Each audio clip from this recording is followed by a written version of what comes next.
we're starting tonight up, session 7, and Xanthi's gonna do a little recap for us.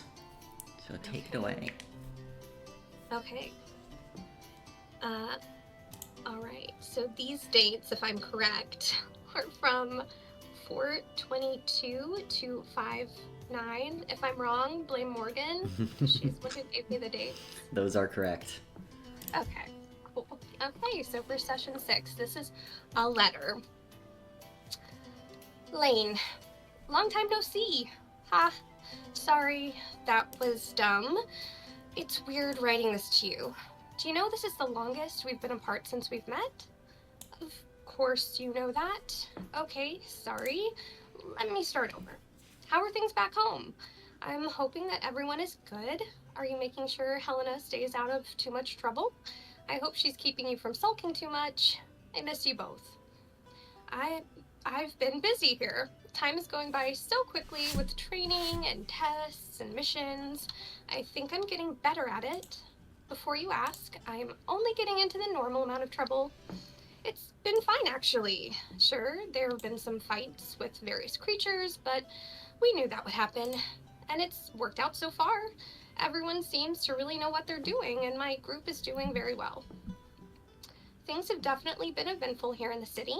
We had to take down a were-rat for a job post, and during the fight, my teammate Hayes was bitten.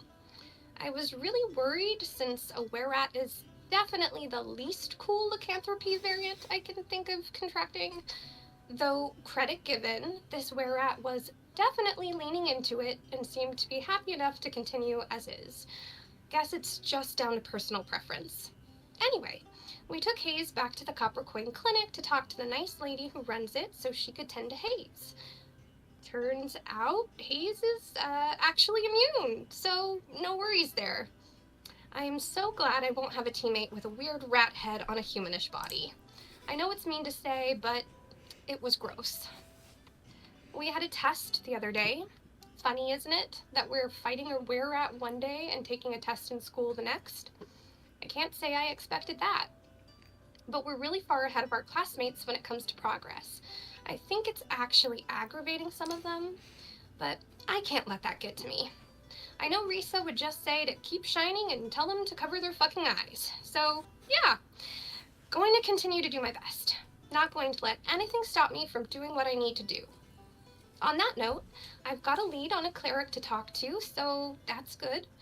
I left a message with a clinician at that same clinic, and she's going to pass along my info. Oh, and my teammate Marigold said that she's interested in helping me with reclaiming my god. Goddess? Still not sure about that. We had a really good conversation about it, but it occurs to me now that I was a bit delirious and can't be totally sure if she was making fun of me or not. I'm usually better at checking for tells to be sure, but I was really tired. I'll just ask her tomorrow. Side note, if you had a cloud for a head, do you think you'd still be able to see? How would that work? Think about it and let me know. We had a lecture from Associate Scholar Lydia Damon at the schoolhouse about planar merges. It was really interesting, though I'm frustrated by how much everyone keeps secret. Policing knowledge like it's their right to keep it from everyone else? What's the harm in knowing? Anyway, we learned about which planes correspond to different seasons and a bit about what you can expect during a Feywild merge and a Nine Hells merge. That's bound to be helpful in the future. Did you know that wild magic surges can happen during a Feywild merge? At least I'm a bit familiar with that, so it won't come as a total shock if it happens. We also learned that there are some reports of people disappearing during planar merges. I mean, I didn't think that was real. But the scholar said it was difficult to validate the reports, so they're uncertain. Basically, they don't want to say it's true unless someone actually returns and says it happened to them, but seems to me it's obviously going to be near impossible to validate since, the people who disappear can't very well report themselves missing on account of disappearing. Never heard of someone coming back in the stories, have we? I finally saw Erwin. Can you believe it took him a month to make time to see me after the signing? Shut up, I can hear you now, but you don't know him like I do. I know he's busy and important now, but he's different here. It makes me feel off balance. Do you know what I mean? Like, if something so fundamental changes, then how can you really be sure of anything? Okay, that's enough of that. Maybe I'm just homesick.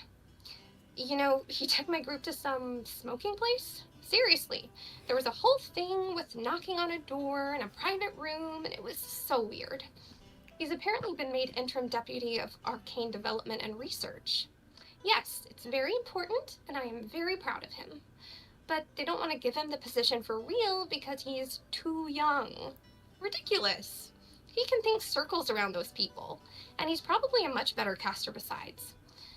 It's stupid decisions like those that make me question whether the people in charge are really making the best choices, and for the right reasons. Erwin said there's a research mission happening south of Oldhaven, but they won't let him go. He was super angry about it, but I guess there's not much he can do. I wonder what they're researching. He couldn't tell me. More mage secrecy. Again, stupid. Magic is for everyone. Knowledge is for everyone. They don't get to hold it hostage. Not forever, anyway. Merges seem more frequent here. I know it's not true, and it's just that their effects are felt more here than back home. A merge happened with the plane of air, and it was kind of crazy. Magitech was going haywire, and we had to rescue some civilians from their house. Hayes busted down the door so we could get in. Turns out a giant hammer is good for a lot of things. Mostly smashing, but you'd be surprised at how often that's come into play. All that time following Mom around has paid off as I was able to stop the Magitech from continuing to spew smoke everywhere, and Teddy literally rescued a child from a burning building. Seriously, he used magic to find him, he scooped him up, and he carried him to safety. It was pretty amazing. Okay, so eventually we made it to the top floor where we fought some smoke muffets. Fun fact, they are actually immune to fire. Go figure. It wasn't quite as quick of a fight as I thought, but we got the job done. I wish I could say that I contributed a lot, but it was mostly the rest of the team who took care of them. I guess maybe I should have practiced more with a sword back home. The mace is just too heavy. Mistakes were made. I don't want you to worry, though. The rest of my group are all great at what they do, and I'm gonna get better. XO, Xanthi. P.S. You're not still mad at me, are you? And that's it.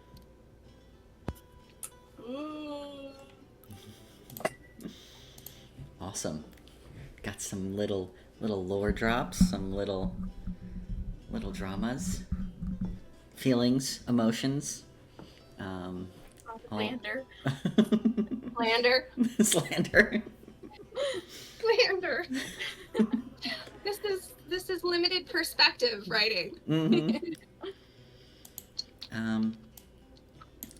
But yeah, well, awesome. Thank you for the recap. I would say you get a savvy point, but I think you're all up. I think you're full up. So, how do I use those? What do they do again? So you can basically, whenever you make any roll or someone rolls against you, you get to roll. You get to say that you're using it after you see what you roll, and you roll a d6, and you can either add that d6 to your roll or subtract it from the opponent's roll. So yeah, you just gotta let me know you're using it before we conclude whatever current situation's happening. So yeah, they can be used in combat or or not. They're basically like bardic inspiration, silvery barbs combined. So bardic inspiration. Yeah. Well, awesome. All right. So we're gonna do a little time situation. Xanthi wrote that letter during downtime, but we're gonna jump back to right after the combat that you all faced. So let me get some more appropriate music. Yeah, you all are still on the upper floor of this kind of ruined apartment building. Hayes is across that gap with the unconscious dwarf, who is still unconscious. He's not, he's stable. He's not like, bleeding out or anything, so there's no worry there. But you probably want to get him off the skinny, like, could potentially fall at any moment side of the building and down to the ground floor. Get him some real medical attention. But yeah, Hayes, you misty stepped across in order to take out that one of the last methods. And now you're like standing over there looking at the rest of your group that's on the other side. So yeah, what are y'all doing as we come out of that combat? You can see that the wind is still kind of gusting off on this top floor. You can hear like the high pitch kind of whine as it goes through the building, and the sky is still that eerie green blue as you all are coming out of combat. I yell above the wind. I need a bridge. Okay. Please. Is there any water around? Is there any water? Interesting. Everyone spit.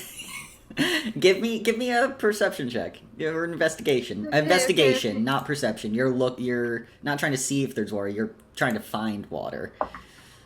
Oh, not great. Let me see. Investigation, that's an 8. An 8. You look around and you're like, nope, this is, there's a lot of wind. There's not a lot of water up here. So. Shoot. Is there big planks or something? There's a that ton we of could, debris. Yeah, there's over where you were close to fighting before. There was like a smashed bed and table and chair. There's a smashed door. Like you think that you can find some scraps of wood in this this area to get you what you're looking for. Marigold isn't very strong, but she'll use her mage hand to help. Okay. Yeah. Probably, yeah. Especially because there's that gap in the middle, so the little squid goes and helps support the bridge in the middle, so that way it's not, no one's awkwardly dropping anything or. Yeah, I'd say with that, everyone give me a group survival check to build a bridge. Sounds like a survival activity. Those three, everyone, or everyone? Everyone. Because- I'm assuming, because Hayes is on the other side, you're gonna be catching the planks that people pass over. Sick. I got a That's my survival. 19. Hell I yeah. got a 21. Nice. Y'all, 21. maybe y'all should become... My dice was cocked. Oh. Ah! Feeling unusual. You're It's not made good. for this, baby girl. Marigold's done so poorly on it. It's at the end of the letter. I didn't help as much as my teammates. Marigold's failed everything. I've done nothing to help. Aw. You have not. What'd you roll, That's Tate? A 4? Four. I was gonna say maybe you all could be like Seabees and after this and take up bridge building, but maybe not Marigold. Your little guy cannot support the amount of weight of Hayes, a dwarf, and all of the weight of the planks of wood, so he's not any help at all. But He just looks like he's holding on to the bridge. He just looks really sad. yeah, Is that but yeah, Hayes, moral support? you're pretty strong. I'd say you're able to pick this dwarf up. Probably not full on fireman carry. Unless you want to give me a strength check to see how you're carrying this dwarf across. I could also heal him and bring him up if that would be helpful. Strength, I honestly love this visual. 14. I know, a 14, which is your exact strength score. No, it's not. 17 is my strength score. You have a 7. No, my strength is a 14. I was like, no, Okay. you don't. Yeah, okay. It's not the cleanest of carries. You're half carrying. He's a little bit shorter than you. You didn't just get the full on fireman carry up on your shoulders, but you were able to get him across the bridge without falling. No one falls, and back onto the more stable side. Yes, Teddy. Before we leave the building, can I look around? Because we saved that kid. is there like a teddy bear around or like a security blanket or something that he Oh, can go cute. and bring to the kid? Yeah, give me that perception or investigation, whichever you would like. That's cock. Oh, that's a good roll. Okay. Yeah. Perception or investigation. My perception is better, so that's gonna be a 22. A 22. Yeah, you find a little stuffed fish that has like a name embroidered in it that you gather's probably the kid's name. And so yeah, you are able to grab that stuffed fish. I'll take it, and yeah, as we go down, make sure Awesome. that gets his toy back. Yeah.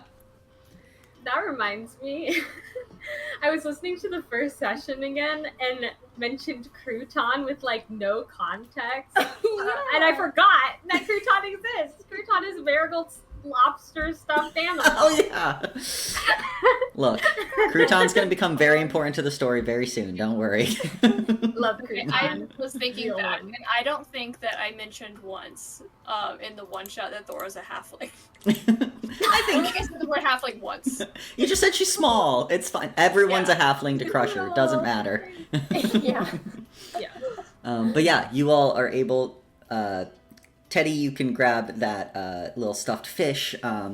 Marigold, you're heading out with your little mage hand following. I'd say Xanthi, you can probably help get on the other side with like Hayes and help. Lotus is also here. Oh yeah, Lotus is hanging out too, Yeah. being so useful in your hair. Totally. But yeah, you all managed to get down the stairs. Some of the smoke and that like toxic. Yes, I was like, what's the word with an N? Not noxic. Noxious? Noxious. I was like, it's not noxic. Nauseous. Not nauseous. Whatever. Yes, that. That horrible smoke has started to filter out from the Magitech that went haywire just due to the wind pulling, smoke out of the building.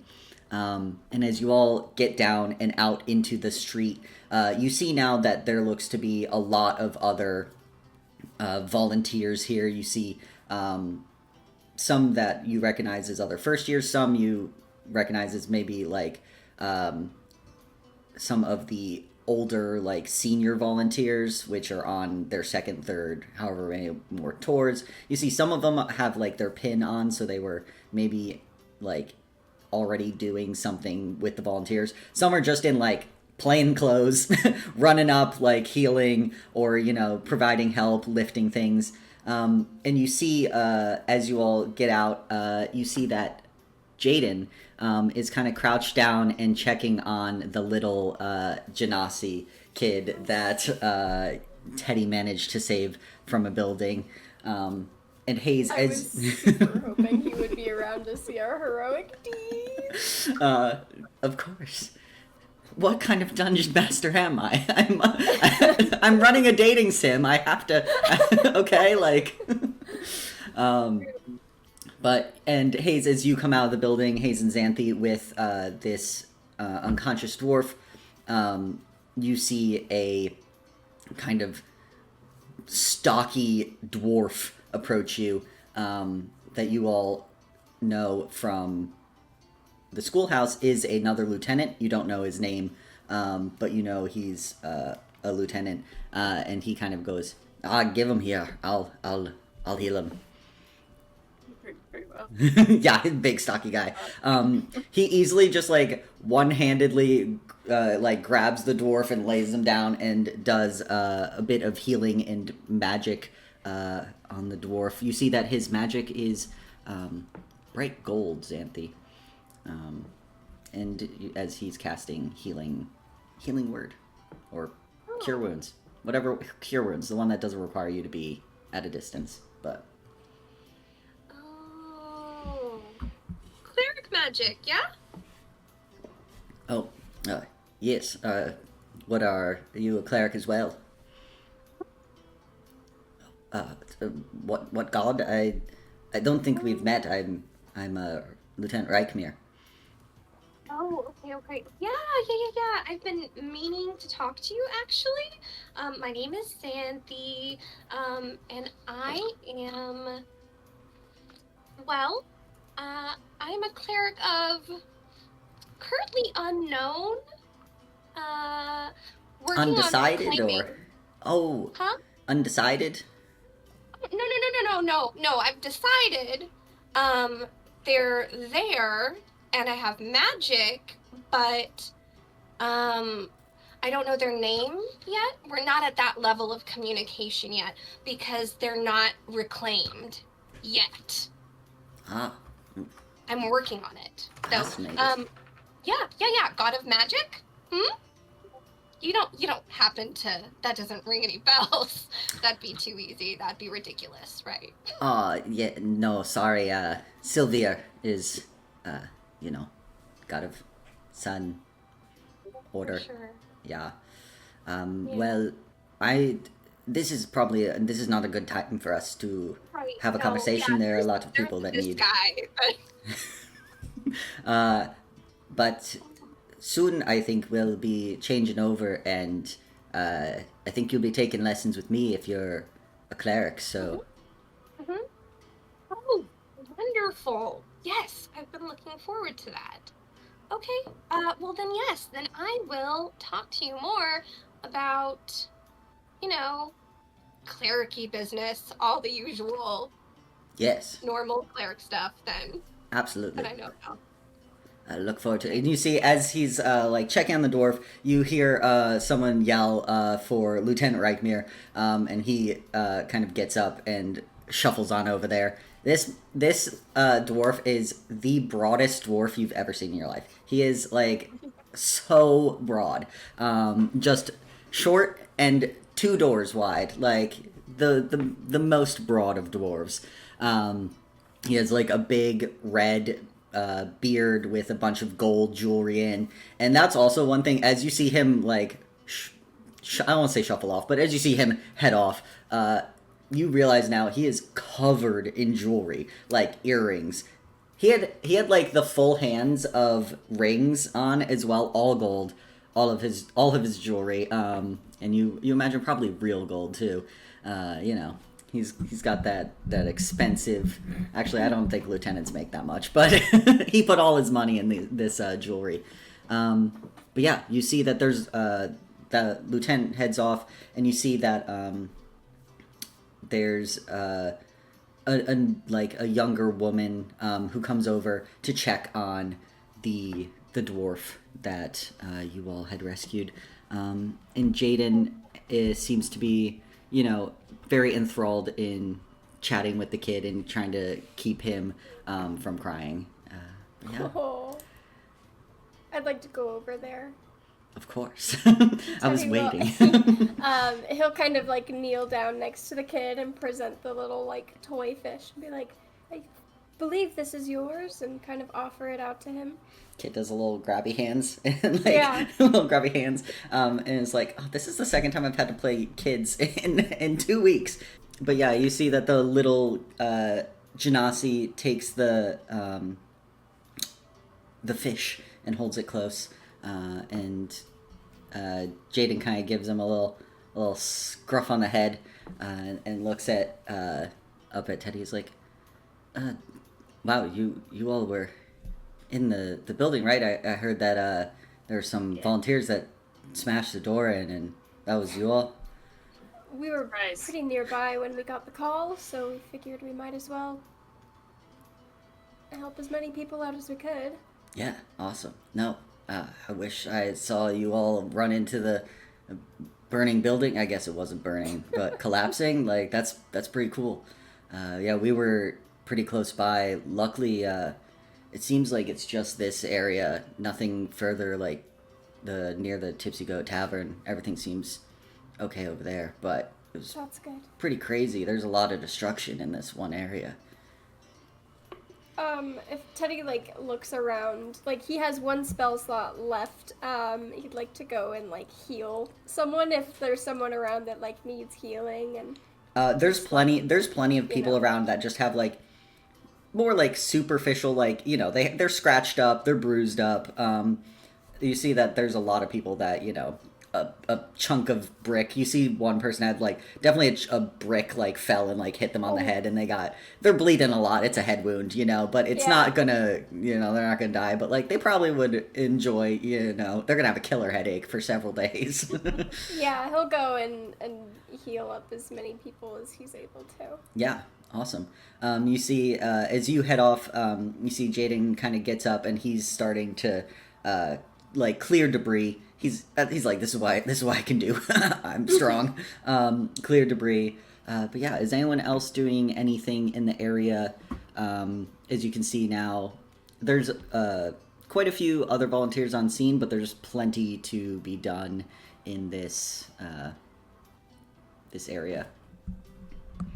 Marigold is gonna like go over to the kid that Jaden was comforting and like ask like, oh, what's your fish's name, like things like that. And then like I think because she knows she won't be much help with like clearing out the debris, I guess she'll see if there are like any other like scared looking kids around and try to like entertain them, make some like cool things with like shape water, let them like see Lotus and hang out with him, just like try to keep like them happy and not be as scared.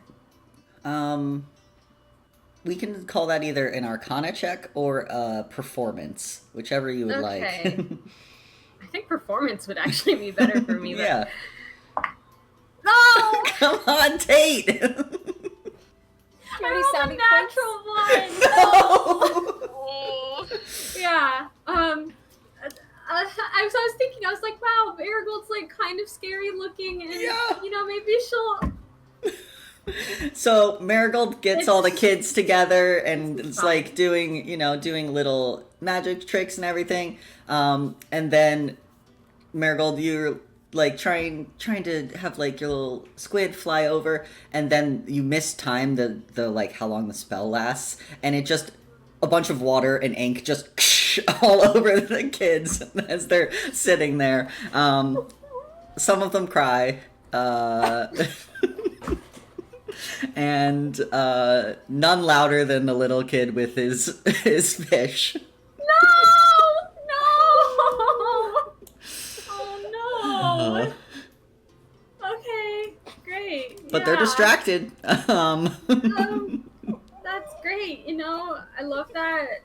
I think Marigold's gonna go sit in the corner.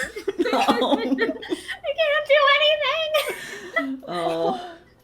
All right, Xanthi, are you doing anything as you see Lieutenant Reichmere kind of head off, and you're like, oh, a cleric.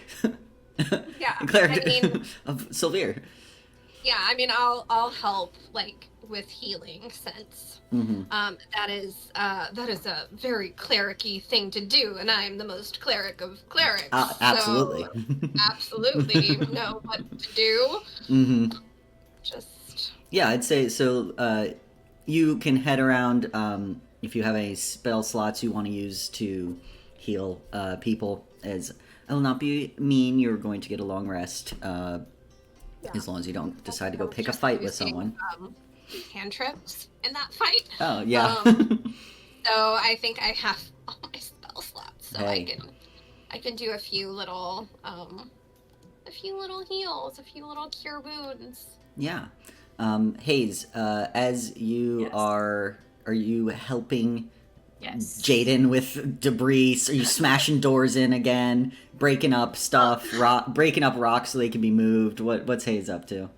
Yeah, I was gonna say that it's probably wanted to join Teddy in like the healing, because I still have all my lay on hands. I have one spell slot left, because I only have two. Yeah.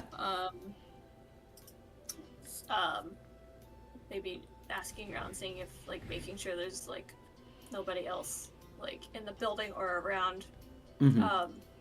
And Xanthi joining in probably is like, okay, yeah, healing's taken care of. We have so many healers.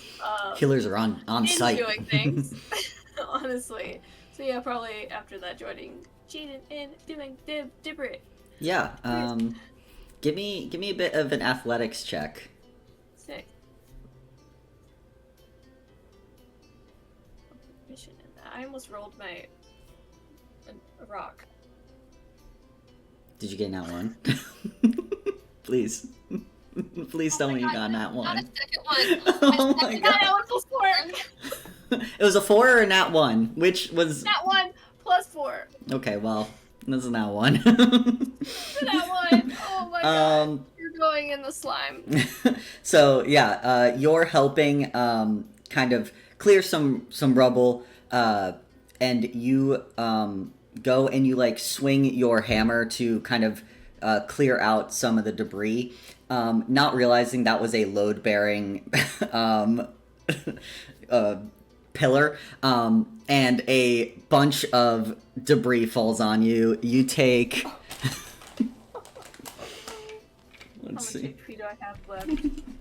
Okay. You take 5 points of bludgeoning damage. Okay. And, yeah, you all look over to see a commotion as more of a, a house starts to kind of shift, and realize at the last second that that's, like, where you had last kind of seen Hayes out of your periphery. Jaden is already there, and helping to dig you out. A bunch of other volunteers jump in, and Hayes, you are able to get dug out from the debris of that building. What type of roll was that? That was a Athletics? athletics. Counter. Yeah. Okay. But yeah, you see that Jaden kind of helps you up and like dusts off your armor and is like, "You good? Yeah. Maybe don't swing the hammer. Maybe just like carry things out or like test it first. You're too strong, man. Like, I don't know." Yeah, that's a good idea. Hayes' ego's bruised. He's like, I just got complimented about my hammer swinging, and now. Exactly. But yeah, I'd say this all happens over the course of like another hour and a half, and as you kind of deal with the most urgent of things that are happening, making sure everyone's okay, that none of the houses are going to collapse unless Hayes hits them with a hammer. It was one time! I don't know buildings. All the children are accounted for, if slightly wet and covered in ink now. It does make them easier to find. They leave little ink trails. And as it kind of wraps up, you see that Lieutenant Reichmere, who it looks like was like the first lieutenant on scene and therefore became in charge of this. It's like, congratulations, this is now your problem. He kind of goes around and he basically lets you all know that, like, hey, you're good to head out. Thanks for your help. They're gonna get like some actual people who specialize in like repairing things when things go wrong, and that the initial crisis is over.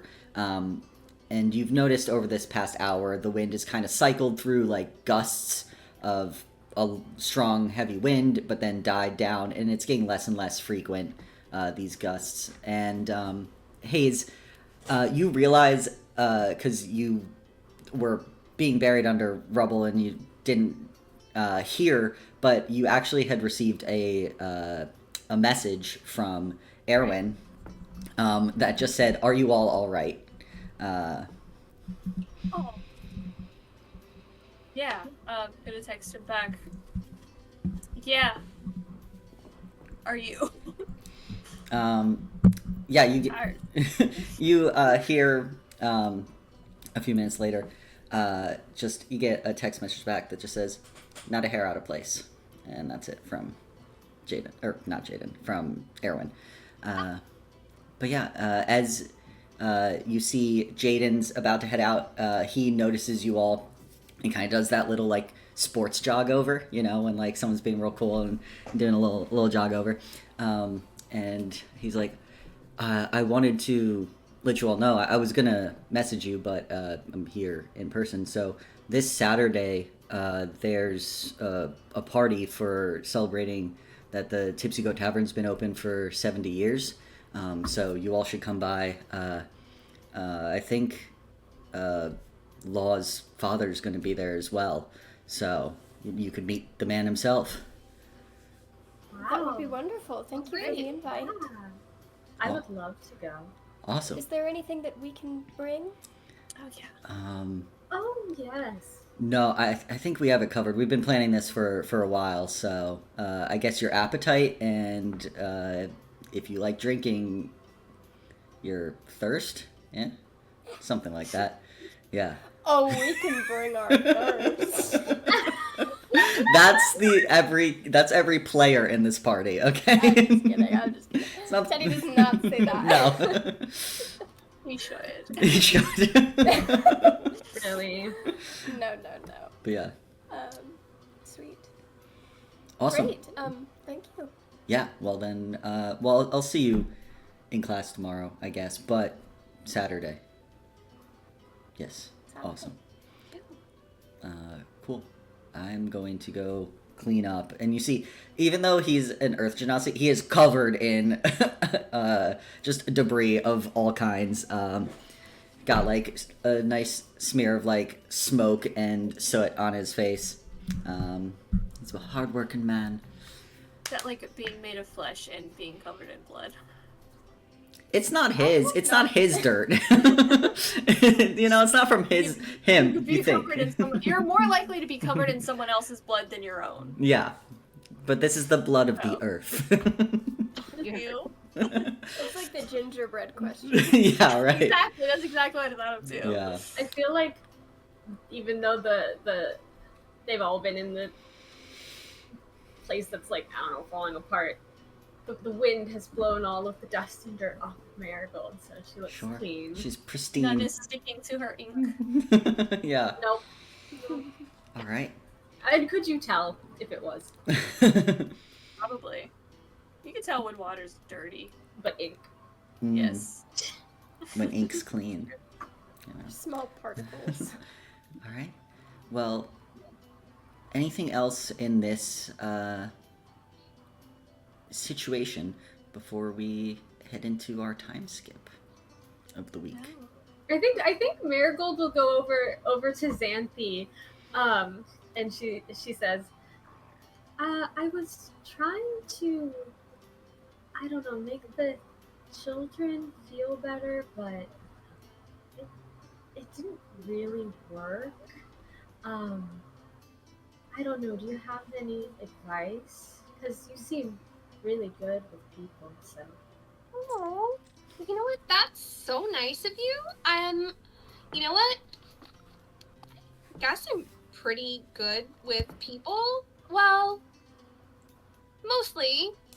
Well, sometimes people like me or they don't. But, you know.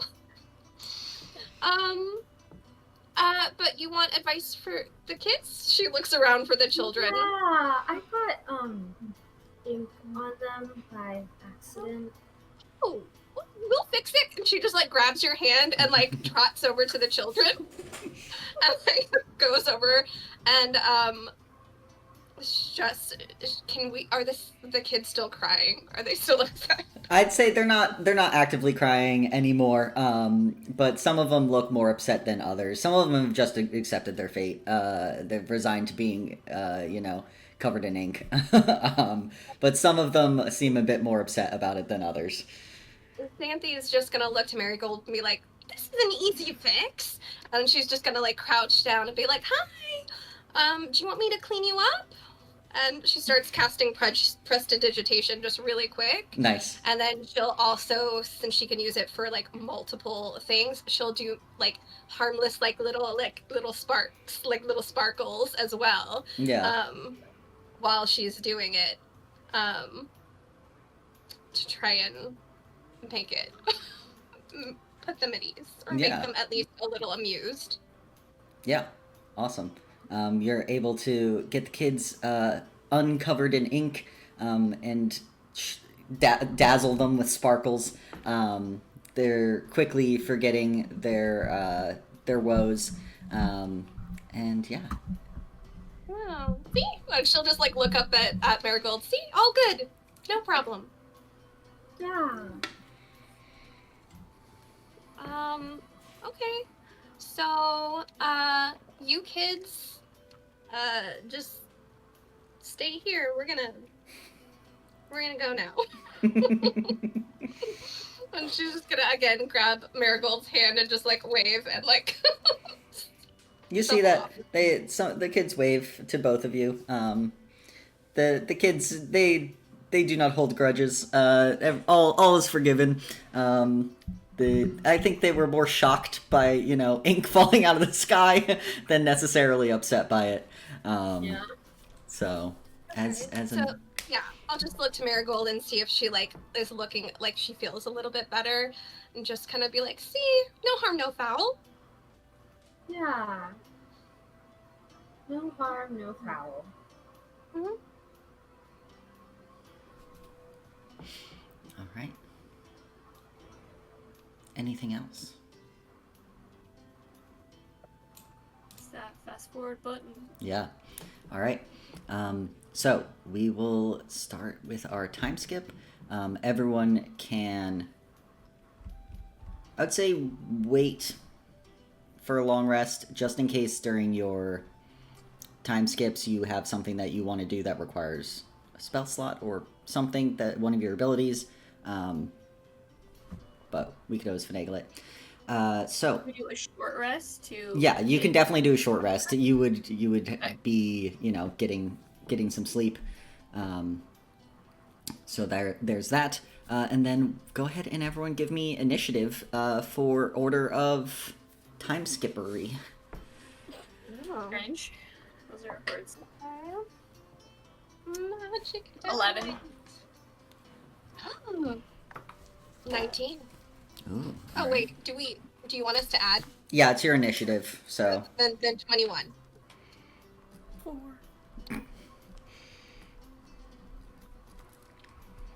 Marigold.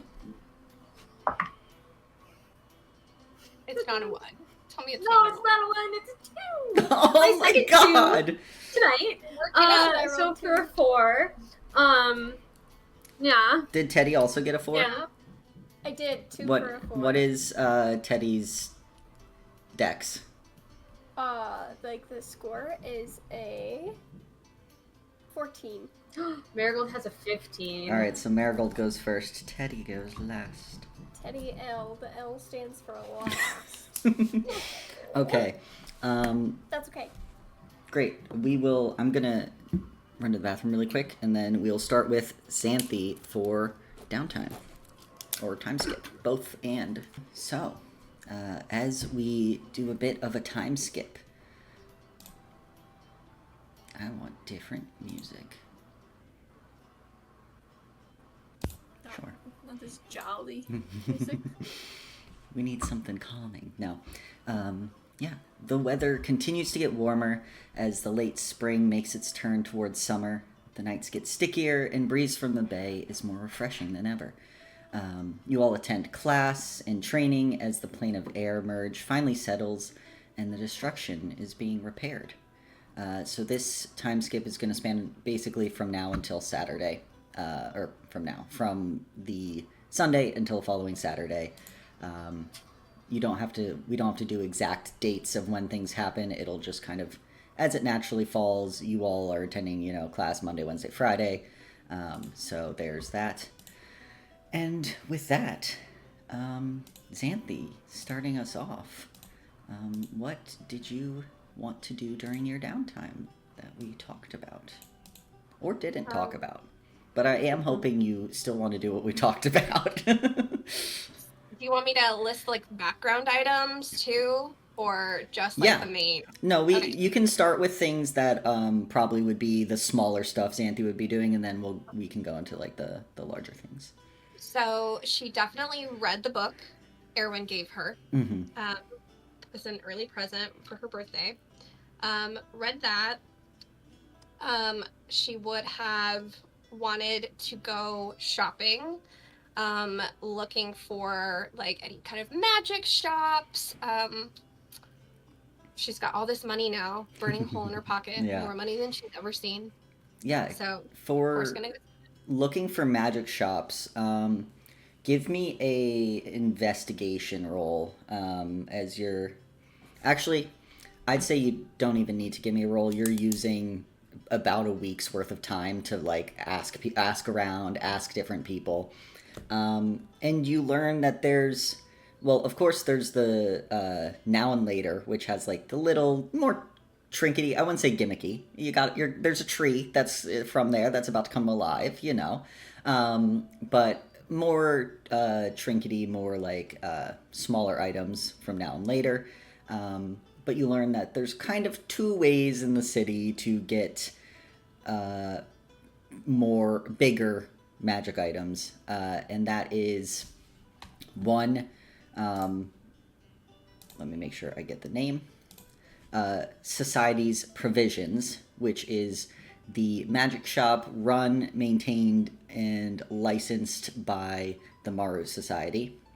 It's like right next to their campus grounds in Center Market.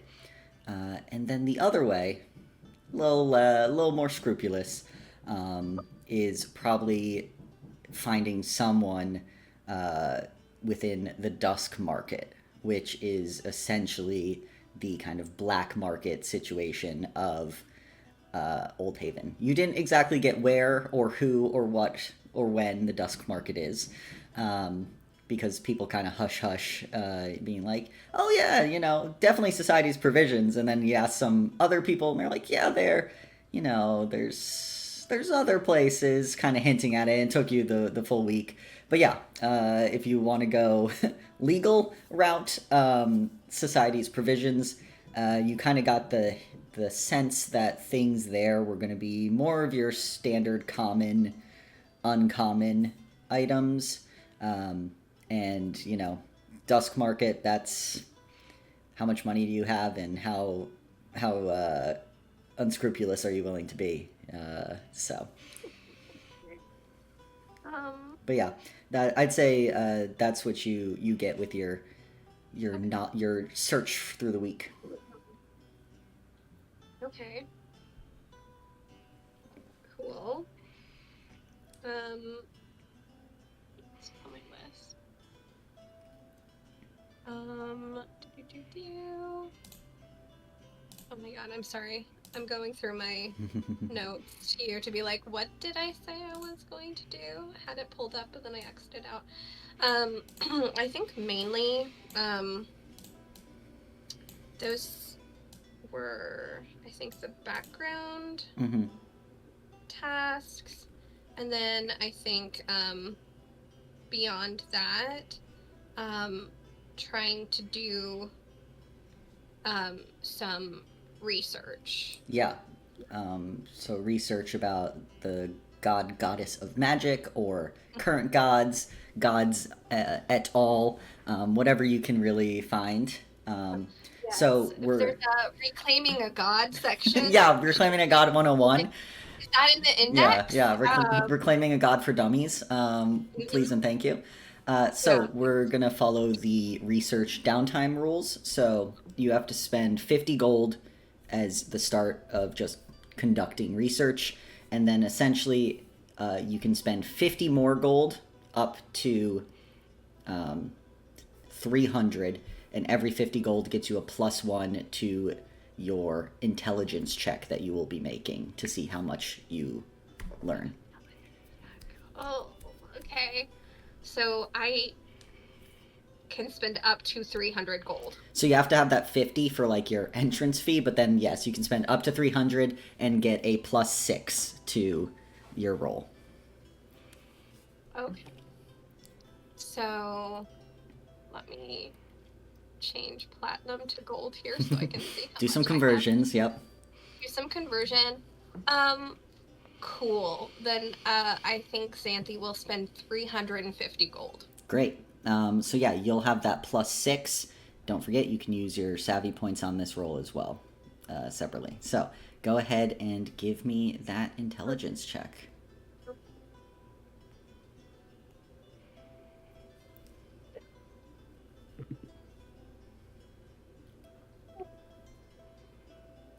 Okay, I know you're not going to be able to see this, but that's a natural 20. Hell yeah. All right. I didn't even need to spend the 300. You didn't, but Okay. you wouldn't have known. Yeah. So, that's so exciting. Actually, that's why you rolled so well. It's because you spent That's the right. money. You Because bribed I your already dice. counted all my money into this roll. Yeah. So, 20. wait. So let me be accurate. It's like here, a 26 at least. Yeah. 20. Is this investigation or No, intelligence. just Just intelligence? intelligence. Yeah, straight intelligence. So that's a 28. 28. Hell yeah. All She right. gets a plus. Buckle in because you're about to learn three pieces of lore. It's quite a little bit. I will send you this wording so you don't have to like copy it word for word. But if there's anything Xanthi would like immediately pick out, then let's get to it. Okay, so the first thing you learn is you're kind of researching in these different shops, and that's another thing. As mentioned when Teddy did his research, there's no like public library. So a lot of this is you having to like go into different bookstores and basically put money down to ask to like reserve their books for however long you're researching in them, finding different ones in different areas. So it is pretty time intensive, and it's basically what you're doing the entire time you're not in class, which is also very time intensive. So you're just being real studious this week, Xanthi. She's got to get on the ball. Yeah. She's heard that there's someone in the schoolhouse whose god of death actually talks to them. I'm fucking jealous. And it's she's got to get on the ball here. Yeah. She's behind. All right, so the first thing you learned, that Sylvir was the first of the reclaimed gods. His name and presence has been around for over 600 years. As you keep researching, you see information that seems to corroborate that the reclaimed gods became more and more powerful and real as they gained believers, not just followers. So it's the power of a god doesn't come from how many followers they necessarily have, but how much as someone's like, that's a real god right there. You also learn the location of the Temple of Sylvir in Oldhaven, the Observatory of the Final Light, which is the Temple to Death, and it's stated that there are several sanctuaries to Ione, but you don't get their exact location. It seems those are left for the followers of the Trickery Goddess. Next lore fact you get. So next day, more studying, hours in, you got whatever caffeinated beverage Xanthi might have. And you learn that Tamog was reclaimed only 40 years ago by a tiefling named Hilkeme. It appears that tiefling has passed on, but you learn the story. And then this is the little story in the book. Hilkeme always said that she was lucky because she was kind, and it was the gods rewarding them. She would tell children that the kinder they were, the more luck they would have. With each lucky break she had or helped others achieve, Hilkeme claimed to feel a divine presence grow, and was left with the echo of a name, Tamog. Until one day, a crazy wildfire erupted in Comfort. Knowing her age would slow them down, Hilkeme stayed behind to try and keep the emergency systems activated while others fled. However, the sprinkler system broke under the strain, causing all the water in the reservoir to spill out into the platform. But that was the lucky break Hilkeme needed. She was able to use her new divine magic and control the water to extinguish the wildfire. Hilkeme was found later unscathed and claimed to have seen an elderly half-orc part the fire as she doused the flames. The half-orc approached and gave Hilkeme a gentle kiss on the cheek before tossing her a coin and vanishing. In that moment, Hilkeme knew. She had always been, and would always be, a devoted cleric of Tamog, Mother Fortune. Okay.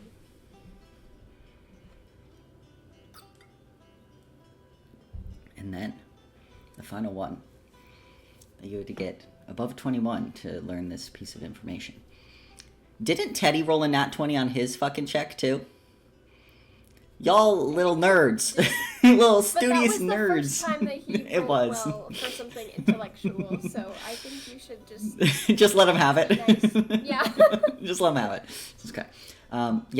Xanthi, this is late at night. You're like scouring through these books. You thought you found a couple like really good kind of more personal journals, not less of the like textbooky kind of ones. And as you're looking through them, you find on one small scrap of paper, kind of tucked in a random book, scribblings of several researchers, you see a quote.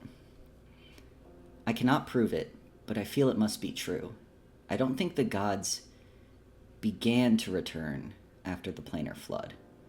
I don't think they were reborn or reclaimed, but reborn.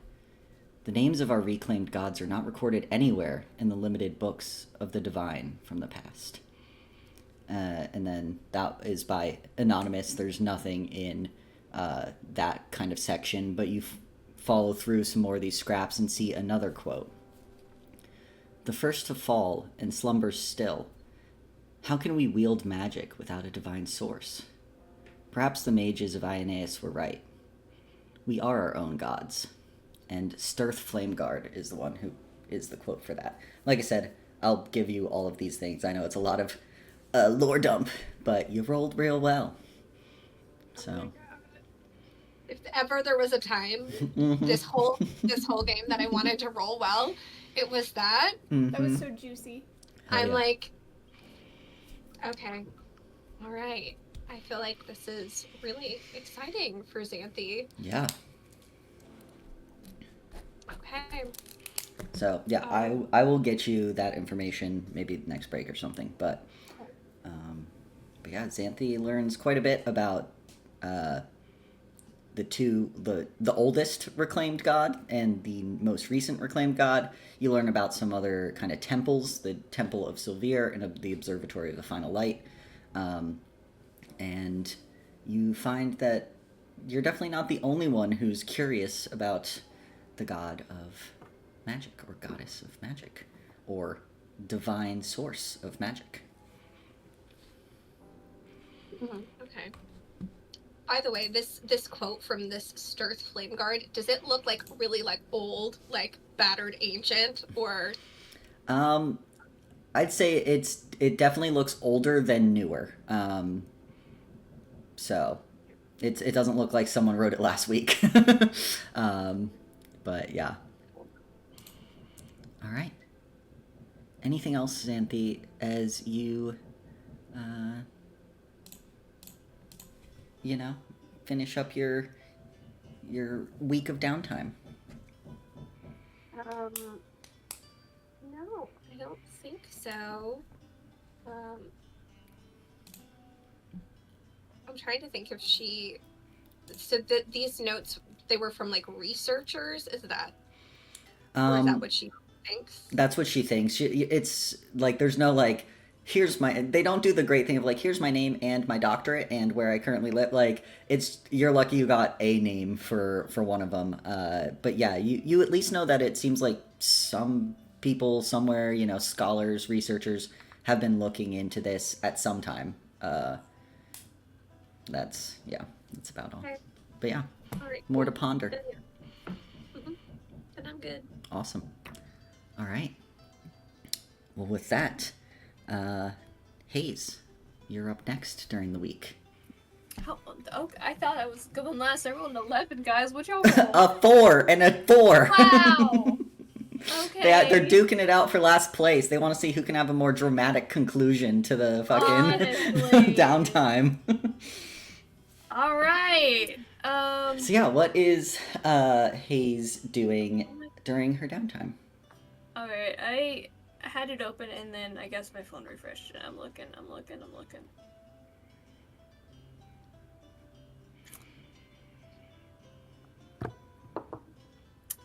Oh, wow.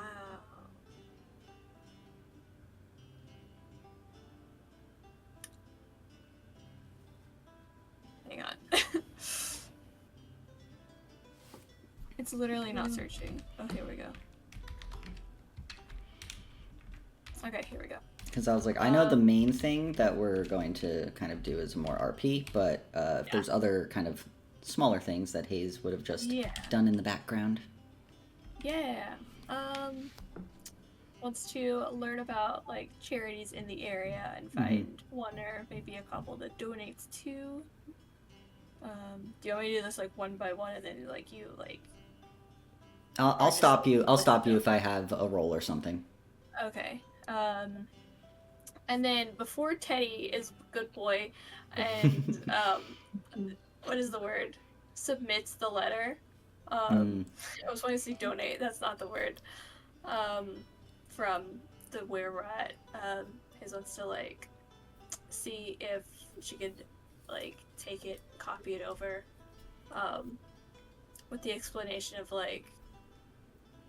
No explanation unless he asks. And then the actual explanation, or the intention is to try to, like, find leads on who's anonymous is, kind of, like, research that, see if anybody around has, like, gotten any letters like that, has seen that handwriting around, etc.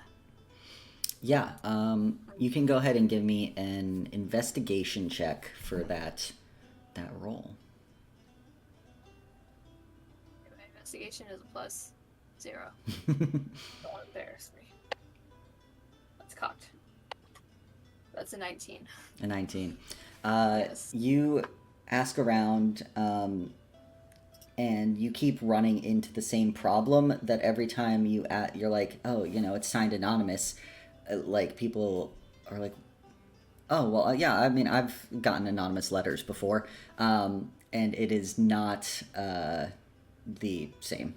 And and they're like, oh, no, I'm sorry, no, not like that. So, yeah, unfortunately, no leads on your letter. Next time. Yeah. Next If time. you keep trying, it can only go up from here. Exactly. A little DC on that guy. Yeah.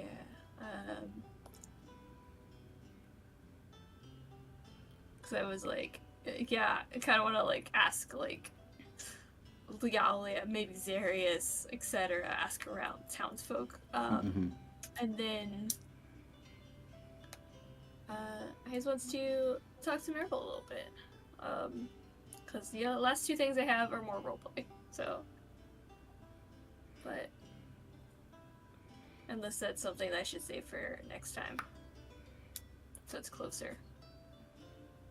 I'd say you could probably ask it. It's a quick thing, right? So it's no reason to no need to save it. Okay. Congrats, Marigold, you get double RP. Hey, hi there. Yeah, I'm just a girl. Come here. Yeah. Let's do it. Find Marigold. Preferably, like at the guest house. So. Yeah. It works out because she's probably in her room right now, and it sounds like I don't know what day this is. It doesn't matter if you're not at work, you're at home. That's it. Xanthi's studying. No, I can tell you with pretty solid confidence that Marigold is in her room, and Xanthi is probably not. Yeah. So you are able to kind of knock on the door. At this point, this is probably like closer to the middle of the week. Xanthi has been out burning the midnight oil every night, studying hard. So yeah. Never see her anymore. Knock on the door. I think you hear Marigold say from the inside, who is it? It's Hayes. Oh. You hear, like, I guess her getting up, and she goes and she opens the door. Cool. Did you need something? Not yet. I was actually wondering, comes in, closes the door. It's nothing bad. I just My brother is a druid. He has mentioned stuff about like how flowers can mean things. Do you know anything about that? Since Yeah, you know flowers, right? I do actually. She pulls like a book off of her bookshelf by the door, and it's like one of those like flower meanings Mm-hmm. guidebooks or something. If you want to borrow this, you can. Sure. Yeah. Would you mind helping me make an arrangement? Oh, yeah, I can help with that. Is it Cool. a present for your brother? No. Oh, No. It's for our lieutenant. oh, okay, yeah, Yeah. I can help. Okay.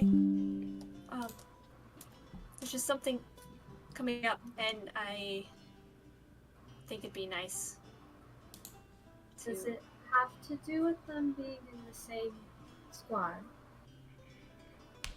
Yeah. There's a lot to do with that. Yeah. Marigold has a guess about what this is about, but she doesn't say anything. Yeah. How do you know how your brother's doing, Hayes? Do I know how he's doing? Has he written?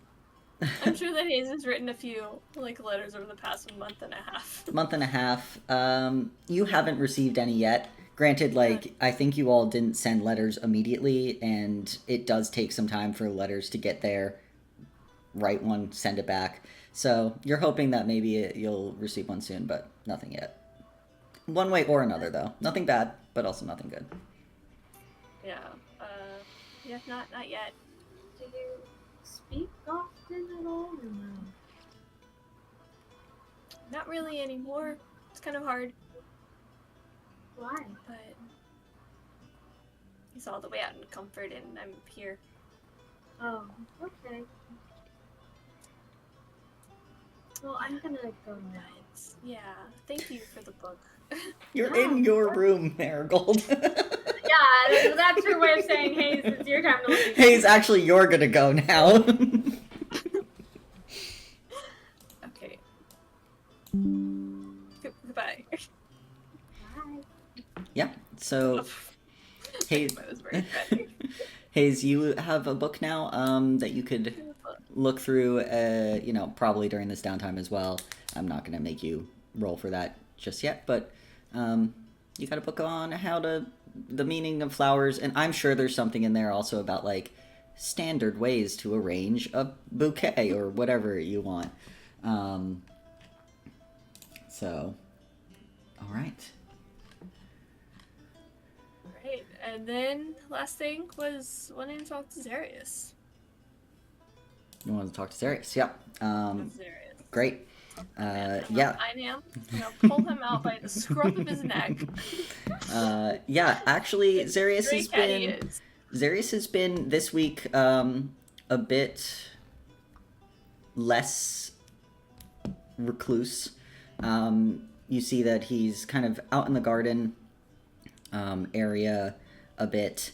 Again, we're going to do funky time stuff. I do think that Teddy and Marigold both had stuff about like garden stuff. I think that was mentioned. So we'll say he is looking at or like checking in on any of the new garden stuff that has been here, because that's the funky weird time that we live in with how we're doing this one at a time and not necessarily chronologically. So you catch him there one day, Hayes, just kind of strolling around the yard. Again, he's wearing his... At this point, you see, like, he only wears one color, and it's black, but various different, patterns of black, and seems to be fond of, like, the very wide pants that are in the style of comfort. But yeah, you're able to catch up with Zarius. side thing. You said wearing his, and I thought you were gonna say he was wearing a little gardening apron and sun hat. No, sorry. Sorry to burst your bubble. No. Look, I'm leaving the call. Okay. He doesn't own one. Someone could buy him one, but you know. True. For his birthday. Yeah. Hi. Yeah, you walk up. You see Zarius goes, "Hello, Hayes." Can we talk? Kind of in private. Depending. Sure. I don't see anyone around, though. Are you expecting to be listened in on? Can we talk in private? Sure. More And private. yeah, he doesn't really say much more, but starts to head back towards the house, and doesn't say anything until you all get inside and back in the. Which house are we in? You are in his house, technically both his, but you're in the main house, I guess you would call it, in that kind of like front guest area that you all. That's the only place you have been in his house, and. So far. But yeah, he's like, is this better? I think so. No way of telling. You said whenever we first got here, I know it's been a while, the timing hasn't worked out, I guess, that you dug up things on us, and I'm just wondering what what that was.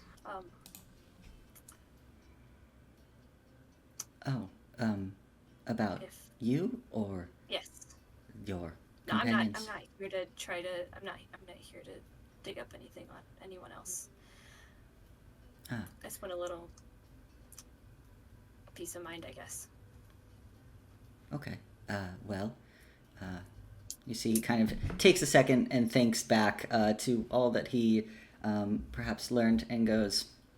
And anything, I want to know anything. There's no secrets of mine that are kept from myself that I'm aware of. So. All right. Tell me it all.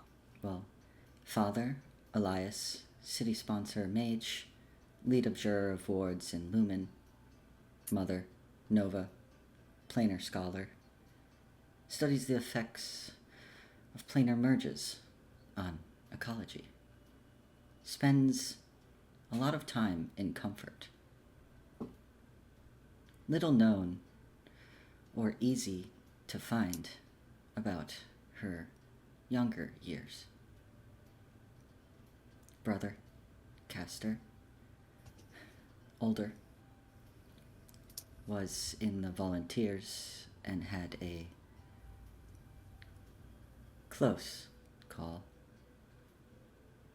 Lives in comfort now. Sister, Aura, studious. Most likely will follow your mother's footsteps. And you, Hayes.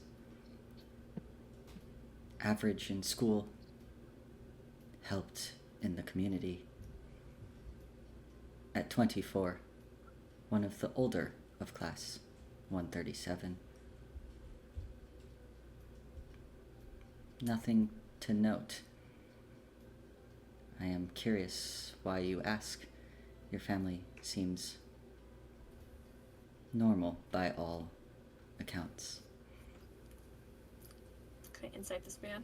Yeah, because he is insight checking you with why you asked. He can't do that. He did insight. Who did you else ask? Everyone asked. So you can roll insight and then or you, I guess first you were you deceiving with anything you were saying? I didn't say anything. I know. Okay, well, you know what? I'll handle I it. can roll like a deception. I'll handle it as the DM and based off what he rolls. So you go ahead and roll your insight as well. It's a 10. With any additives? I rolled a 7 plus 3. Oh, that's with the additives. Okay. Yeah, that's with it. I rolled a 9. So I do believe that you both rolled or both got 10 on what you were looking for, which means you're not sure. I mean, it does occur to you, like, right after you said it, that it could sound a little sketchy to be like, tell me everything you know about me. It's fine, though. Like, whatever you find is totally fine. But also, he did not roll super high on his insight, so he's gathering that perhaps you're just curious. Yeah, just curious. I just want to talk to Carpet about it. Yeah.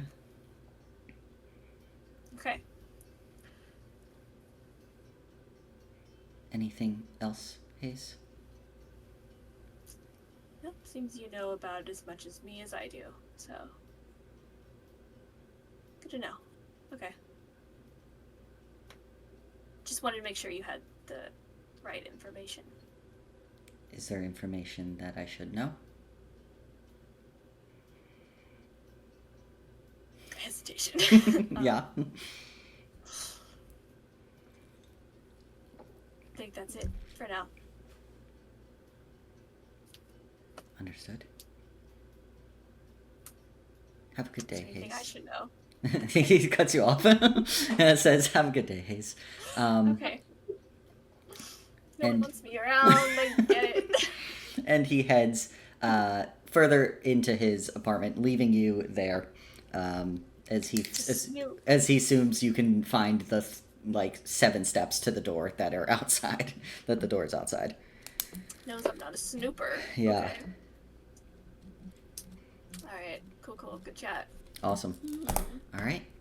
Then I believe that is everything Hayes wanted to do. That's all. And with that, Marigold. Yes. So I think early in the week is when Marigold goes to talk to Zarius. Yeah.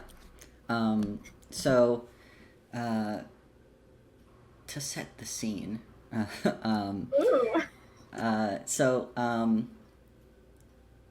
We'll say also earlier in the week, this is probably before Zarius became less of a recluse. Time, I don't know, maybe.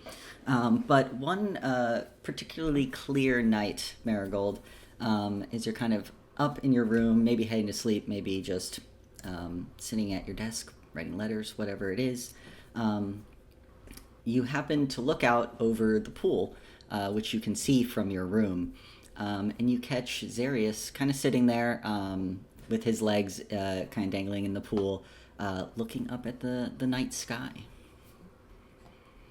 Well, now's the perfect opportunity. Oh my gosh. Marigold grabs her garden plants. And At the middle of the night, it's like, plants, let's go. They're on the desk. Okay, all right. Conveniently, right there. Ready to go. Ready to go. And she goes outside to the pool. I think she sets the plants down on a table out there, Mm-hmm. and then goes up to Zarius and says, "Oh, hello. Do you mind if I sit next to you?" Oh, no, please, join me. Marigold sits down and puts her legs in the water too. It's a beautiful night to enjoy the pool. You see that Zarius kind of is still looking up and goes, look, and you see, as you look up, sudden streaks of light lasting only a fraction of a second, shooting across the horizon. Some of the lights are faint and quick, while others linger for several seconds. A meteor shower.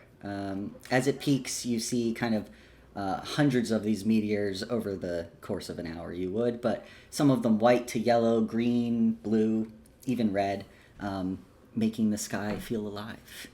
And you see that Zarius goes, this is one of my favorite times of year. Yeah. Wow, this is lovely. Does this always happen this time of year? Usually, but we aren't always able to see quite as clear as tonight with the moon being dark. Well, we're very fortunate then. You are up late. Were you unable to sleep? Oh, no, I'm just a bit of a night owl, I guess. I finished the plans for the garden, if you want to see them sometime. And I was working on my shrub. I'm doing, I believe it's called bonsai. I looked into it recently and have been trying it out for the Shrub Awakens. So that way it looks very cool. Do you have a design you're going for? Yes, I'm trying to make it look like a duck. Hmm. That way it could run around the garden. Ah, the garden. Maybe help with pest control. A plant that eats bugs. Why not? You see, he's like kind of still just staring up at the sky, but goes, yes, the plans, I would be happy to review them with you, perhaps in the morning. Yeah, that would be great. But I think Marigold just like enjoys the meteor shower and like the nice weather and like the pool water, which has been cleaned at this point. it's more passable, yeah. There's probably some there's a little bit of debris in it. It's not a chlorinated pool like these days, but it's pretty nice, yeah. Yeah. Just enjoying like hanging out with Sirius. And I don't think she'll try to start any conversation with him until he like goes to leave. Okay. Yeah. You see that he also is kind of appreciating the meteor shower, and he after a while is like, as you can see that like kind of the peak of the meteor shower has died down. Y'all are probably there for like an hour and a half. It's real pretty, and it is a pretty like not powerful. It is a pretty lively meteor shower. It's not just like one or two. At certain points, like it looks like it's almost like raining in the sky. These lights, but eventually, Sirius goes, I think I will head to bed for the evening, but I hope you enjoy the rest of the night. Yes, thank you. Seeing the meteor shower really cheered me up. It was nice getting to spend time with you.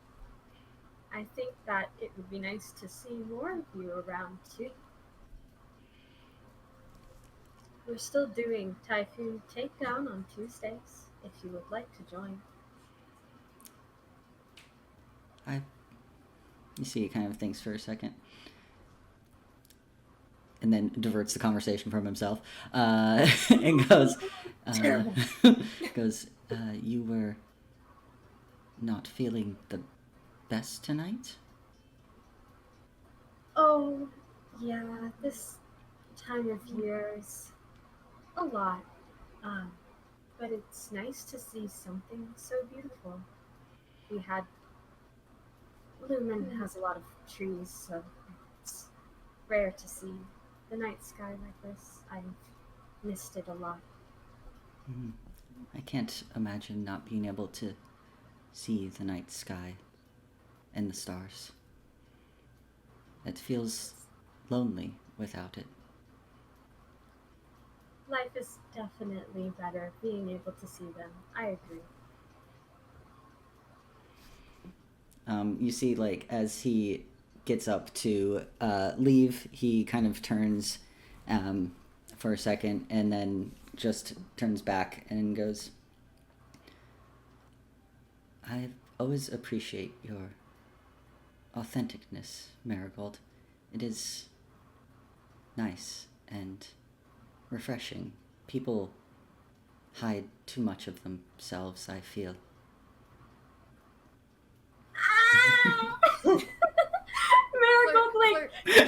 Flirt in the chat, flirt in the chat. Okay, I know. It's so obvious. Okay, I got it. Just Marigold definitely like blushes like when he says this. And like I guess like plays with her hair a little bit because she doesn't know how to respond to like this compliment. Mm-hmm. I think she says, "Oh, well, thank you. It would be nice to see more of you as well." Sometimes I feel like I don't fit in with others and don't understand exactly why. But I will make more of an effort. That is all I can promise. Marigold, oh my god, I'm so excited. I have the perfect response. I mean, I feel the same way a lot of the time, but I feel like my squad, they're all really nice and make me feel like a part of the group. I think that they would be great people to practice with. You see, he kind of looks around for a second, like he's gonna say something a bit more, and then is just, I think that could be good. Yes. Good evening, Marigold. And he heads off into the house. I think Marigold just like sits for another hour outside, like blushing, like kicking her feet in the water, and being like, "Oh, so romantic." like the meteor shower. It was so picturesque, and she's all like, so "Ah." And then I think she'll grab the plant and go back inside. I heard plants, and that's why I was like, why do you just have like a garden full of plants on your desk? That's why I was so confused. Plans. I realized it halfway through when you were like, oh, we can look at this, and I was like, plans, got it. No, the plan is made of plants. Got it. But, Plants, all right. plant. Anything further that Marigold's doing, or are we just cutting away from that picturesque kicking feet scene? Because we did say that you were going to show the plans to Xarius. Is that kind of was, I mean, assumed, but. Mm-hmm. Yeah. Cuts away from that. She goes to sleep in the morning. Shows him the plans. Probably is like. Is Teddy there? Is Teddy also helping out with the plans? Sure. Yeah. So is Teddy gonna know? I don't know if Teddy's gonna notice that Marigold's acting how Marigold is, but I think Marigold like inside check is like blushing a bit and like trying to keep it on the down low. Mm-hmm. Yeah, give that insight check, Teddy. See if you catch it. Let's see. 12. I rolled a 21. Whoa! Then yeah, no. Marigold's It's like, Marigold, would you like some water? You're rather flushed today, and I'm worried that the heat's getting to you. Like. Yeah. Oh yes, that's something to be concerned about. She like gestures to the inky droplets that are all over her, referencing more that the fact that like water genasi usually are covered in water. And Yeah, you gotta stay hydrated. Yeah. Yeah, it's like, water's probably a good idea. Yeah. All right. But yeah, anything further that Marigold is doing? Yeah. So, I think for the rest of the week, the rest of the group doesn't see Marigold a lot, either because she's kind of like working on her own in the garden and or like in her room. I think with Teddy, if he's working on the garden this week, it seems kind of like a ships in the night kind of thing. Like when he's going out, she's coming in or vice versa. So they're not really working on it at the same time. The home cooked meals she makes get a little less extravagant. They weren't like that extravagant to begin with, but I feel like you start to see a lot more of the same meals like showing up. She said, "Y'all are getting spaghetti. Getting spaghetti this week. We're in spaghetti like, week." Wow, we've had spaghetti like 5 nights in a row. What is going on? And I feel like whenever on the few instances where Marigold like is around the rest of the group, the room feels a little darker when she's in it. And then last thing I'm gonna do is Marigold is gonna go out in the town and try to find an antique store or some other kind of magic store or something that would look at old items. Because she would like go up to the counter and she pulls out of because of course her dress has pockets. Need to. Required. It has the twirl factor, it has pockets, it's the dress. Great dress. Out of the pocket of her dress, she pulls out this old looking compass and she wants to get it examined. Yeah.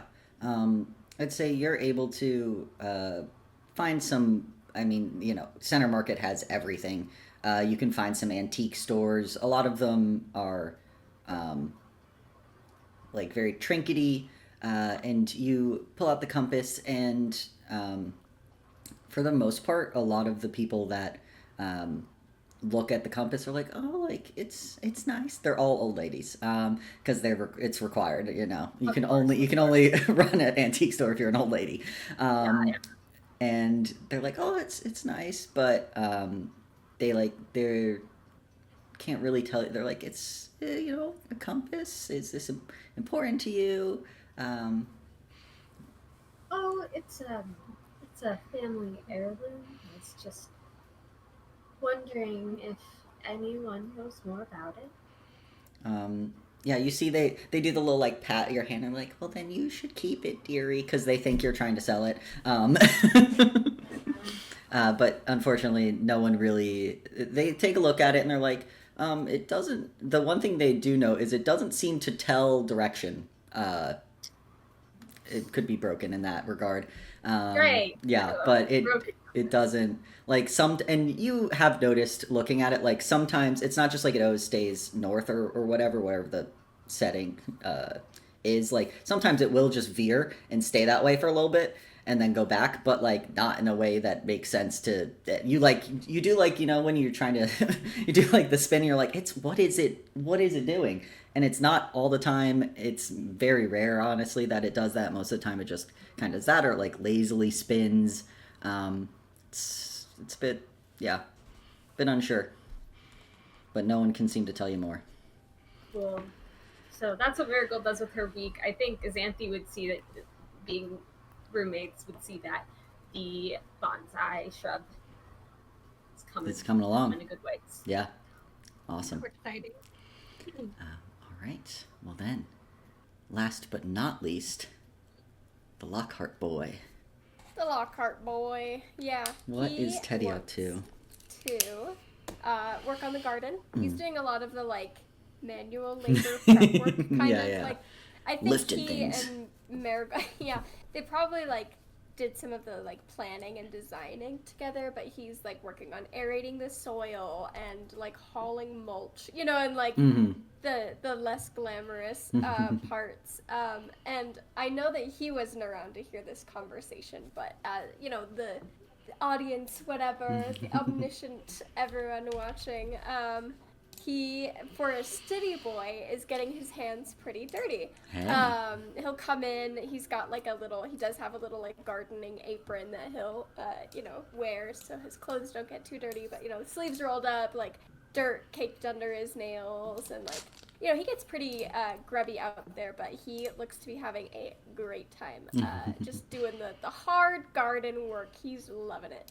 Very nice.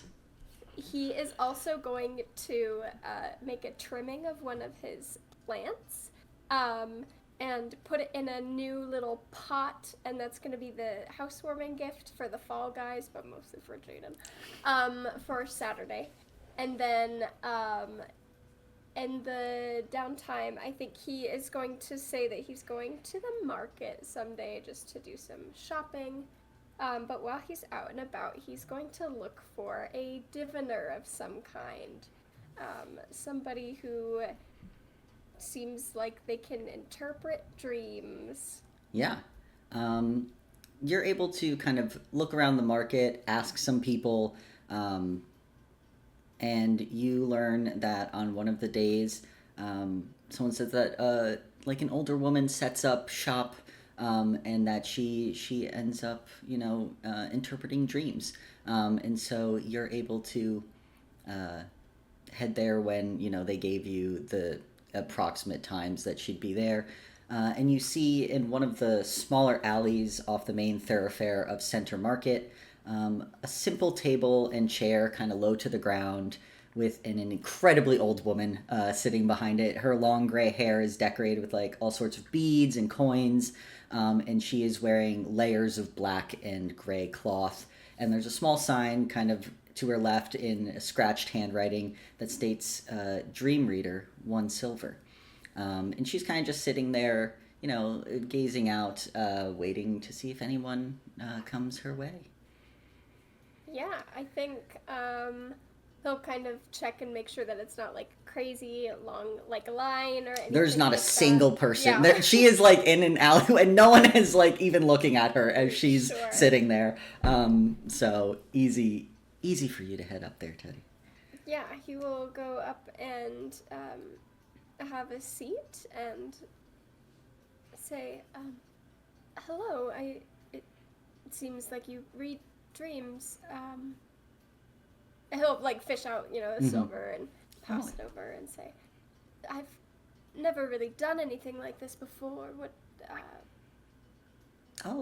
Yes. Well, hello. Welcome. Well, let me get my things. And if you want to open roll 20 for me, Meg, you're about to fight this old lady. But no, if you this open is so exciting. roll 20, you will see. And I will move us over to the board. There. And anyone else can have roll 20 open if you want as well to see what is happening. I'll watch. Yeah. I just exited. I was like, I shouldn't. No, you can watch this.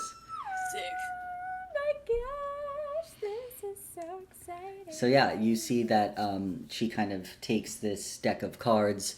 You see this low table has kind of a symbol etched in the upper corner, and she sets out the cards, 2 on top, 3, and then 2 at the bottom. And she goes, normally we talk about what you dreamed, and then you choose 3 of these cards, and I will interpret them, and they should hopefully give you guidance or meaning to what you saw.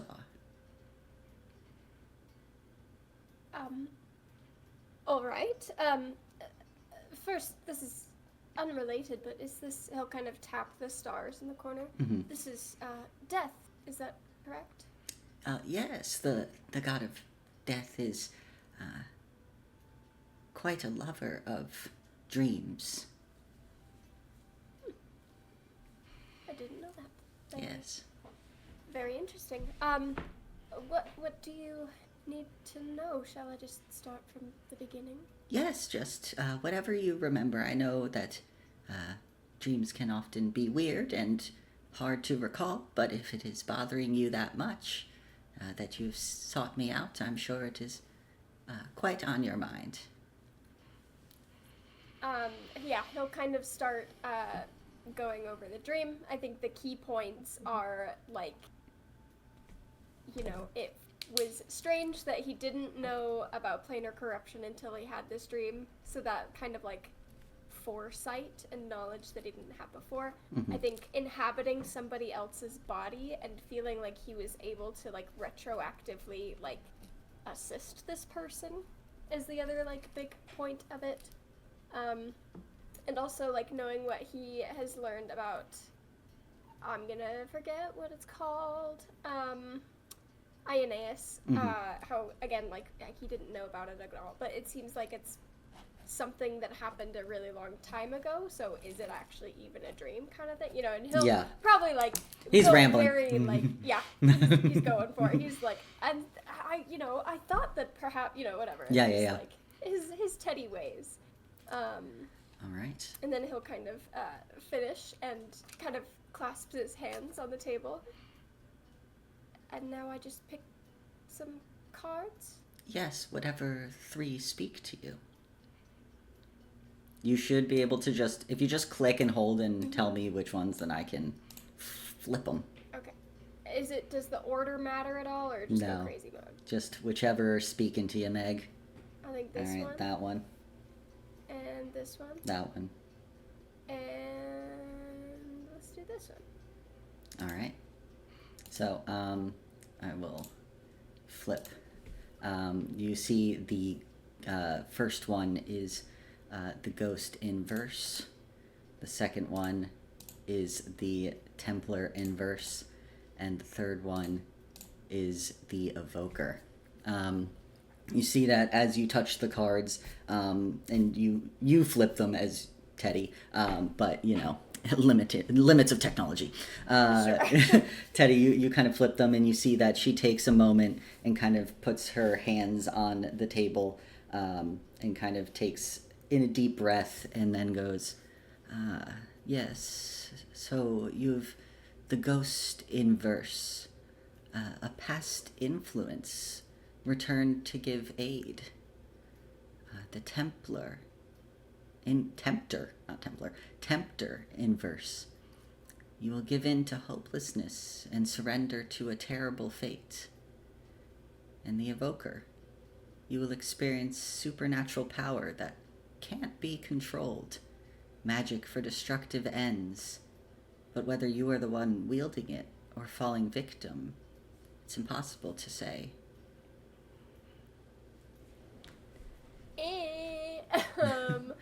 He's in his mind. He's like, I came here trying to feel like better about things, and I feel a whole lot worse about everything now. Yeah. She says. So. She kind of continues, and she's like, "These are quite serious cards, young man." Yes. I don't suppose that there's a way to change what they are foreseeing? I mean, the cards tell us what we can see, but your fate is yours. It is possible that with the knowledge that you have now, a future reading would be different.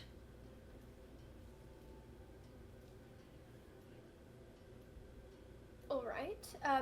Well, I thank you for your time. I think he's like trying to think like, he's like still trying to be very polite, but again, like this wasn't quite what he had hoped he would get out of this experience. So I think I'll just kind of, give a little bow and say, I hope that the rest of your day is wonderful. That if you need more business, that more should come, or if you're ready to be finished for the day, that it's nice and slow. I hope it's exactly what you need. And he'll again kind of like nod and then be on his way. As Teddy, as you go to leave, you kind of nod, bow, you turn, and with a speed and strength that should not come from an old woman, you see that she grabs your arm, and when you turn to look, her eyes are glowing this like neon green glow completely across her eyes, and she just says, "Beware, the Forsaken's reign has returned."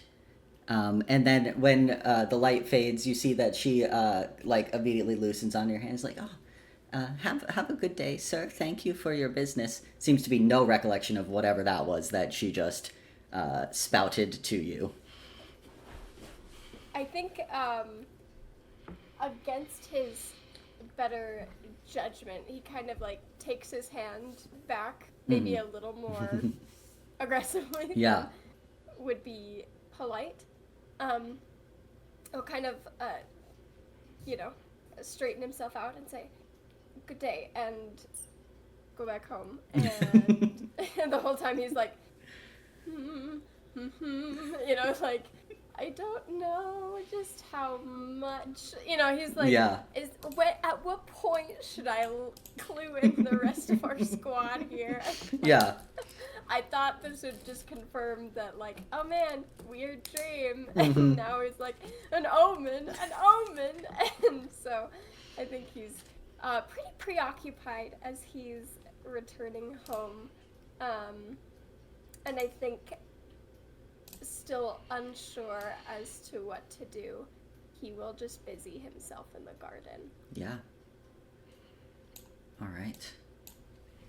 Well, we've all had some lore drops this evening. Is there anything else from Teddy other than, just continuing what he said he was going to be doing? All right. With that, we will conclude our fast forward. You all have a test Saturday morning, and real exciting. And if you all want to go ahead, give me that intelligence check again. Y'all really need to start using up your savvy points, and then I'll give you real tests, okay? I don't have any. Yeah, I'm gonna use the savvy point. Okay, there you go. I got a 15. 15, all right. D6. A D6, I want to yeah. use the savvy point too because I only got a 9. 9. My all right. dice was cocked, so I re-rolled it. I don't know why. I haven't had cocked dice in forever, and 2 tonight. It's just intelligence. Yeah. I also got a 15. Wait, All right. I got a 15? Yeah. 15, 15, I got 17. 17. I got 5 on my savvy point. 13 13. with my savvy. Yeah. I mean, still, all good scores on the tests. Y'all are keeping up. The questions are getting a little more difficult now. And yeah, you all are able to finish up your test and get ready for the evening. And we'll kind of come back to you all walking into Tipsy Goat Tavern. I know that Teddy plans on bringing a gift. If anyone else is planning on bringing something, even though Jaden said you do not have to, We all signed the card. You all signed the card. Yeah. Then we will take a quick bathroom break and come back with you all entering the Tipsy Goat Tavern. One thing to note, as you all finish taking your test, you headed out of the testing area, you're head home, getting ready, and you saw a gaggle of kids following around a ginormous tattooed first year around the schoolhouse. He seemed to be chill with it, but it was definitely a sight, this 7 foot tall, hugely tattooed man. Yeah. The kids were like, "Can we see the bunny?" They're just like, "Where's Reaper?" And you see that there appears to be a small field trip happening in the schoolhouse for some reason. But that's on Saturday.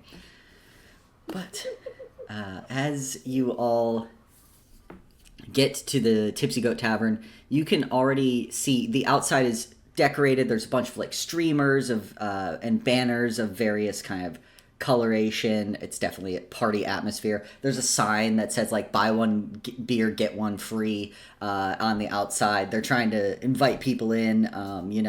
You can see as you enter, there's a bunch of hand-drawn goats drinking wine or beer or shots, all by different people, posted up around the bar. The air is lively. There's a scent of delicious food that wafts through the room, and it is loud. This is a huge bar already to begin with, and you all came in, I think, on a Monday, a moon day afternoon, when it was at its quietest. This is a Saturday night.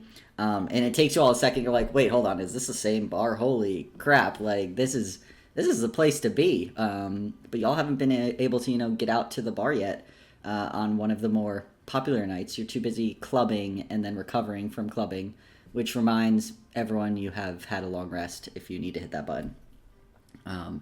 But yeah, there's a live band playing in one corner, and people are mingling. They're like, there's playing cards. Someone's definitely started like an arm wrestling kind of, bracket. There's like darts.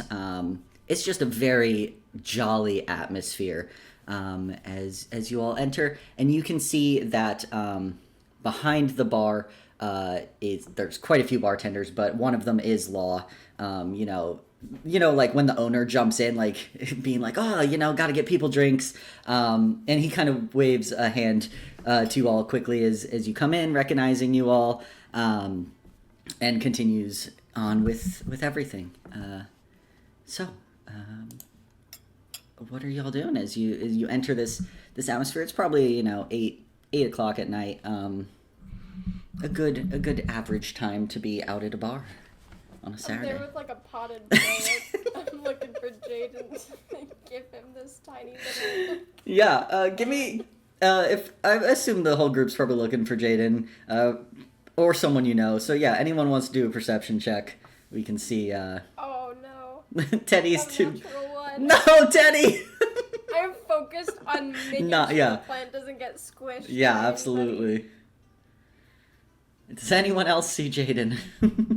I mean, maybe. Let's see how good her perception is. I got a 10. Okay, there's a lot going on. I got a 14. 14. I got a 16. 16. Oh, sick. Nice. Yeah. So yeah, Xanthi and Hayes, you all managed to see. Sorry. In the corner, talking to what looks to be a very frail, skinny, older man, like elderly, like in probably his late 80s, early 90s, who's sitting like off in, not like out of the way, but in an area where like somehow he is still part of everything that's happening, but no one is taking their like ruckus over there. It is very much like we know not to cause too much of a problem over in this area, but Jaden seems to be having a conversation, and at the yeah, and at the time that you two managed to like find Jaden in this swarm of individuals, you see that he happens to kind of look up towards the door and see you all as well, and you kind of like start making your way towards each other, like, oops, excuse me, as Teddy is like flame guarding this potted plant. But yeah, you see Jane goes, hey, so glad you could all make it. It's awesome to see you all here. Like, we can get you all drinks and everything. And then he sees that Teddy has a potted plant. He's like, hey Teddy, you brought a plant to the bar, or? Well, I guess to the bar. You were so kind to bring us that keg for Typhoon Takedown that I felt like a housewarming gift for you all was in order as well, and I'll pass over those little plants. Yeah, you see that Jaden takes it and is like, oh, no, that's awesome. No, oh, sweet, thank you so much. Okay, I'm gonna put this upstairs in my room to make sure it doesn't get squashed. You all grab drinks and I'll meet you at. He kind of like looks around. He's like, I think there's 1 or 2 open tables. I could meet you at a table. Sure. Oh, awesome. No, thank you so much. And then he kind of looks past that. He's like, hey everyone, like I don't know if you all were part of this as well, if this is like a group thing, but thank you. Thanks. And then he heads upstairs real quick. I'd say you all are able to easily make your way to the bar. You see that Law is there, and Law's like, welcome back. How are you all doing? Beers? Please, yes. Great. And I think some of you didn't drink. Is the water to start? Water? Yeah, sure. Yeah, so beers or water for whoever's drinking whatever. And you'll head to that little table, And unless someone has anything to say to Law, otherwise you can get yourself a seat and wait for Jaden to come back. I think Teddy will just say, like, congratulations, happy anniversary, kind of gesture to the bar as a whole. Yeah. And thank you for the invite. Yeah, I'm so glad you could make it. It's, 70 years is kind of wild. I hope we make it another 7. I won't be around, but it'd be really cool if we make it another 70, so... I'm kind of like, cheers to Yeah, that a little bit. yeah, absolutely. You see that Law grabs, like, his own mug of beer that was, like, off to the side, does a little cheers. And, yeah, you can head over to the table, and Jaden comes back shortly. As you all are looking, you see that,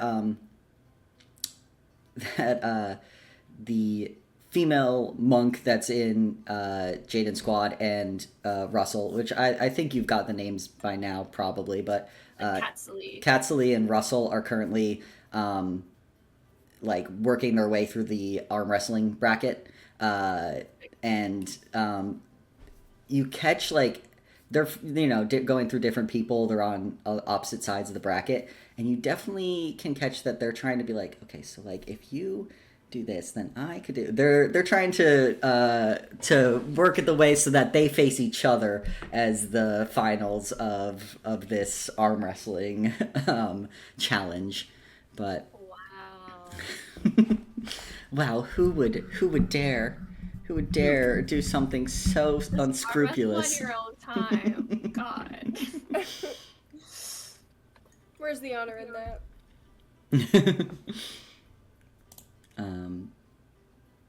But yeah, Jaden returns, Plant safely upstairs. Is like, with a beer, we'll say. Stop by, grab one. He's like, well, I'm so glad that you all weren't busy. How did everything go with the were-rat? Did you? No, wait, hold on. Did he know it was a were-rat? Yeah. Okay. I was like, I can't remember what he Because told he me. said a were-rat of prophecy doesn't surprise me. Yeah, he's like, with the were-rat and the clubbing. Were the outfits good? Did you feel good in them? Yes, your advice was great. I got compliments. Awesome. I'm glad you liked prophecy. Actually, Jaden, I was meaning to ask you if you know someone or anything about someone named Nendra. Nendra, do you have a last name? I think we just got the first name. You do not have a last name. Yeah. She's a night elf, like a full night elf. Nendra. Is rich, so I thought. Well, all rich people know each other? Maybe. Well, I figure you'd be more likely to know another rich person than. No, I'm messing with you, Marigold. Unfortunately, I don't know Nendra. Maybe a last name. A lot of times people have a title and then go by their last name. So. Yeah, I did not get a last name, so. Oh, this person flirted. Did they like stand you up? Is that like why? Oh no! It was just someone that I met while I was there. They were like, "Oh, hey, do you want to come to the VIP section with me?" Whoa. So we talked about stuff. Oh, naturally, as you do. Yeah. Yeah. And America was talking to me like, "Oh, we talked about like goblets." And I was like, "Oh, I thought that was kind of weird." So stuff way better. We talked about stuff. Yeah, way better. Yeah, she's a VIP there sometimes. I don't know if you've seen her there. It's like when she looks at you, it's like time slows down and the room gets quiet. It's kind of weird. You see that Jane's like, yeah, no, I've definitely had that happen before with like, people. Okay. Wow, there must be a lot of magic people out there. Oh, yeah. You see Jaden's like, oh no. Marigold. Okay. He thinks you're just talking about a crush. She's like, I don't know, she's creepy. This is so unbelievable. We talked about stuff, and when she looked at me, time slowed down. Like, yeah, have you heard of having a crush, Marigold? You should have by now. It sounds like weird magic. Is it weird magic or is it love? What is it? Could be either. Is love not weird? Weird magic, yeah. Oh my god, so true. But yeah, you see that Jane's like, yeah, no, sorry, I honestly haven't been to Prophecy in a little while. Well, since joining the volunteers, been pretty busy being here on my nights off. So yeah, I mean, most of the time though, VIP is really just money. So makes sense if she's wealthy. I figured she was wealthy. Well, if you hear her name around, Yeah, I'll keep an ear out. Anything. Thank you. For sure. But yeah, well, anything else you all have been up to since we last talked? It's been a little bit. Well, I guess not. We did see each other after the, that whole thing in Center Market with the Plane of Air, but... Oh, do you want to meet Law's father? And he kind of looks to see if the older man that he was talking to earlier, the elderly man, Is still alive. is currently being talked to or talking with anyone. And you see that there does seem to be like a few people that constantly are stopping by talking. Seems like a very popular older man, but people are kind of like not like paying their respects, but kind of like the grandma at a party that everyone's like, make sure you go say hi while you're here, like kind of vibe. But he's like, yeah, well, I could definitely introduce you once kind of there's a bit of a break if you all want that. Yeah, That would be great. Awesome. How about you? Anything new with your crew? I feel like we talk about our escapades often, but how has it been for you all? Have you gotten into anything fun? Really just working. This is just me. I'm Jaden. I'm really just working and at the bar. Yeah, nothing too crazy. Which I mean has been okay. We had a bit of a rocky start, and I'm okay with calm for a little bit with the group. The group's doing better, and he looks over and sees like at that moment it's when like Katsley and Russell are like conspiring together, and he's like, I think we're doing a lot better as a team. So that's real nice to hear. Is everyone getting along better? Yeah. So. Well, they should all come to Typhoon Takedown next time. Okay, yeah, like Tuesdays. Is it every Tuesday? Yeah. Okay, yeah, I'll definitely bring it up. Tate is gonna make me have to RP like 7 NPCs at Typhoon Takedown. Typhoon Takedown, like this is my cult, okay? Okay. Nancy's gonna start like her magic cult, right? And Marigold is gonna get everyone in Old Haven, like loving this show. It's going to be the most popular radio show of all time by the time she's done. This is a win-win as far as I see it, because we have a captive audience. Oh no, you're going to turn it into church? Exactly. It could be like a dual membership to both. A prayer and a scripture, and We then recruit listen them. to- Yeah, and we could even pay my uncle to run advertisements to let everyone know about Xanthi's god. Amazing. Why am I just running a Christian rock station? Right. We've got the keg there, and then as they're enraptured by Typhoon Takedown, I just sidle in there and be like, let me tell you about my god. This seems like a great time. You seem super receptive to this info. Oh my gosh. It's great. But yeah, you see that Jaden's like, yeah, I'll definitely bring it up to the group. See if I can't convince at least one of them to join me. Maybe Russell. You traveled with Russell, right, Teddy? So you two are Yes, from I thought. Stratus. So he's kind of quiet, but he might enjoy, the radio. And he looks back over. Oh, we might want to go now if we're gonna get a chance. He's been real busy all night. So Jaden gets up and leads you all over to this older human man, very slim, kind of has like stark white hair, but definitely like patchy and like receding. And you can see, like, as you were heading up, he was someone was like leaving. You can see, like, he was greeting everyone kindly. Everyone was interacting with him, very friendly. Like, this is definitely a jolly figure of the community. And you can kind of see where Log gets his like hospitable personality of everything. And as you walk up, you see that Jaden starts to introduce, and he goes, Mr. Faramore, Carl Faramore, this is, and he kind of gestures to you all, and you see the older man, Carl, kind of look a bit surprised and goes, Lark, you haven't aged a day. How many years has it been? To Marigold, as she walks up. Oh, I'm not Lark. I'm her daughter, Marigold. Oh, I'm so sorry, my dear. My memory isn't the best these days. You look incredibly similar to your mother, a spitting image almost. But yes, I'm sorry.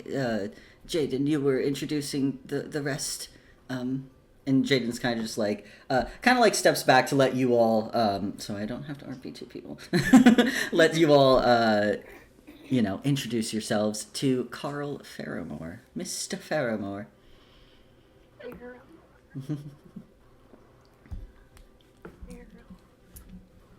How is that spelled? Farorrow more.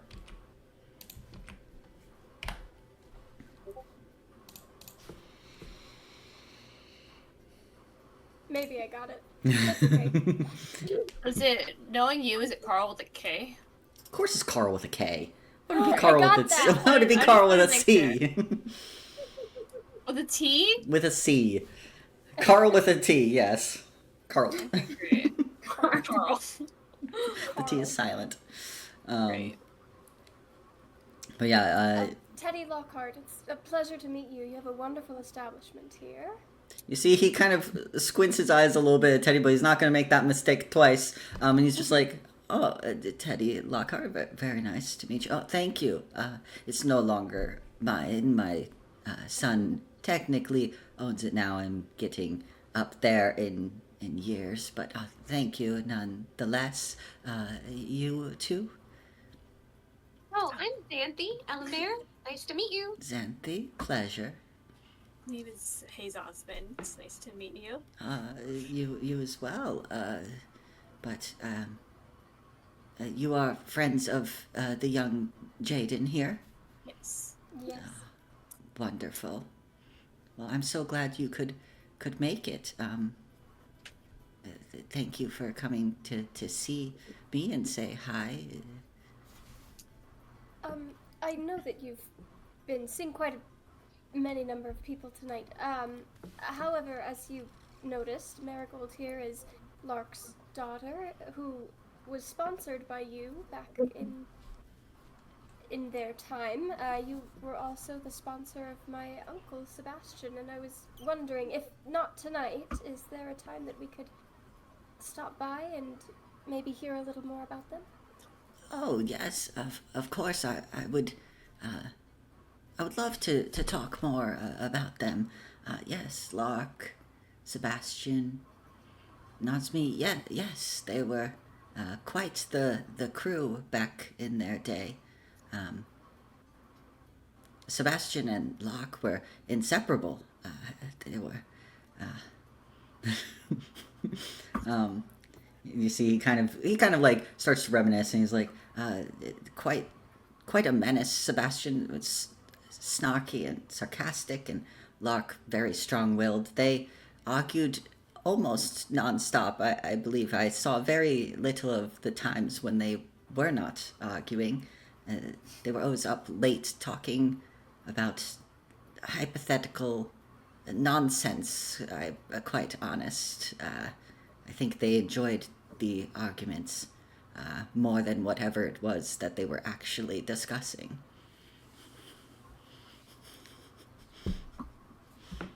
Teddy's gonna kind of look over to Marigold to see if it's like, does that check out for what she knows, from her experience with her mom and stuff like that? No, I know. I think Marigold looks surprised because she's like, did my mom like have a thing with Teddy's uncle before she was with my dad? But now you can't do.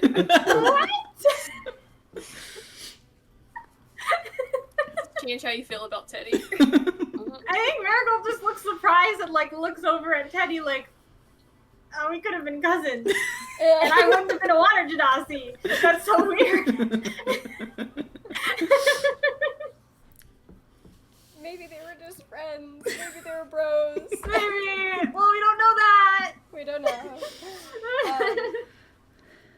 Yeah, I mean, whatever else he's like, he'll say about him, Teddy will happily just sit and listen as long as he's able to. Yeah, it's basically follows along that line of basically just telling a story about one time he, when the early hours of the morning when the bar was technically closed, like the two of them were drinking and arguing and like fighting about something, and he thought like someone had broken in, but it was just the two of them getting in a fight. And he said he came downstairs to Lark tossing Sebastian through a table. That's so funny. Oh my god. Marigold just like nod her head. She's like, yeah, it sounds like something my mom would do. Yeah. When she was younger. That's really funny. Yeah, you see, like, after the story, he kind of takes a moment and was like, but yes, sorry, I would be happy to tell more stories another night, but it is getting a little late, and I'm afraid my mind is not as clear as it used to be, so perhaps an earlier time, another day. That would be wonderful. That would be lovely. Wonderful. It was so great to see you, and how is Lark doing? Oh, she's good. Great. I'm so happy. And Sebastian? I think kind of the like engaged and kind of like just happy kind of vibes that Teddy had in this moment, kind of like, you see his grip on his, like, he hasn't like had any of his drink yet, he knows he should wait on that, kind of like tightens a little bit. Yeah. And he's like, I actually am not sure. That's part of the reason why I'm so curious. I've never actually met him before, so Oh. Well, I hope he's well wherever he is, though. me too. Yes. I hope so as well. So, I did not mean to bring down the mood. No, you didn't know, and it's every bit your right to ask. You knew him once, you were close with him once. I Yes. can't fault you for that. But, well, that makes you two almost my grand sponsors then, does that not? I think that was how that would go. But, well, I hope that I can see you all more, see you around the tavern, drinking the beer, eating the food. Yes. The jacket potatoes are delicious. I'm so glad you like and they that. pair very well with the beer selection that you have. You see, he kind of just like taps his nose. He's like, yes. Well, we don't wish to keep you any longer. You have a wonderful, wonderful evening, Mr. Faramore. Thank you. You as well. Teddy, Marigold, Hayes, Santhi. Have a good night. And you see, as you all kind of like start to step back, like piranhas, it's just like more people zoom in to get their moment with Carl. This poor man, this poor elderly man is like, I want to go to bed. And everyone's like, no, we must say hi. But he seems... Just a little cardboard squares. But yeah, you see, Jaden was, you know, kind of... He was off to the side for a little bit during the story, but then he like... you look back and you see now he had actually jumped behind the bar to help Law out with, and all the other bartenders with giving beer out. And he seems to be pretty engaged in that, but he does give you all like a like high kind of vibe as he's like quickly running to get another drink. But yeah, you all are free to kind of enjoy this party, joyous atmosphere of the tavern. And if anyone wants to talk to each other about things. Yeah, I think Marigold's gonna like look over at Teddy.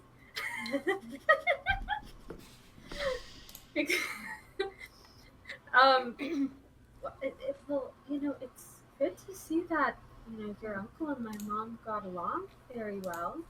It sounds. Got along in their own way, it seems. Yes. Do you I think don't- that they were like together? Can't tell. It Because sounds like it could have sounds gone like it. either way. Do you think that's why I never saw him around as a kid? Maybe it ended badly and Oh dear. I know you had offered at one point for me to talk to your mother and ask questions, but maybe that would not be the right way forward at this point. This is I me think busting it a gun wouldn't on hurt Teddy. to ask. And if she's not comfortable, then Of course, give her an out and everything, of course. yeah. But you know, I think it's good for you to learn more about your uncle. I'm kind of curious. Yeah. Yeah. Teddy's gonna kind of find a spot to sit down, and he's gonna start kind of nursing his drink a little bit. Yep. A little sippy.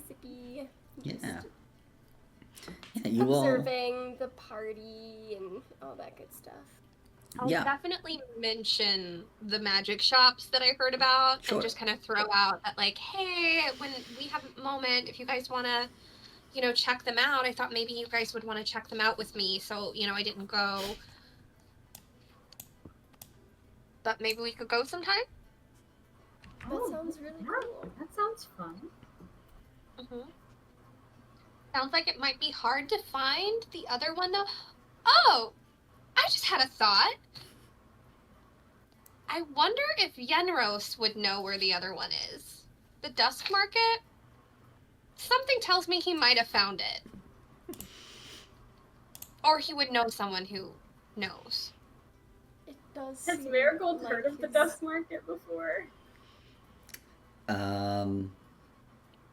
Probably not. I'd say unless you were specifically looking for like illegal underground activities, it's not something like you would have heard about. So yeah. Well, yeah, we could go and check it out if we can find it. And even if it's a little shady, we probably won't get scammed because I can always check to make sure they're telling the truth about what the item does. So, What do you mean? oh, well, I can tell what magic items do. Oh, have you always been able to do this? Yeah. Like You ever know- since I was little. That is great to know, Sandy. Yeah. I'm glad this is covered up now. I thought it was like an elf thing, maybe. But Mhm. actually now it occurs to me that it's not. So, Oh, okay, yeah. You've always been able to do it, but you only recently came into your clerical abilities. Right. Is that correct? Is it a family thing? well, I don't think so because my other family members cannot do it. No. Yeah, can other family members not do it, Marigold? It's a family thing. Actually, you know what? I think my mom can, but she learned it from, from like her job stuff. Oh, yeah. So it's just like how I can like do what Hayes can do with like the poofing. Oh, You know? yes. Yeah. Yeah. Yeah. I can't The do the other teleportation? thing though. You know, if anyone else has any things that they can do that hasn't come up yet, now would be a great time to share. Well, this hasn't been relevant before. Mm-hmm. I mean, I can skip rocks really well. That is good to know.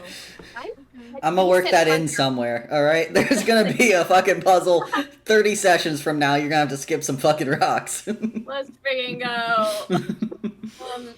I should say I'm great with direction, and I am a decent hunter. So, if that comes up ever. Theory, Xanthi's actually a ranger. Am I a warlock or am I a ranger? You're You multi-classing. are any class but cleric. Yeah. Anything but a cleric. Mm-hmm. Yeah. But so, anyway, point being, we won't get scammed, because if we think it's shifty, I can always just check and make sure. That sounds great. I think it would be great to check it out. Like we've sort of been saying, having lots of connections and having people in different areas as contacts is a great way to be in the know. And Yeah. Does anyone know how we could get a hold of Yenros? Well, he lives at the Try to school. find Have Ben? his number. No, they weren't allowed to have the tablet. Yeah. You have the number of their room. He gave you Yeah. their room number. Yes, we So- should just go knock on the door. And just ask Right now? about... And we promised to show Xanthi's at the the party. shapeshifter. You know, the wereback. Oh, you're That's right. True. They Yeah. were very interested in that. So, Yeah. and we did kind of like take that mission from them, like from their hand. So maybe the least we could do is probably like tell them about it. Yeah. I mean, honestly, we probably did him a favor though, because I mean, I gestures at Hayes and where the general direction of the bite was. Yeah. That feels okay now, right? Like you're good. Yeah, I'm good. She healed it up. I'm fine. Okay. Still kind of weird to think about. Not like in a don't bring this up kind of way. Just a new thing. I guess. Yeah. Yeah. Guess that's also something I can do pretty well, but you already know that. Yeah. I mean, pretty cool. Yeah. Oh. So I found a lot of cool stuff out in my research. What Where did you been? Yeah.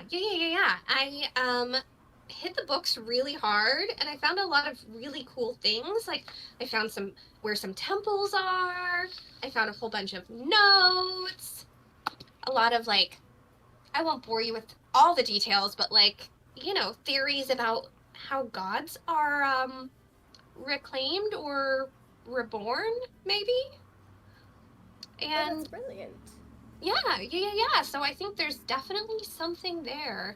And I think what I need to do is find believers and just kind of, I think that's the key. So, yeah. Well, I mean, I've seen your magic with my own eyes, so I'd like to think that I can be one of those. Yes, Oh, me as thanks. well. Thanks. Yeah,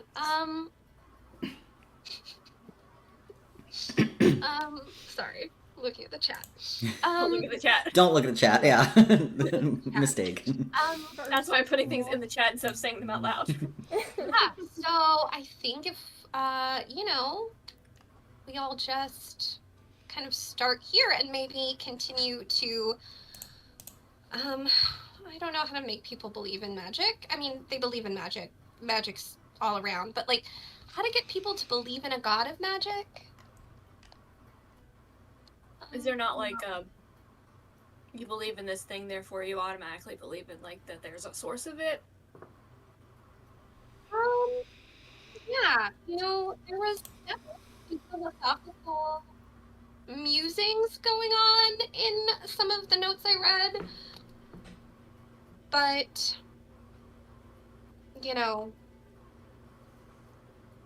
they didn't all reach the same conclusion. So, you'd think it'd be pretty easy, but guess I'll... It's a little... There's a really cool story, though, about how Tamag got reclaimed or reborn, perhaps. And then I'll just, share that story, because that was an actual, something she feels like everyone would find interesting. Yeah. And it's a less dry than talking about what researchers wrote, Yeah, She's for sure. a party. So she's...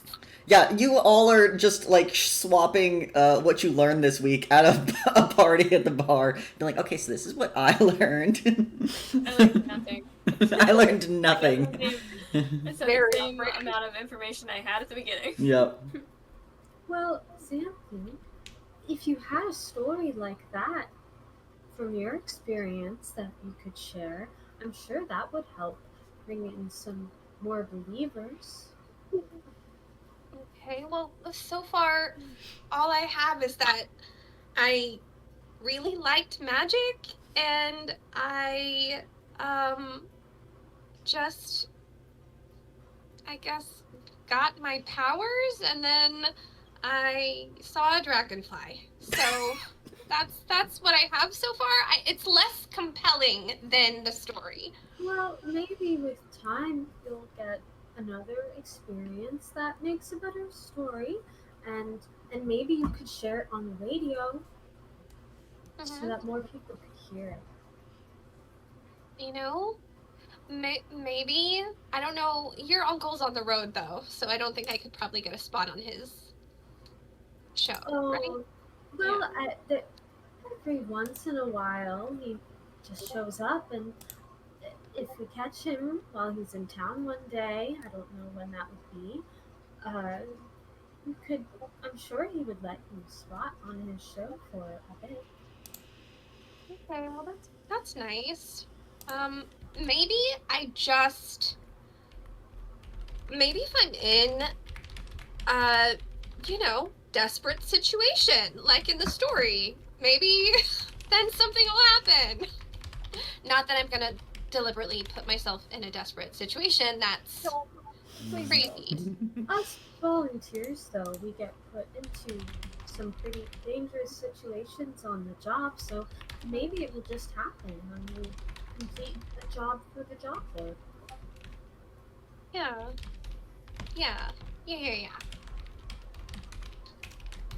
Right. Just, I'm sure it'll come to me, right? I mean, opportunities will present themselves. And I mean, obviously, I suddenly have powers, and you guys have seen that. So clearly there's a god of magic, because otherwise, where did the powers come from? Well, magic can come from other places, so... Well, that's true, but, I didn't get mine. Like, I wasn't born with it, Well, except for those couple things that I can do, but that's different. So you prayed and then got your powers right after? Well, I was kind of listening or aware. I think I was just maybe I was just the only one paying attention, the only one listening. But I was going to maybe, since I am not a born sorcerer, I thought maybe I'll follow in Erwin's footsteps, okay? And maybe I'll go join the city sponsors mages. Maybe I'll try. And I thought about it, and I asked if I should do it, and then I got powers instead. So I thought, that is a divine sign. So that could be maybe a story to persuade someone to believe, right? Yeah, that sounds like a good story. I mean, where else could you have gotten magic from? Exactly. Especially if there wasn't like a planar merge or something happening at the same time. Right. And I mean, I didn't make any deals. So, I mean, can't even make a deal if there's no words exchanged. So, there you go. I think we should share this story. Yeah. I feel like maybe there's something there. The start of I don't know, not like, what do clerics do? It's not like a sermon, What do but clerics it's do? you know, like a speech, but that clerics give. Yeah. It can just be a speech. Yeah, but like I feel like they have their own thing, right? Yeah, but I mean, if a cleric's doing it, then it's automatically a cleric thing, right? I cannot argue with you there. And fit yourself into like a cleric-shaped box to be a cleric. I mean, I did try to do exactly that before I came here, but you know what? It's not all working out. I've ditched the mace, so maybe this can go too. I can do my own thing. You're right. I can, if I'm rebirthing a god, rebirthing? Yeah, that sounds weird. That feels really, that felt, I'm sorry, see how Jesus, much to of the air. her drink is drunk. She just looks up and goes, I'm sorry. That was really weird and inappropriate. I'm sorry about that. Around. You know, if I am helping to Reclaim. whatever a god, I don't have to follow the same steps as someone else. I can do my own thing. I mean, if you follow the same steps as someone else, then how are you going to expect different results? Yeah. Because they've already been in those steps, and then you're at the I would outcome like you're some looking of the for same outcome. results. Like I would like the god to be known, but Oh, yeah.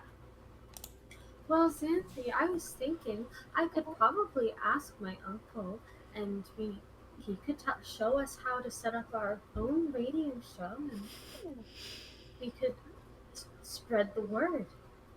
you would do that? Oh, of course.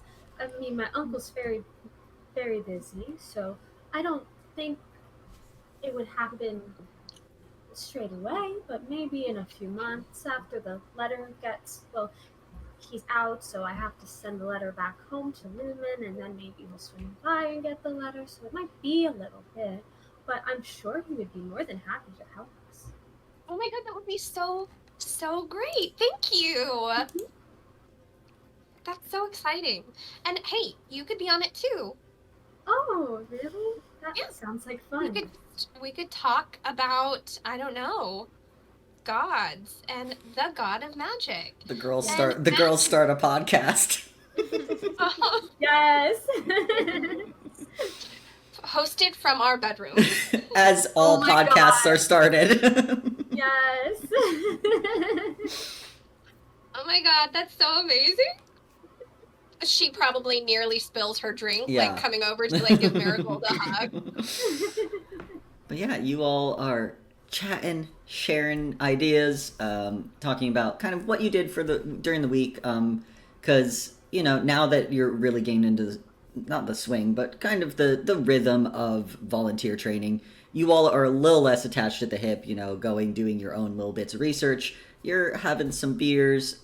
It's just a good atmosphere all around. Is anyone doing anything else while you all are out at this bar. It's probably approaching like midnight, maybe 1 at this point. As you all have been here for a bit, chatted up. Marigold like puts her drink down and she's like, I meant to invite Sirius and I forgot. Oh, you think Zarius would be in this room right now? This is his worst nightmare. That's fair. That's true. How to get him out of his shell more. I mean, yeah, no, I think that's a good idea. He probably spends way too much time alone in that house. That can't be good. I mean, yeah, maybe we can do like a quiet game night and invite him. That might be more his speed, you know? That sounds like a very good idea.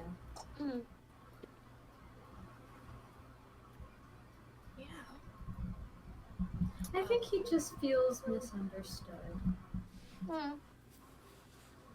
Yeah. I mean, it seemed like there's some not so nice gossip about him, so I feel like a lot of people seem to believe, which must be really hard. I mean, we kind of believed it, didn't we? I didn't. We didn't even know what it was that needed believing or not. We were skeptical. yeah, I wasn't. That's true. it's true. Fight for your man, Marigold.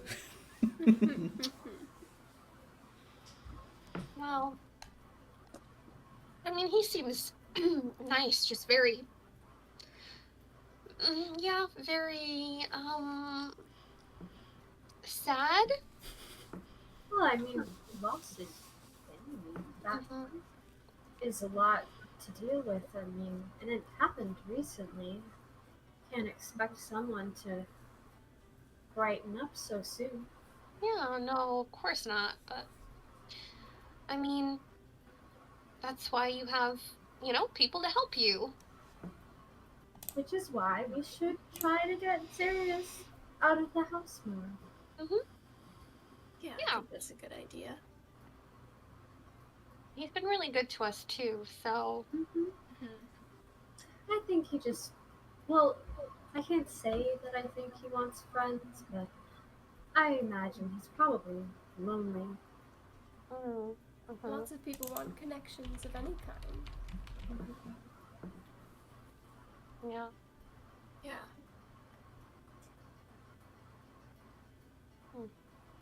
Well, we'll invite him. We'll invite him over.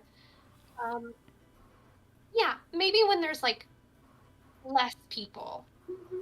Yeah. Like like a frightened woodland creature, and you just have to like be very, very cautious and no sudden movements, and lure him in quietly. Not you I see luring your him in. hunting skills are coming in handy. Yeah. Oh, we obviously are not going to harm him, but No. Same premise though Yeah. applies. It's like that with spearfishing as well. Oh. Don't want Never to scare away the spearfish.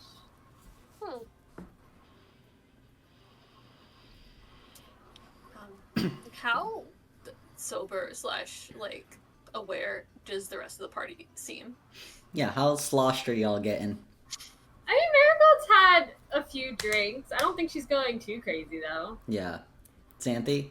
Teddy? Xanthi's had a few. I don't know. Like, You're like I a feel good like tipsy, You're she's just just staying. had one, and when one's gone, like another one is there. Yeah, So, she's sticking true to the name of the tavern. You got to. It's the tavern's birthday. Yeah. Tipsy Goat Tavern. Yeah. How's Teddy doing nursing his beer?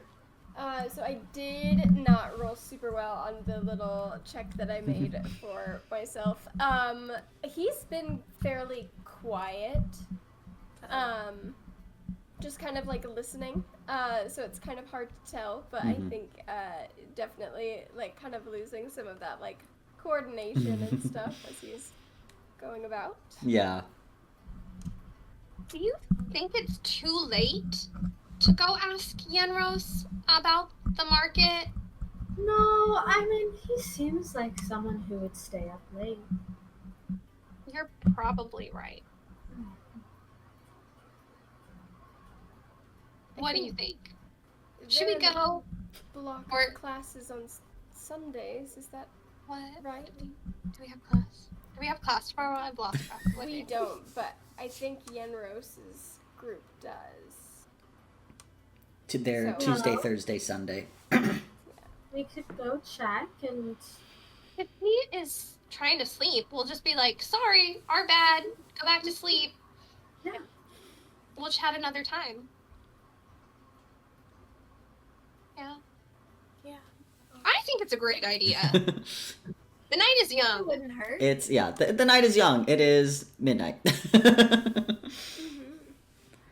But yeah, you all you can see that Jaden finally finishes his shift, whatever he was doing. He manages to get away from serving beers, and he comes over. He's like, "Hey, really sorry I didn't get to hang out too much. You all seemed like you were really chatting away, though. Have you all been enjoying yourselves?" Yes. It's been very, very We great. have to Awesome. come here more often. Absolutely. Birth of God. Do you Oh. have wines? What? Sorry, wines? Yes. Yeah, I think we have at least like a red and a white, just like a house wine, but next time. Next time, yeah. Thought about it. Celebration. Can we get one sure. to go? I don't think Um, that's. Come on, Hayes. You asked Good about idea. wine. You never ask about drinks. Can we get a bottle of wine for Hayes to A go? bottle of, I think, Well, Hayes, you don't have to drink it by yourself. We can all have some. That's right. Back at our That's what house. it's for. Yeah. Maybe we can invite Sarius. yeah, I can get you Oh, and all a bottle to Jaden, go. you could come. I might be able to swing by later. To how late are you all going to be up? I don't want to leave law in case things get a bit rowdy Yeah. in here. The night is young and people get a bit crazy as it gets later on a Saturday, so I'm kind of doubling as the bouncer tonight. For Oh, sure. Did you hear that when my mom was younger, she threw Teddy's uncle into a table? I did hear that. I was there for that part of the story, and that's pretty cool. Sorry, Teddy. I don't know. I mean, it's a good story. Means nothing to me. It is. It's a cool it is story. Very much a good story. It was probably friendly. I'm sure It was. sounded. Mm-hmm. Have you thrown someone friendly through a table? Oh, no. No, I can't really lift anything. Oh, Anything. There's He's one so squid, small. like, brings the mug of beer up to her. hmm God, what a dainty little princess. I know. Yeah. Well, I'll get you all that bottle, red or white, and I could just message you all later if I'm whenever I'm done here if I'm still feeling up to it. Yeah. Yeah. Love Okay. that. Great. Yeah. Red. Red. Red's fine. Sure. Yeah. I've Um, really been one for white. Okay. Yeah. You party. Yeah, you see that Jaden, ducks behind the bar, talks with Law real quick, grabs the wine, and comes back. And is like, yeah, here you all go. Don't worry about it. I covered it. So, Well, thank you very Thank much. you. Jaden. Please. Thank Well, hey, you. You asked about the were-rat, right? oh yeah, Yeah, it went and got a cool souvenir from it. are you good? I'm okay. Oh, I'm okay. okay. All right, good, It was taken care of. good. Yeah, okay. I'm glad. That can be Yeah. real, hit or miss. That's shapeshifters, and never know. Yeah, never know. So I looked out. Yeah. So Awesome. Well, I'm glad. I'm glad you all are good. Hey, also, Hayes, how are you feeling after the building fell on you? Are you doing okay? Or last week. yeah, on Sunday. Yeah, You're good. Okay. that was kind of embarrassing. Anybody else noticed? I mean, there was a lot going on. Fell down. It was only a small corner. Things were in It felt like a movement. building. It was kind of a building. Yeah, no, that's for sure. Yeah, I'm tough. Yeah, no, absolutely. And he gives a little punch to your shoulder. He's like, yeah, no, absolutely. Yeah. But no, well, let me get back and make sure nothing gets too out of hand here, so I could swing by later. Yeah. Awesome. I hope it's not too crazy for you. Yeah, thanks. Although maybe I could throw someone through a table. Like that could be kind of fun. You know, I've been working out, Before so you do, I'd love to see it. Who would you pick? to throw through a table right now. You see, he's like, this is he's like, I mean, well, Hayes, I feel like you already had a building fall on you, so, and Marigold, you said that, I don't know if I feel like you'd rather like throw someone through a table, so, I mean, Xanthi or Teddy? I mean, if I could, but I mean, I wouldn't mind being the one thrown. I could probably throw you pretty far. Probably. Jaden, You should, come should to our see next how beach far you can day and throw me into Marigold the water. Yeah, absolutely. I'm not a very good swimmer. I kind of just sink, like a rock. But you know, I could definitely like stand, waist deep. You know, like when dads have the kids stand on their hand and just like yeet them into the water. Absolutely. The time. But yeah, no, absolutely. Beach day. We'll have to plan it after, or maybe when we're hanging out later. We'll figure out a time that works. Yeah. Mhm. Awesome. All right. Well, hey, thanks for stopping by. Sure, Law appreciated it. For So the invite. yeah, Yeah. absolutely. It's always a And the pleasure. fine. Of course. But yeah, you all are able to finish your drinks, hang out a little bit, and get ready for the walk back. You're going to the schoolhouse to bother Yenros? Yes. Amazing. That seems like a great idea. Yeah, for sure. He's probably up. I don't think he sleeps. Now, is this Sarah or is this Xanthi? Aren't they? They are a half elf. It's Yeah, both. so they only need to like meditate, right? Yeah, only a few minutes, a few hours. I mean, Xanthi did travel with them. That's so, true. Yeah. Yeah, you know their sleeping habits. But yeah, well, anything else as you all step out into the cool evening air? It's like that weird, like, cool but sticky, and you're like, I don't know how I feel about this, of like a, seaside town. Marigold's probably fine. Marigold's loving it. Yeah, Just thinking absolutely. about it. Yeah, It's hydrating for her skin. Mhm. So, for sure. Sea salt air is really good for you. oh yeah. But yeah, you all are kind of headed towards the schoolhouse, kind of in a good mood, ready to go talk to Yenros, hopefully, if you can.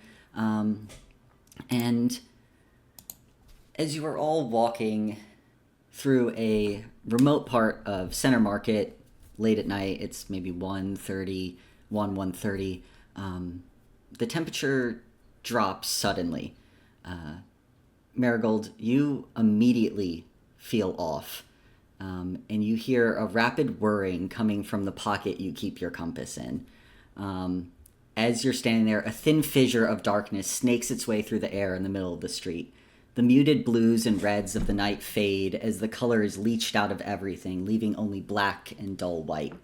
All of your skulls feel like it's slowly being ripped apart as your vision blurs. Time seems to slow, or is it speeding up and you're moving too slow? The thought makes your stomach turn and drives you to your knees. Suddenly, from a wall nearby, you see this horrific mass covered in eyeballs and giant maws with razor-sharp teeth. The body has no real shape and seems to turn the area around it to sludge. I need initiative as you all are in this middle of nowhere Center Market. Whoa, Strider? Oh my god. Oh my god. Okay. Oh no. I'm gonna roll and then run to the restroom. Yeah, we'll do Yay! initiative, and then we'll take a quick break, and I'll get roll 20 set up and everything like that. I rolled so bad. All right, let's go. Let's go down the line. Xanthi. 17. Okay, not bad. Teddy. 30-20. Hell yeah. Let's see. Marigold. You're on 8. 8. Haze. A hot 4. Paladin curse. All right. Haze. Marigold, and now I need to roll for the creature, and I need to pull up roll 20. I'm Oh scared. my of god. what it Oh my is. god. Oh my It god. Oh my sounds god. creepy.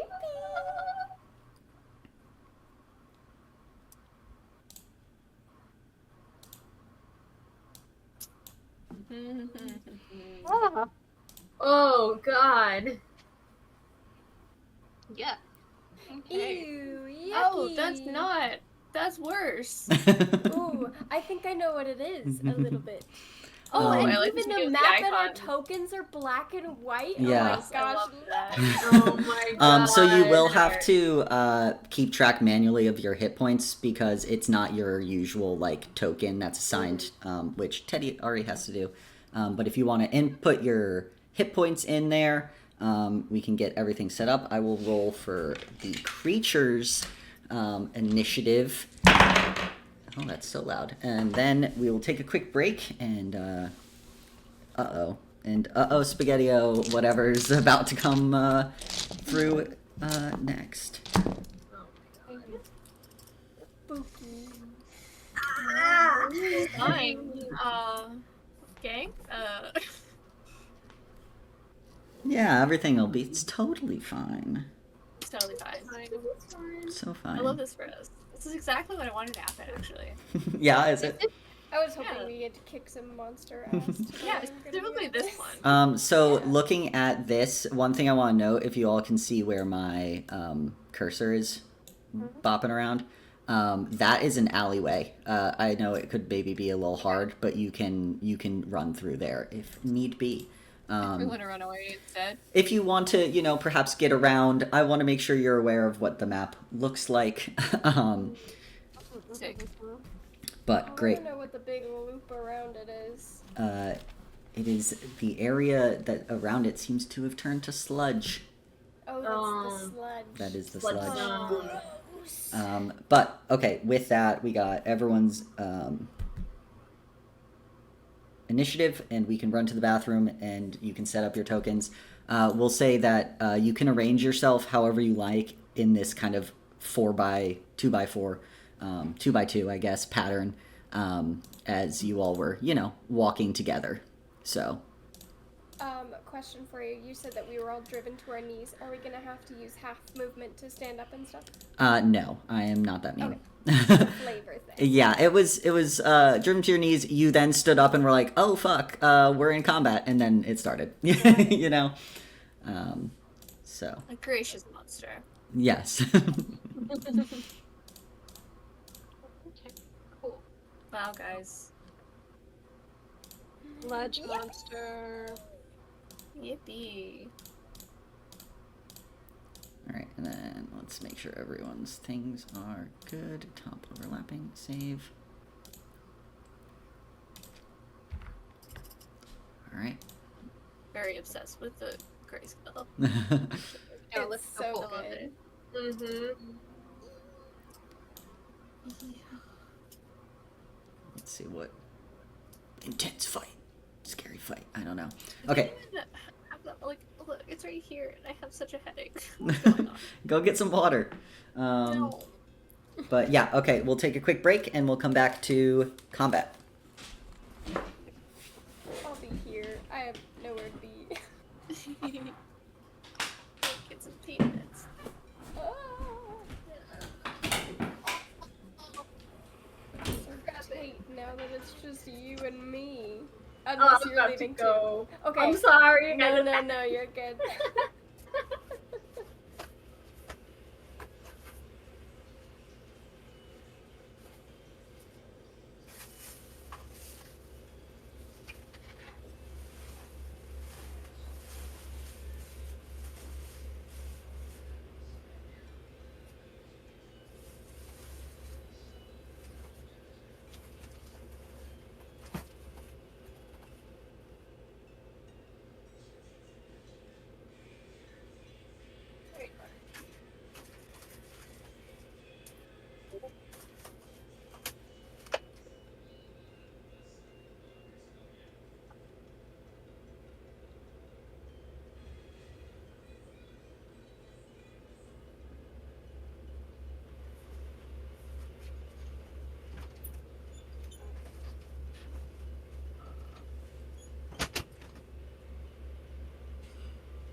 bloody monster. With all its eyes and multiple mouths. Come on. Yep. Yeah. Maws. Creepy. Looks like little tentacle things. Nasty wasty.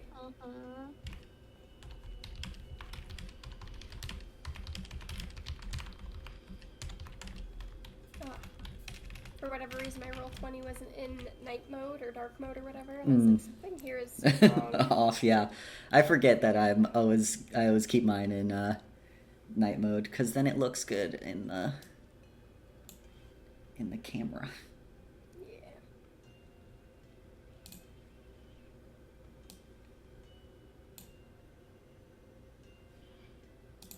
Is this putting Hayes and Xanthi in the front lines? Is that what y'all have decided, or have you not decided yet? I think Teddy probably is lurking in the back. Yeah.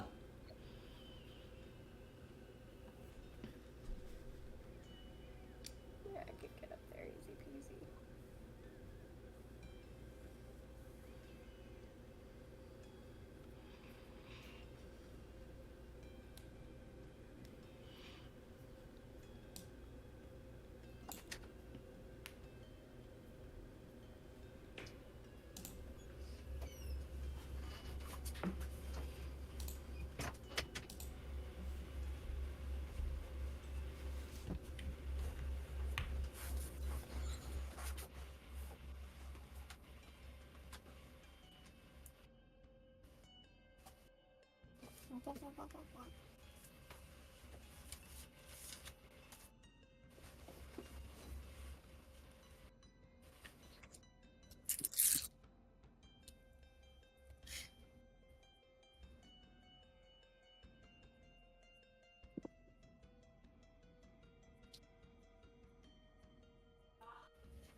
Yes.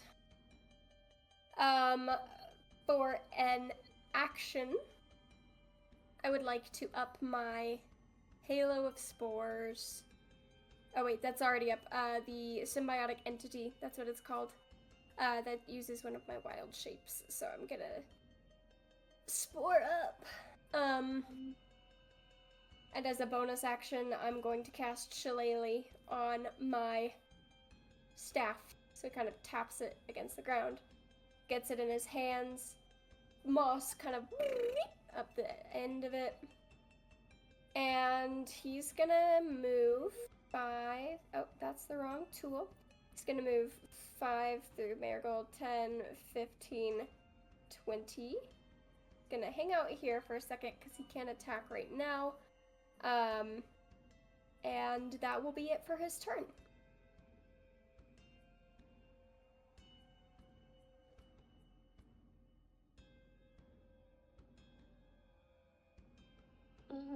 Yippee.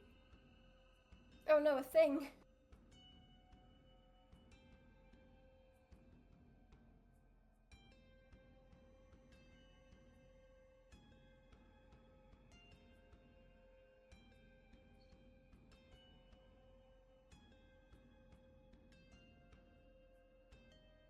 Oh my goodness. Oh, I can do this. Cleric. Don't do that because then that's when you don't do it. 15. Knock on wood. Okay. Oh, that's not terrible. 13 plus 4 for 17. I got a 13. Hey guys. Did you get a 1? Morgan. Morgan! I love wisdom saving throws, and wisdom saving throws love me. They just love nat ones better. Oh no. What was all that setting up your dice?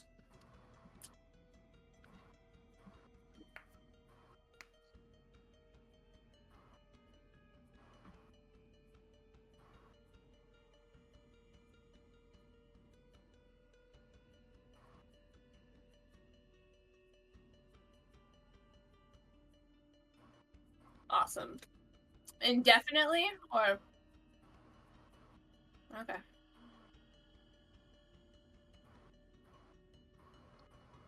Okay. All right.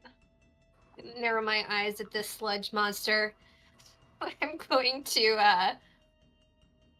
I am going to reach out a hand, point and cast Guiding Bolt. So some purpley blue shimmery energy just shoots out towards them, and it's a ranged spell attack. So we'll roll for that.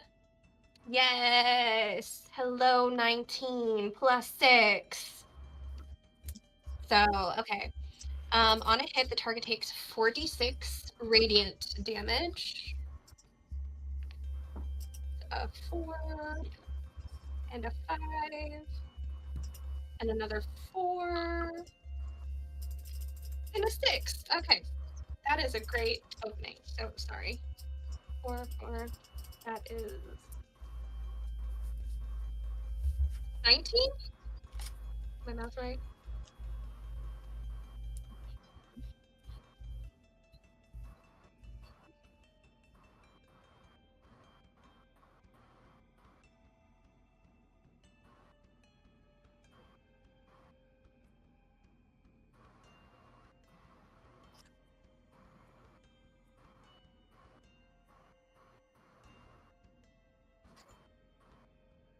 Okay, and he is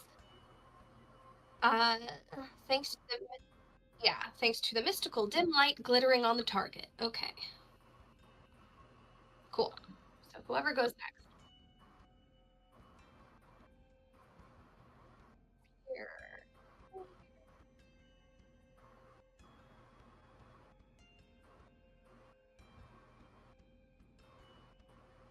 I think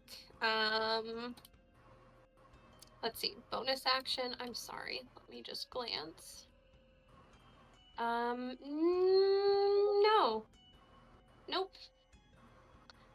That's it, and I think I'm just going to stay in place.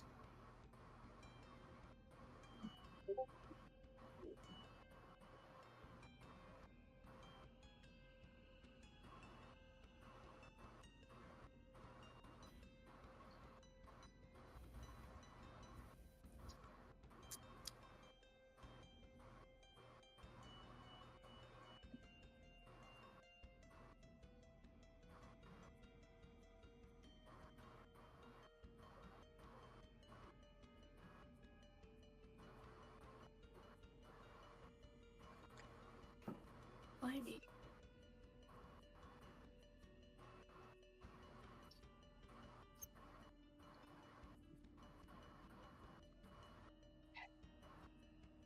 Okay, what's next?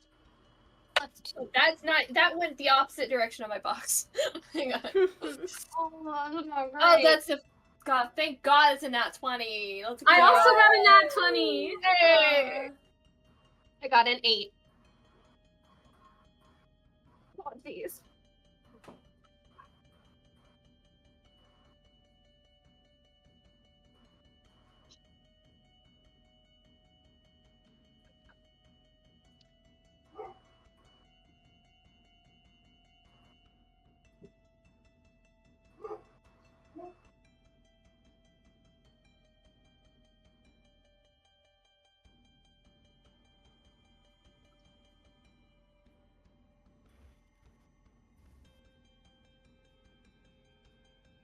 Oh, question, Lucas. Is this because of the diagonal within 10 feet of me?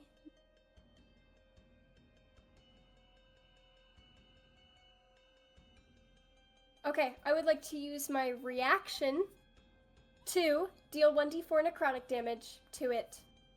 Okay, yeah, but I roll the dice twice because I have my symbiotic entity up. Hee hee hee hee. Hoo hoo hoo hoo. Get spored. Ooh, okay, 4 as I go on the floor. 4 plus 2 is 6 points of necrotic damage. And I don't think this has happened yet in this game, so let me give it some flavor. As it kind of like slumps forward, all like roiling flesh and bits of yuck. I think like small white patches of like mold begin to appear on it and slowly start like spreading over, like wispy, cottony, just kind of like tufts as it starts to like eat away at this thing. Thank you for letting me interrupt. I am done.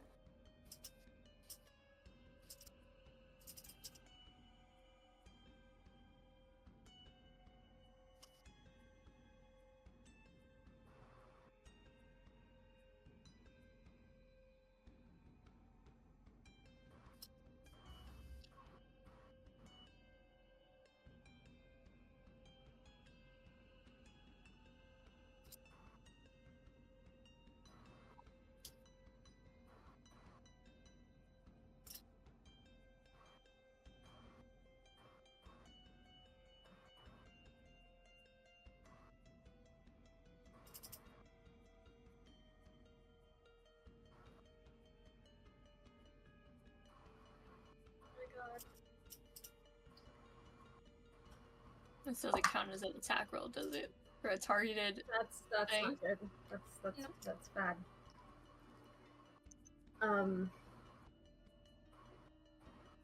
6.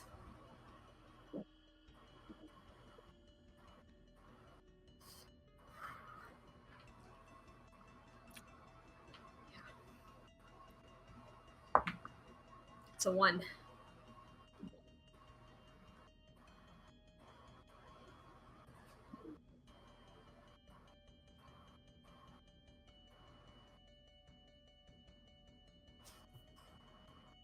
Great!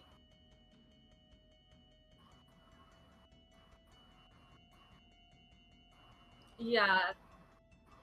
Yeah, I feel like, okay, so when this like started to happen and like there's a weird feeling and the weird sound in the compass and like everyone started feeling like really bad and the color leached out, Marigold like just gets like this wide-eyed look of terror on her face and she says, no, and like immediately like just tears start like coming out of her eyes. And I think she looks just petrified with like fear and like doesn't know what she should do.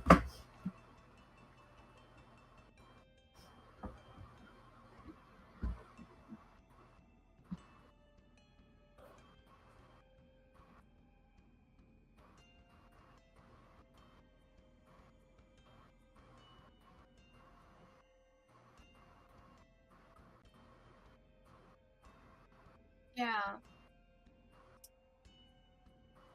Oh, incredible. God.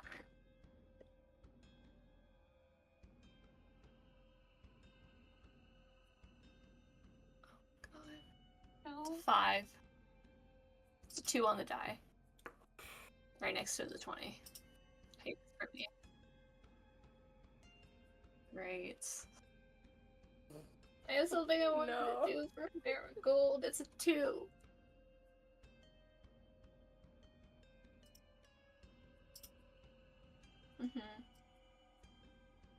Great.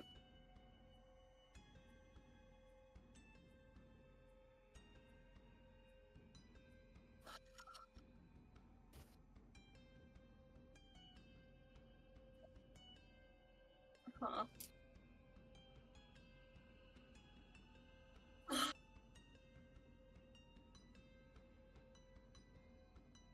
Yeah. I whatever heard Marigold kind of doing that. Tried to like, because what I was gonna do would be hearing that, reach out, cast protection from good and evil, but maybe can't quite like, isn't looking and can't quite like, yeah, maybe like a kind of like a sleep paralysis thing where you think you're doing more than you actually are. Yeah, and time's moving funky and a little bit of, yeah, there's so much going on.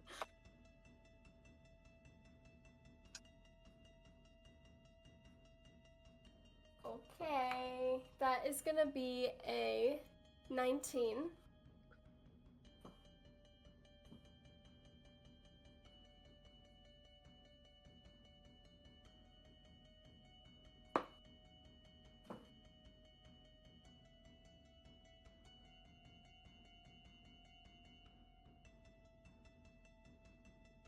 Okay. You are so good. Okay, I'm pretty strong. Pretty strong. Okay, I don't have a...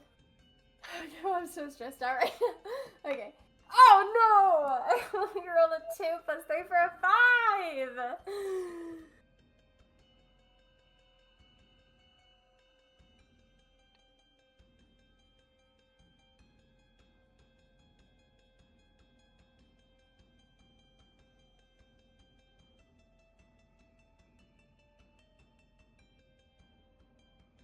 Okay.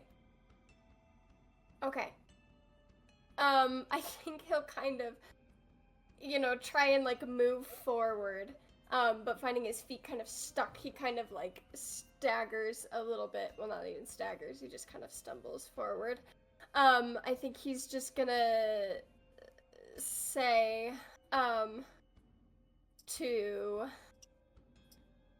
his party, he kind of looks back, he sees Hayes and Marigold just kind of like, and he sees Xanthi like blinded. We are in dire straits here. He's gonna say, get far away if you can. This thing has a lot of... I'm stuck, he's trying to like pull himself out and starting to probably like panic a little bit. I didn't reset my spells. I forgot to do that, so I am instead going to cast Chill Touch. That is a cantrip and it is ranged, and that is what I have. Okay. It is a ranged spell attack. I have advantage because of Xanthi's spell. Is that correct? Okay. Slay the house down boots. That is gonna be a 19 to hit. I can't remember if I've cast Chill Touch or not. I don't think I have. Oh, I rolled sad. Yeah, let me...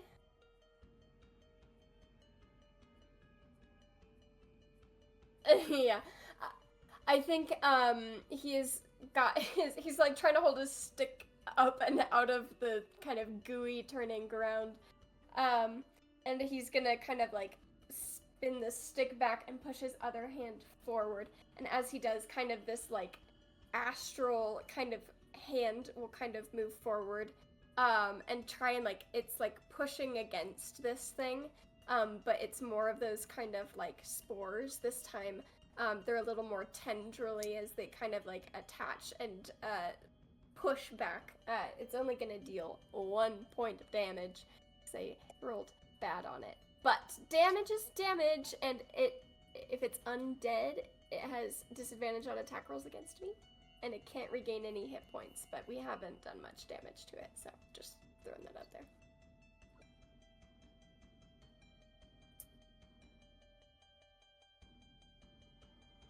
Mm-hmm.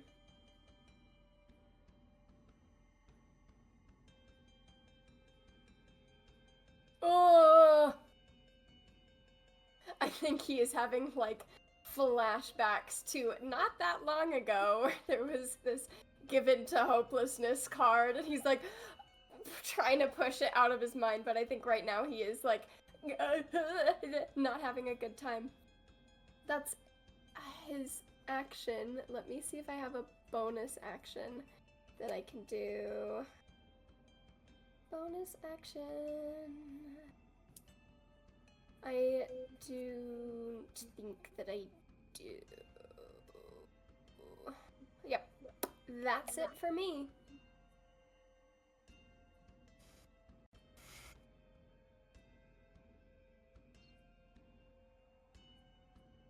Oh.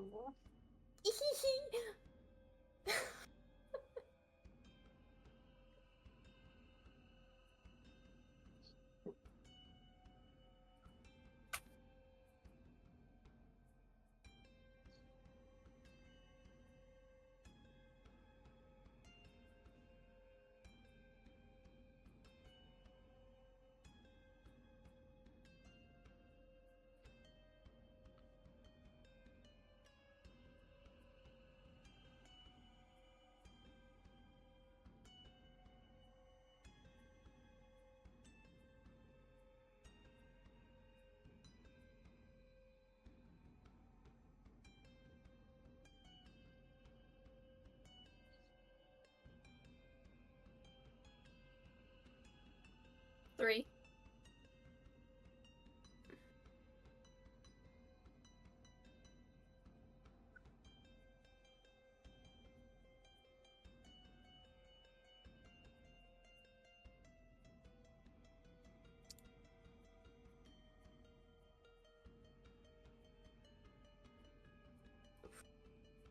Oh, It's fine. I'm tough. You're Got tough. this. I'm so How tough, far guys. from the tipsy goat did we get before this happened? Oh yeah, God.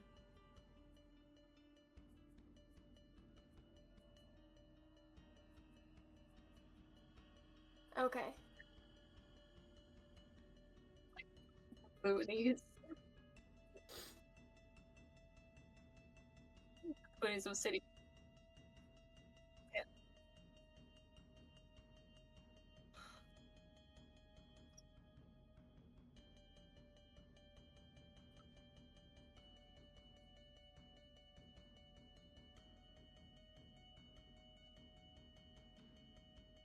Oh, awesome.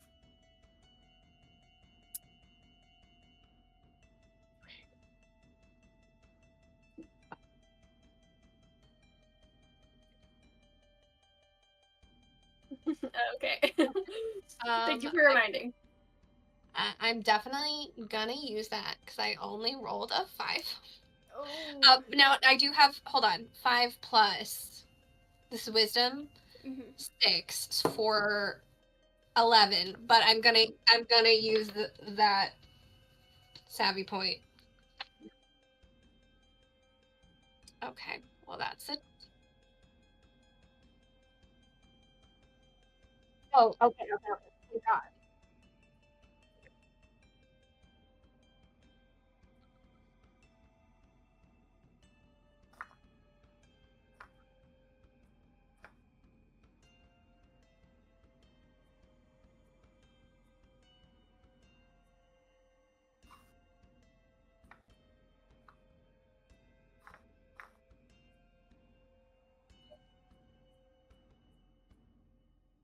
Hmm.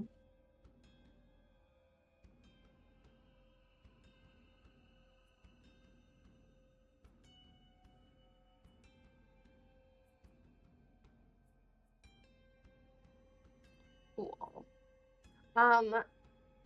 Right. So, can I feel this wall next to me? Like, am I close enough to reach out and feel it? Okay, can I, like, feel along the wall, take myself back a bit,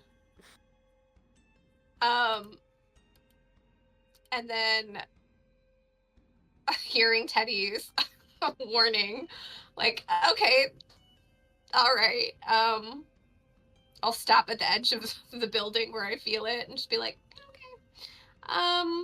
And I want to, I'll take the disadvantage and I will cast Guiding Bolt a second time at monster and hope that it is good enough. Okay, 12 plus 6, but disadvantage. A second 12 plus 6. So, okay, so that is 46. That is 5. It's a 2. Okay, sorry. Off the table. 4. And a 2. So 9, 10, 11, 12, 13 points of radiant damage. Nice. And then next person to try and attack gets advantage.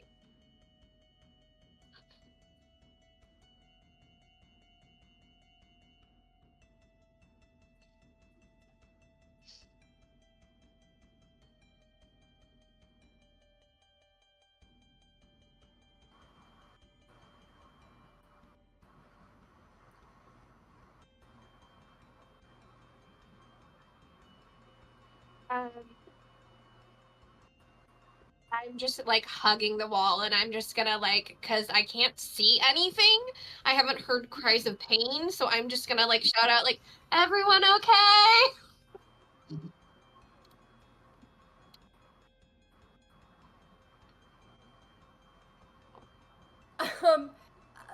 Fine for now.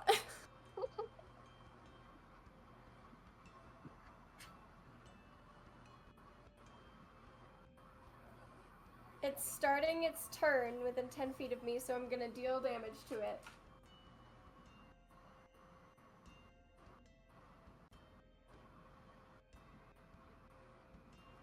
Mm-hmm.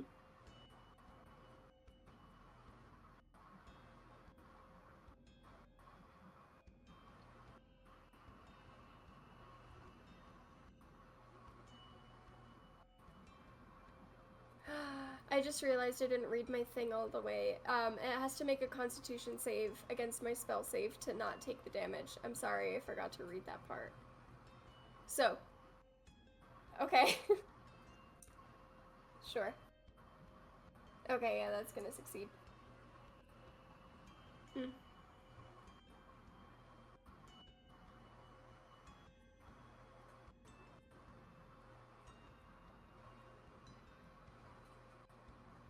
Oh, okay.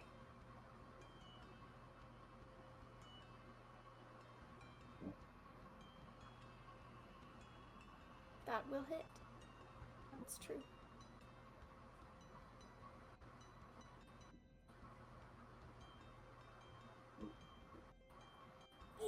Okay.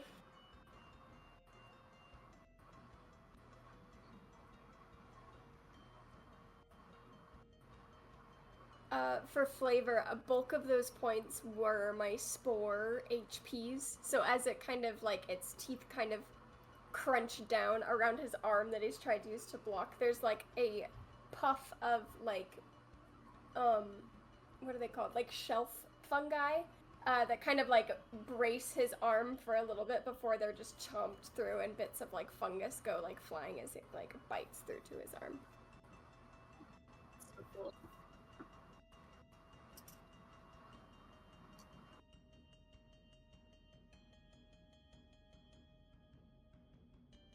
Let's see.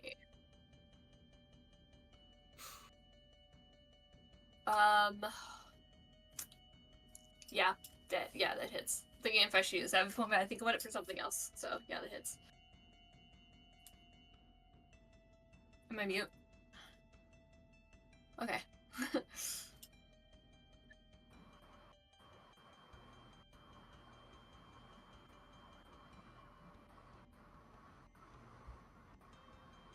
Let me make sure.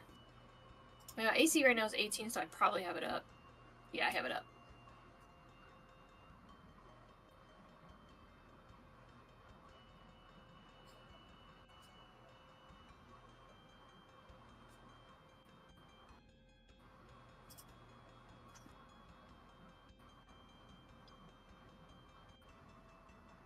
Mm-hmm. Cool.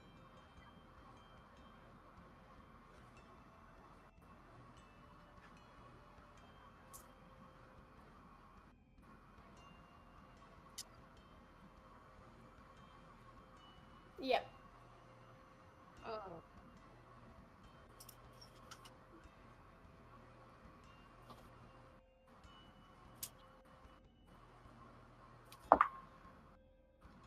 Yeah. I think I'm hoping this is good enough because I rolled a lot better. 14.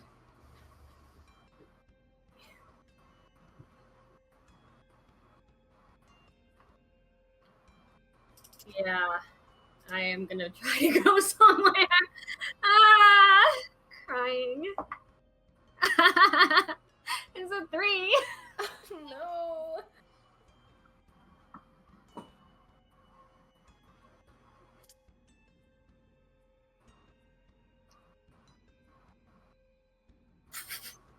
That was with the strength save factored in. Oh wait, yeah. Okay.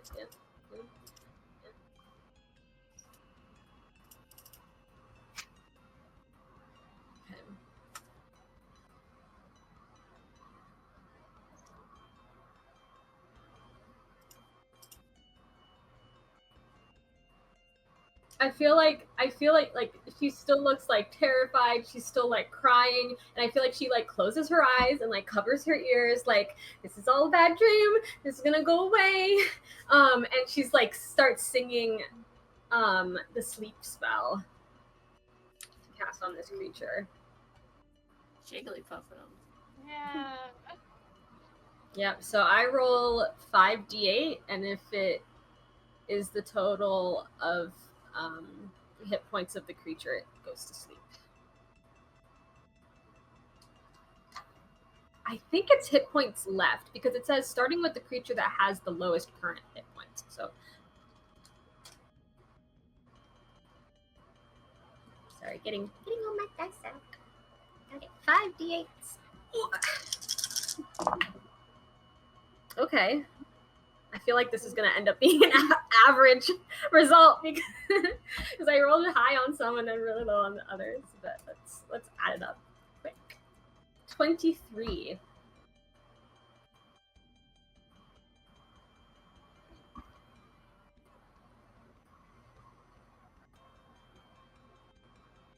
No, I was hoping it'd been hit enough. I feel like when she opens her eyes and sees that like it's still awake, like she just says to the rest of the group, "We need to get out of here."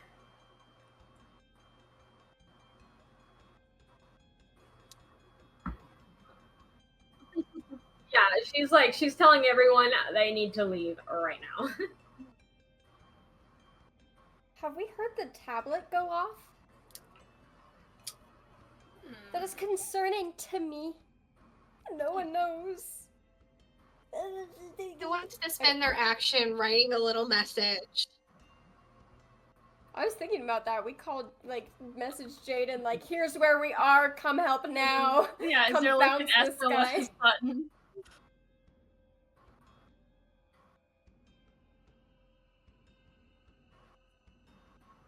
No!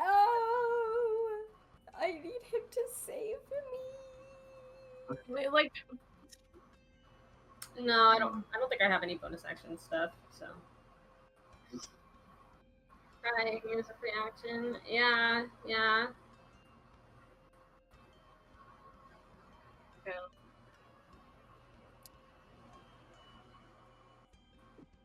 should I do my purple dice or my white die? Okay. Oh, thematic. Love it.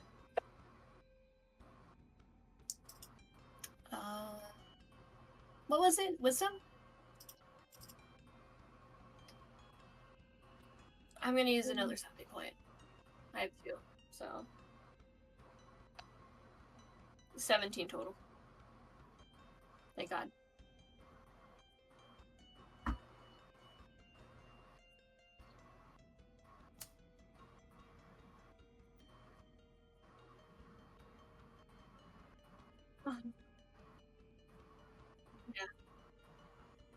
I know it's not a touch spell, but I'm gonna like reach out and like gently touch Marigold's like arm and say, "We've got you," and and cast Bless on everyone.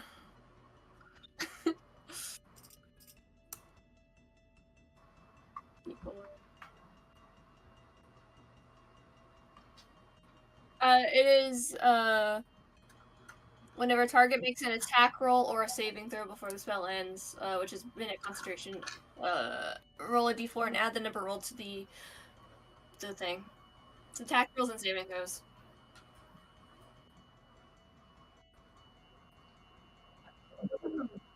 Yes.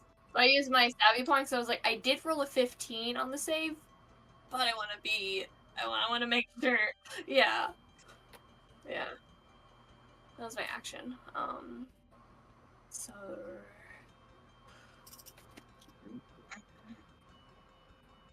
that was my action. Did you say I did? I did. Okay. In that case.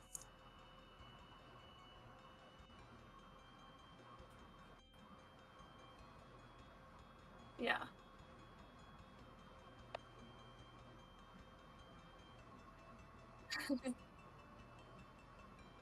What do I want to do? No, I don't want to do that. I thought about that. I did think about that. But I've got paladin things that would be better for the situation, I think. It's a 19. Alright.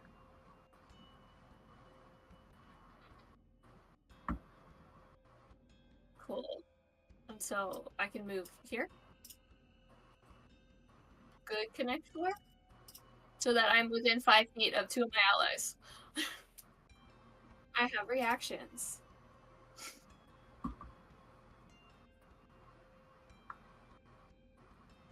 Okay. Yeah, I'm ready.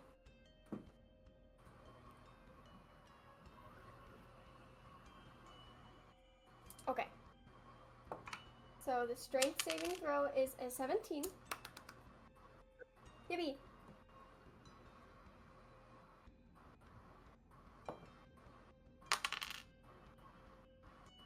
I almost forgot to add my modifier to it because I'm a silly goose. Let's see. Why is math so hard, huh? 15. Ah! Oh, boy howdy will I.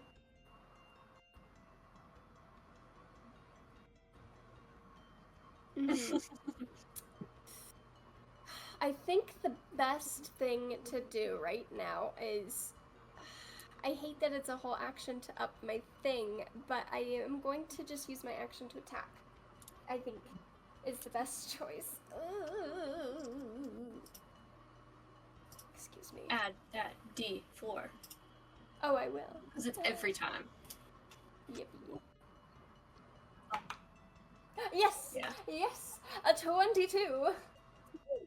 Oh, wait. That's, no wait, I'm adding more because I didn't even add my shillelagh to hit. That's, a 28. I'm about to bonk this guy. 2 damage. Bonk him. 7 points of whacking. And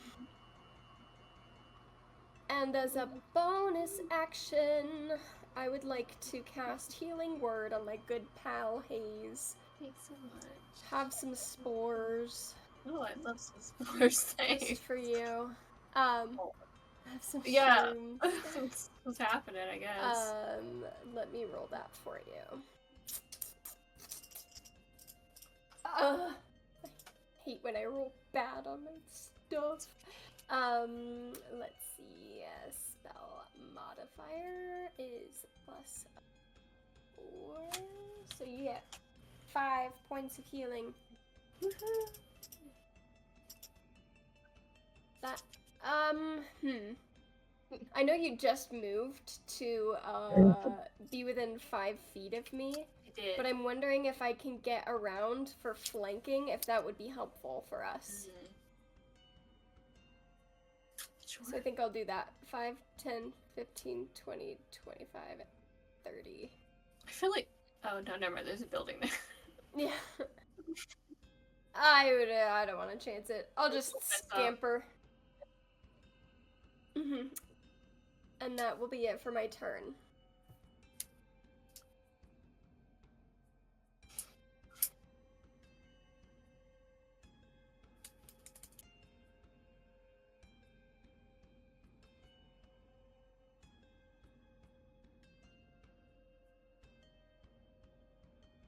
What the heck?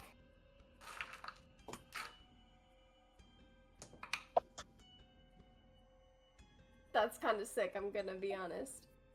15. Well, I did roll better, so. Me too. I rolled. Hey, guys. Hey.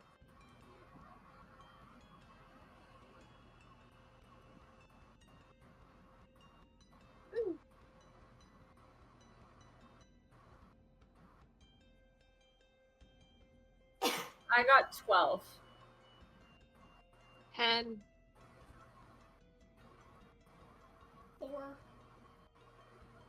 Tracy. Yeah.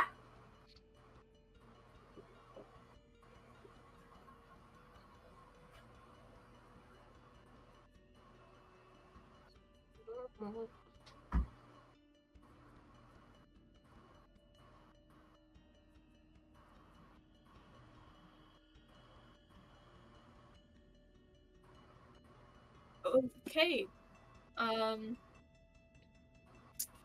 Yeah. Do I need to do the rollies again?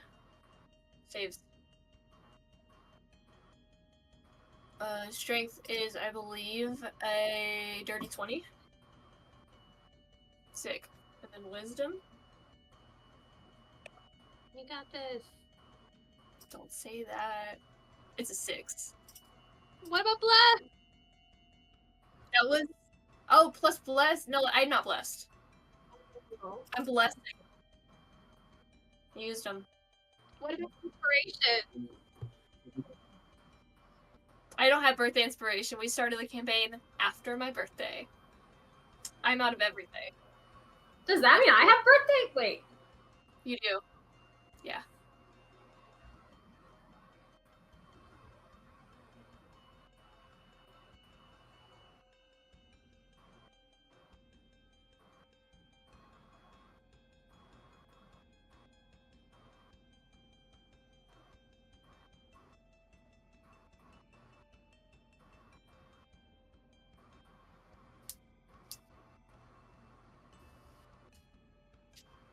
I make the strength save.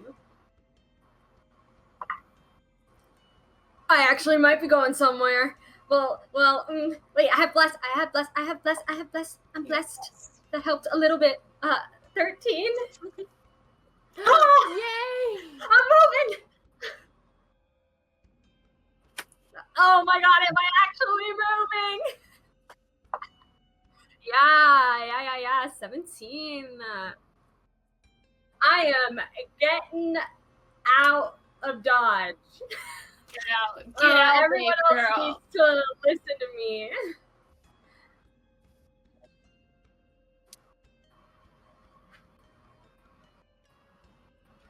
Oh, it is. Okay, well let me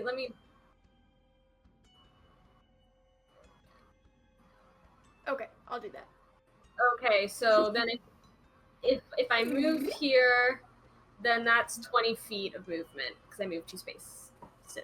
Or is that? Yes. Yeah. Yeah. So then I can move 1 more. Yeah. I want to. And then I.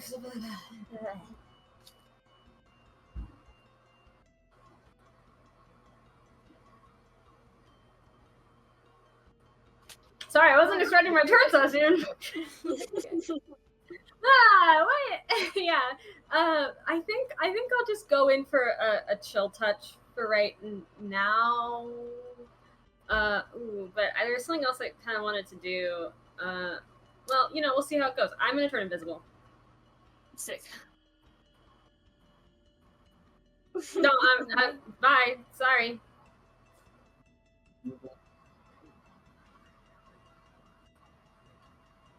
I told everyone to leave.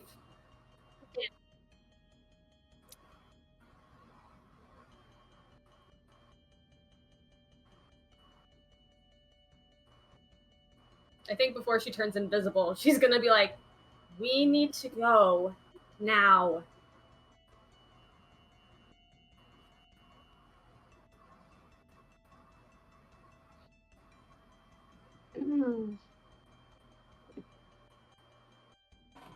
Okay, solid. 16 plus 6. So.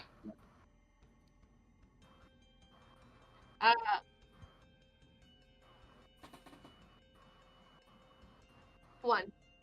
I've got exactly one. Exactly one left, which I was trying to hold out for a healing. Like, so I'm like glancing between like where Marigold was before she poofed invisible, and and then the other two, and I was like, okay, like split the difference here, and then I'm gonna move in the direction she was moving. Can I like skirt the wall like this? Okay. Oh, I should have counted where I was. That's 20, 25, 30.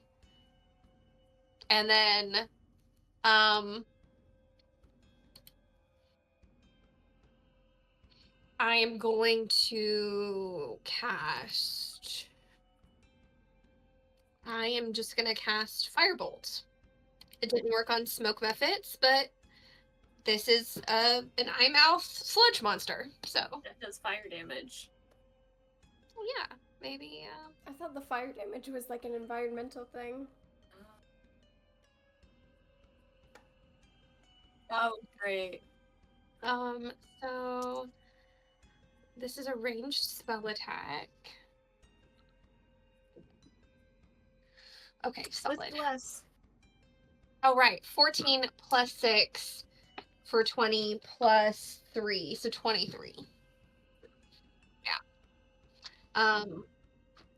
A D10. A D10. Which is this guy.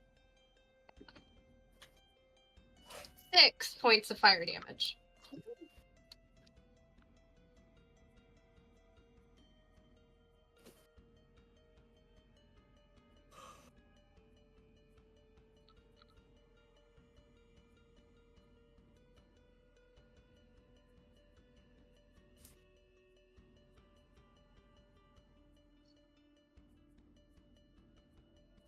How does this monster look at this point? Does he look like he's at all bothered?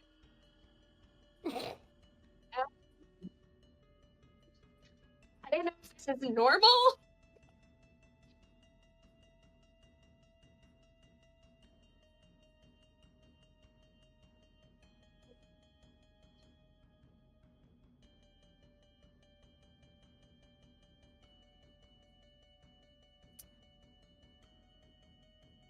Empty.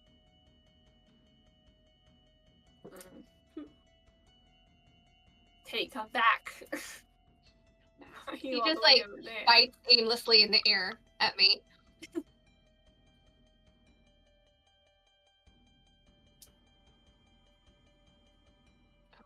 A plus what? Okay. Yeah.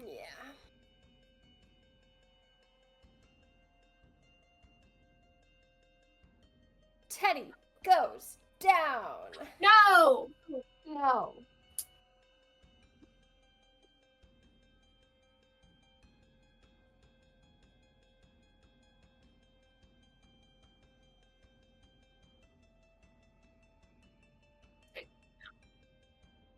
No.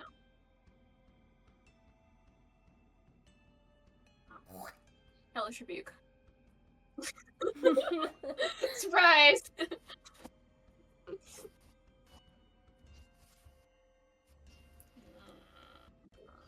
Okay. I'm going to make a death saving throw.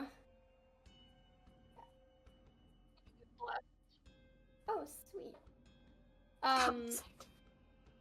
In this game, we don't hide our death saves, correct? Okay. Okay.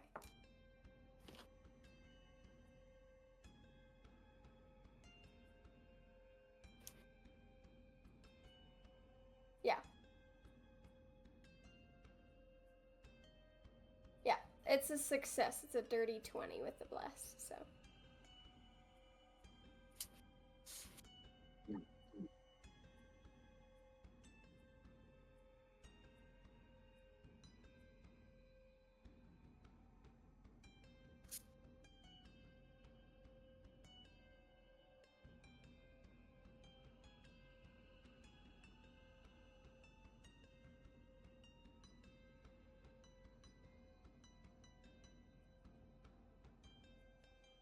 Yeah, Marigold definitely screams when this happens.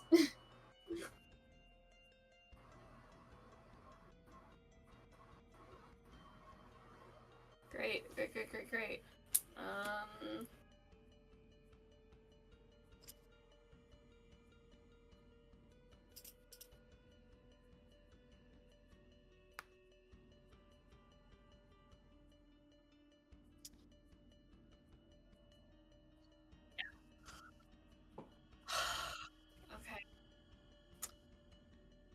Okay.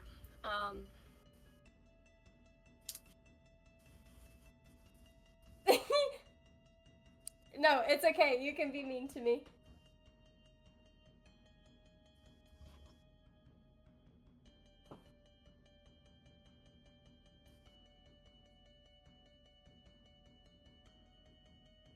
Yeah. I feel like you would have them, probably. Destructive magic either by one's own hand or another's or something Probably like that. the first one.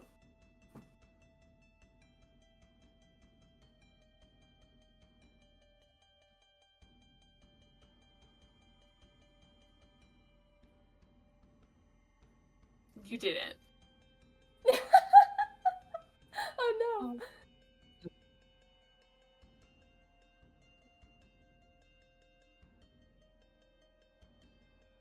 I was gonna say, I have my own rule for myself that if I ever fail a death save, that means like my character takes on a scar. So this will help me determine what kind of scar he gets out of this.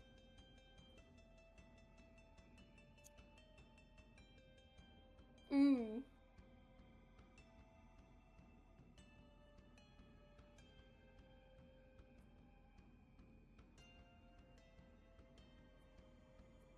Oh no.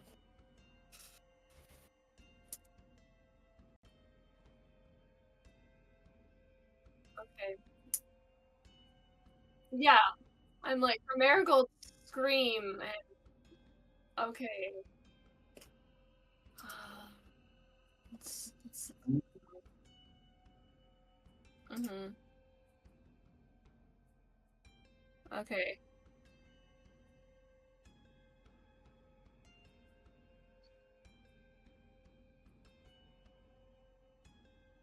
Okay.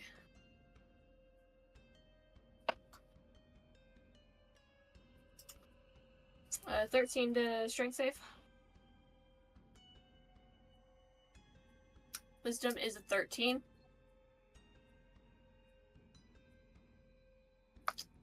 Okay. Sick. Double 13s. Let's go. I'm free for my mind and body. Free.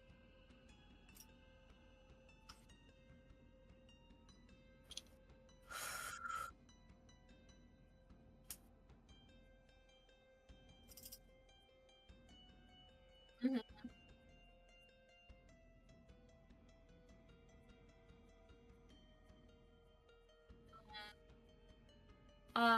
Are these rocks or hedges?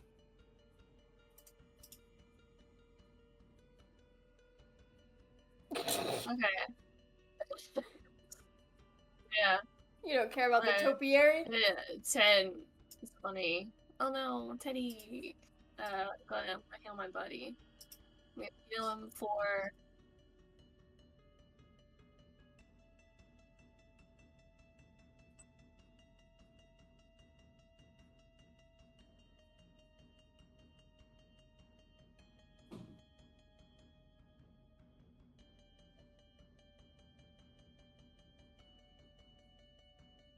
I don't have any bonus action healings, so I can either heal him or I can hit. I'm gonna heal him.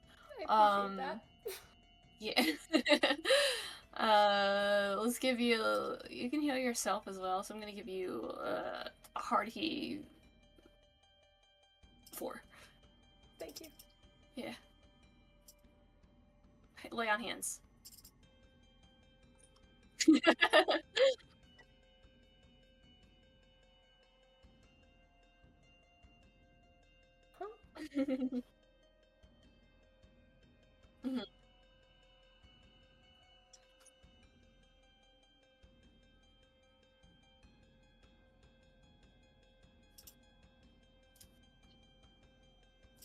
It's probably still ringing. 10, 20, 30. That was my whole action. Dang it. I was like, can I get him out of here? No, I Sorry. cannot. I thought flanking would be helpful. What? If I... No, it's an action, and it's silly anyway, and the thing won't care. I'm like, what if I turn into Teddy? Will it target me? It's not gonna care. Yeah, mhm. Can I object interaction with Teddy to pull him into the bush and hide him, smother him like a little mama skunk? Yeah.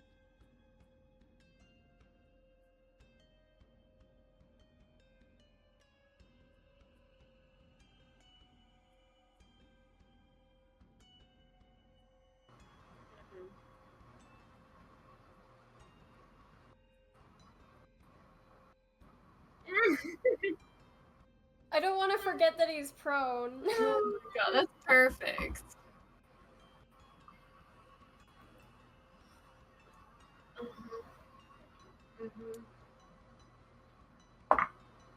Okay. 16.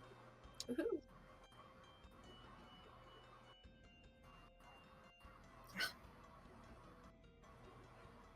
Well, no one's listening to me that we need to, like, get out of Dodge.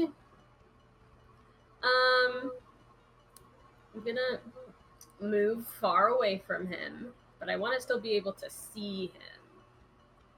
So I'm definitely gonna go 1, 2, 3, 4. Can I, if I go here, can I still see him? So I'm out of town. You're welcome. And bleh. Well, now I've gotten away, so I feel pretty good. I guess I'll do chill touch this time.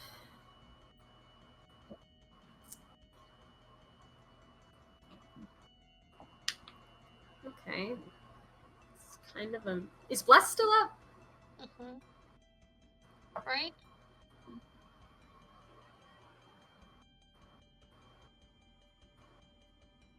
I don't think they have. No, I thought it was Teddy.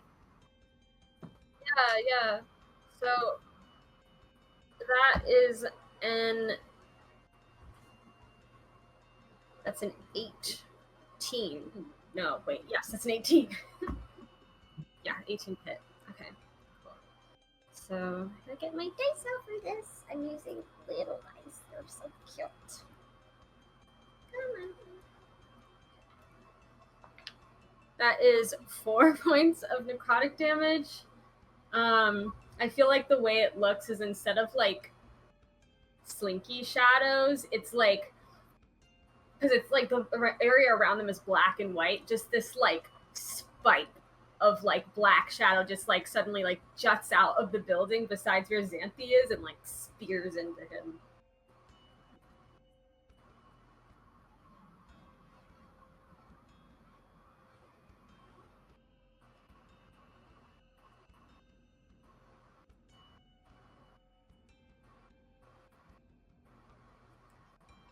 And if this creature has the ability to regain hit points, I can't do that this turn.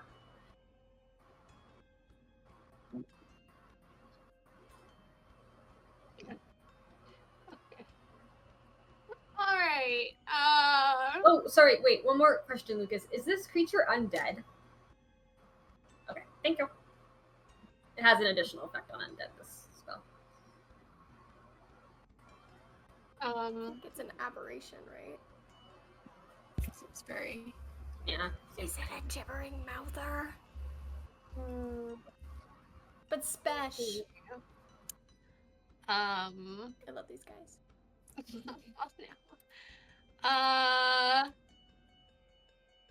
Yeah, I'm gonna like shout out like, maybe Marigold is right.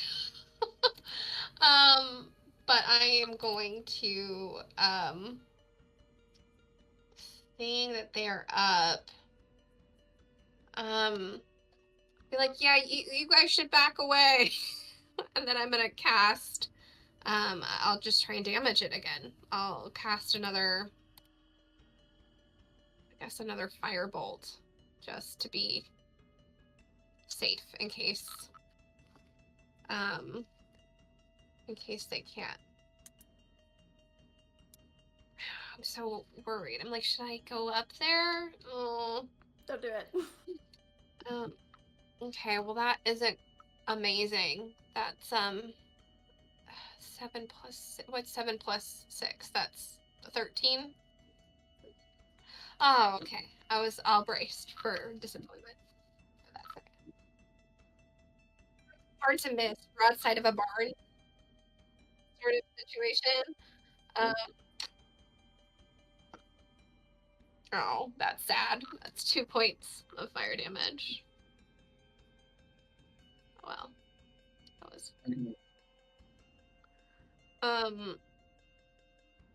yeah, you can't move anyone with you when you misty step, right? Like it's just you. Okay. That's what I thought. That's what I thought. So yeah, that's it. I don't have anything else for bonus.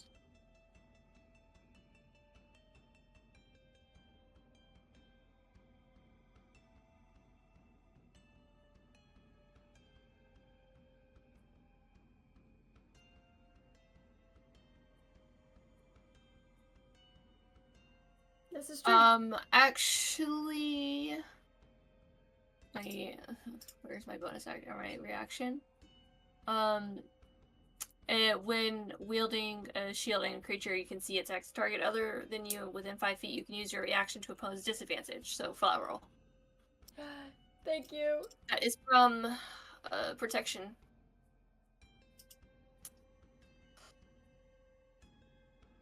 I would like to use my reaction to cast shield. They have that. Yeah.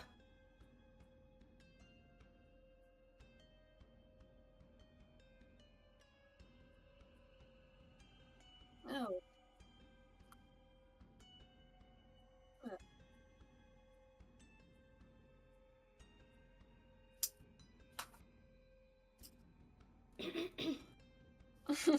Gross. Yeah. Yeah. Less than 12.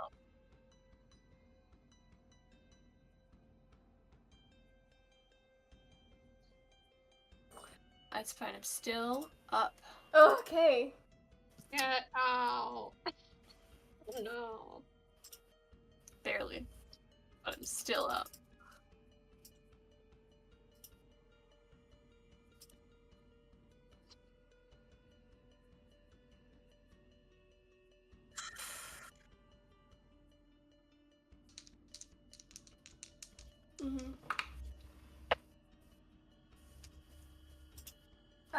Is Bless still happening?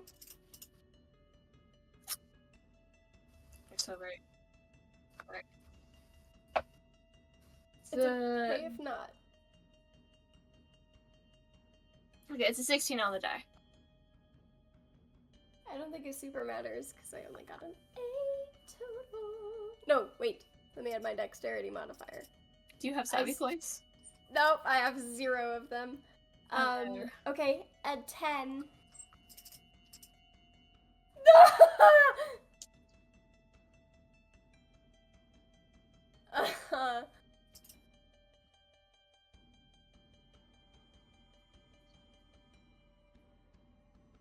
He's got a 15.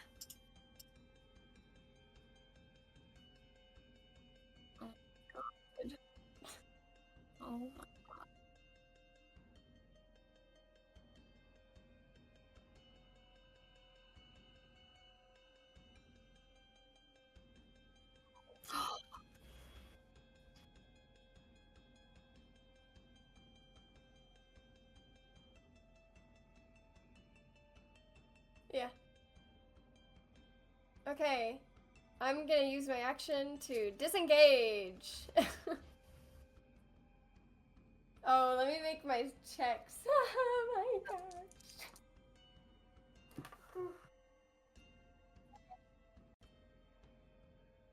Okay.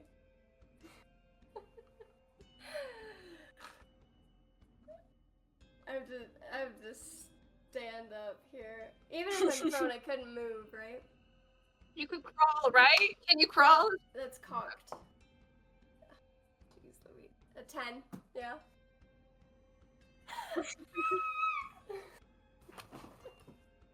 Okay, Meg, did you add bless to that? I did.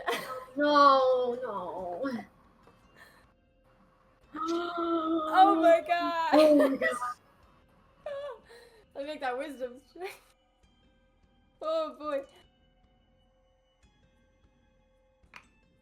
Oh my god. Got Okay, this, wait, I I have good believe. wisdom. I'm rolling 8s all around, my guys. Okay. 14 plus 3, 17. Should be fine. I honestly feel like just crawling away is the best thing, because to stand would be half my movement in already difficult terrain. Go. So I'm gonna go 10, 20, and then, yeah, that's fine. 25, 30. I can, right? Because it's no longer difficult terrain. Yeah.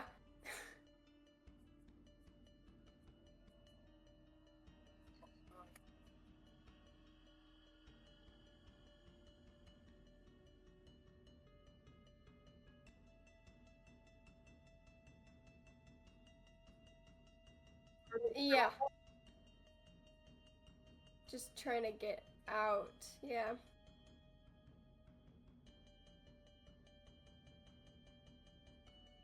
As a bonus action, I would like to cast Healing Word on myself.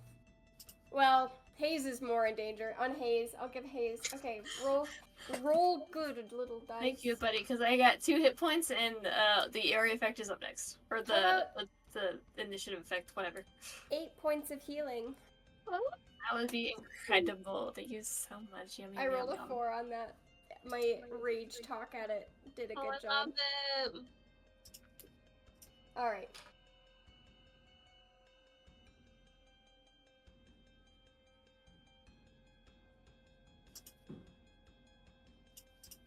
Oh, I actually don't know if I can cast Healing Word, because I'm blinded. Let me read it. A creature of your choice that you can see within range, so I don't think I can cast that. Oh no, you're right. I'm Okay. sorry, It's I'm okay. a narc. There is nothing else that I can do right now. I'm sorry. It's okay. All I gotta do is hope and pray. Okay. I've got a spell left. If you can just, survive till my next turn. Oh, wait. I gotta survive Wait. till my next turn. No, don't wait. We're good. Move on.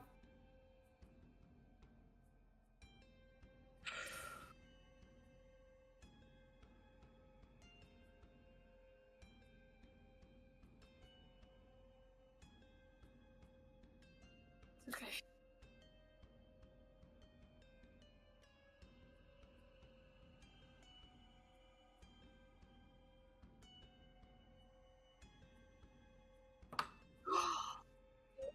Oh! Treacherous. Oh my god, oh my god, oh my god. Okay.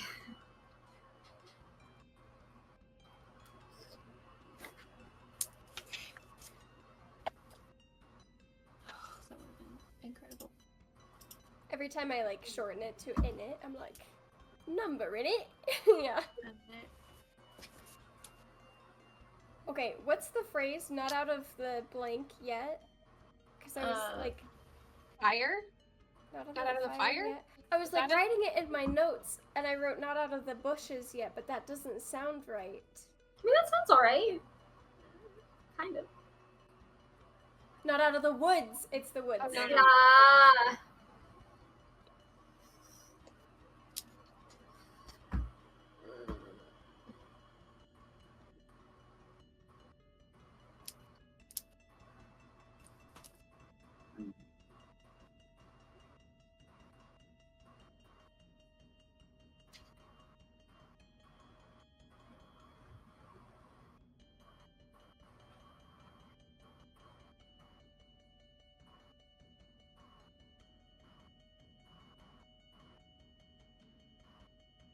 What?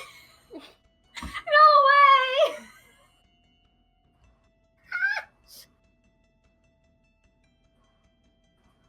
I hope that means that means okay. I am going to try to end this again and cast sleep again. Fine. So yeah, let's oh no. Sorry. I actually but sleep would be so fun. Follow your heart. But I was planning something else for this turn actually. Well, no. The point is that we can get everyone out of the danger zone. Yeah, I call people who know what they're doing. You know. I'm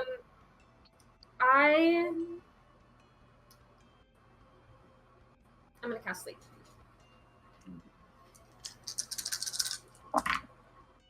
I rolled really well. All of the dice were above half. Oh, that's awesome. This actually might work. Unless it's immune to falling asleep. In that case, I'm just gonna cry. 33. No! Oh no. How many points did you? Oh.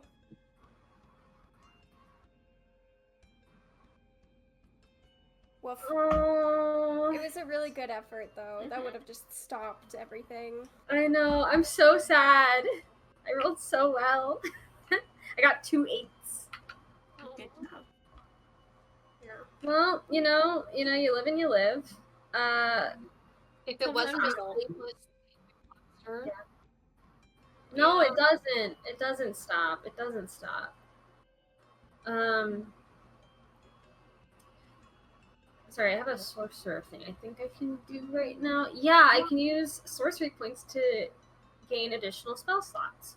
So what I'm gonna do right now is convert as a bonus action sorcery points into spell slots, and I'm gonna use both of them right now. And I'm gonna go look up the conversion while the next person takes their turn. So I'll either get 1 or 2 spell slots back. Let's see. First level.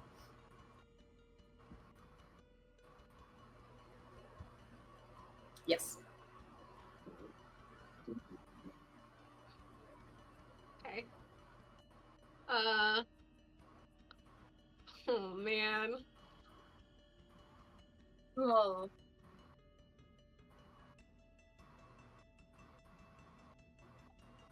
Okay.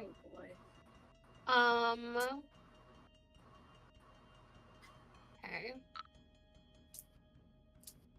That's not a lot of healing.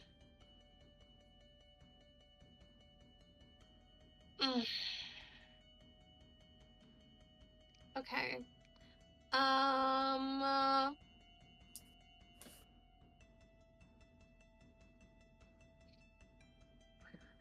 Okay, hold on. How close am I? 5, 10.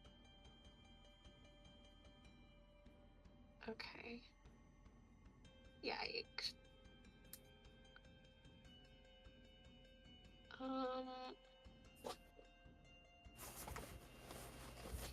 That's probably a bad idea.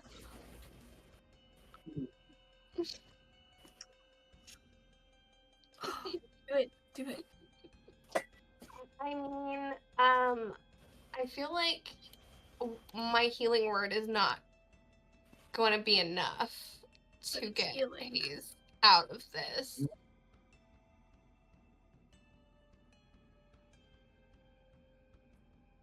Mm. Okay, that is true. That is true. So, He's gonna let me go down in public? Wow. Cringe. Wow. Friend. Honestly, it's someone's backyard. I guess the color thing would hide things. right, okay. All right. I'll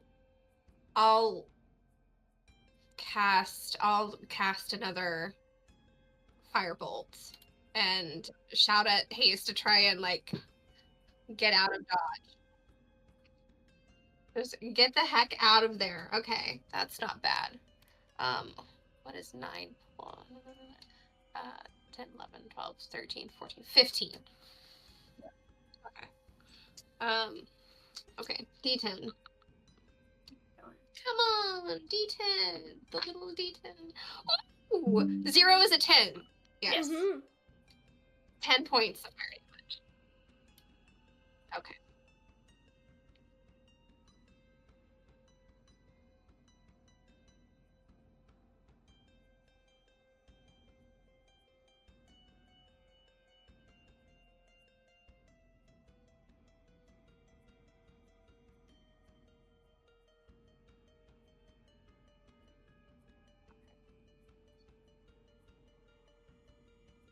No. I will hold steady where I am. No. Really? Get out. Girder?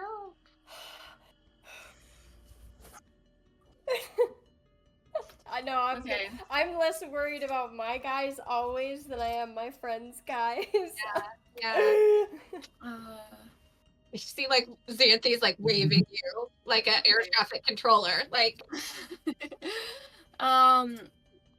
I want. Oh god, you're so right. I'm so stressed out right now. Strength is 14. Yeah. Wiz is 14. well done, well done. Thank you so much. I live and I laugh and I love. Let's see. Yeah, probably. You know what? I do. I wanna hammer time. Let's go. Let's go for it. Ooh. I have ideas.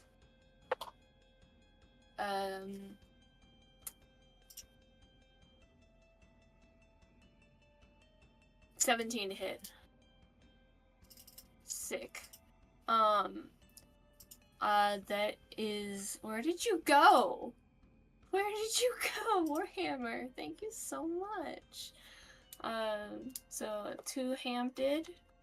That is 1d10 plus 2. So that's a 3 plus 2, and I want to expend a spell slot to smite him. Wait, Morgan, if you have your shield up, you can't two-hand Oh, it. you're so right! Ah, thank you. Yeah. Well, that's a 6 plus 2, so that's better. So 8, and then 2d8.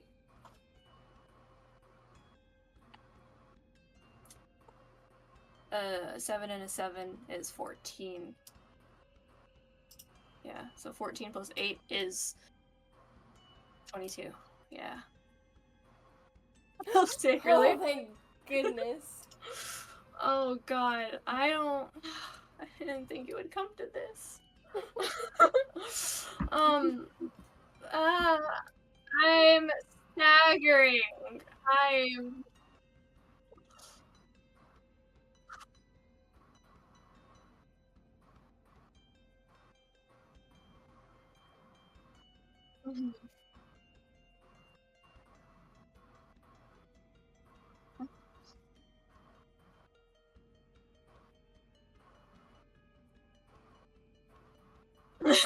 honestly. Yeah.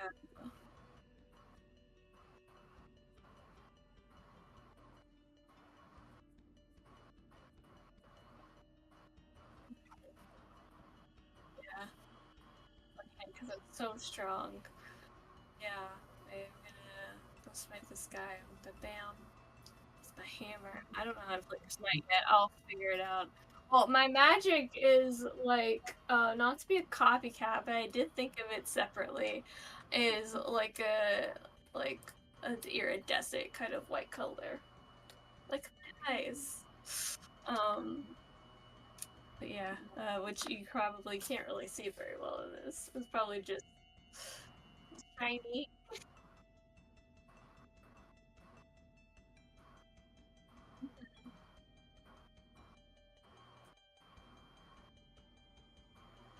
Sick.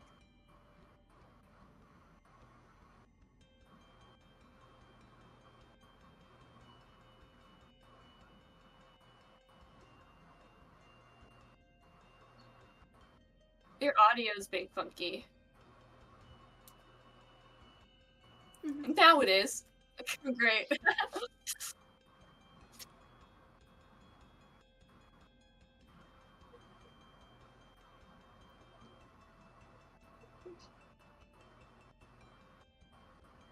With that, I collapse. Not down, but just exhausted. Absolutely go running over, and we'll give you a cure Thank wounds. you so much. I'm like slinking against like the half melted wall. So I was like, do I go closer? 1d8. Hold on, let me heal you. Let me heal you, friend. Well, that's not a lot. That was a It's 2 okay. plus 4 for 6 points of healing. Oh wow! I almost did killed okay. me. I really, when I rolled a 0, I was like, are you kidding me? 0 points of damage? And then I realized it's not a thing.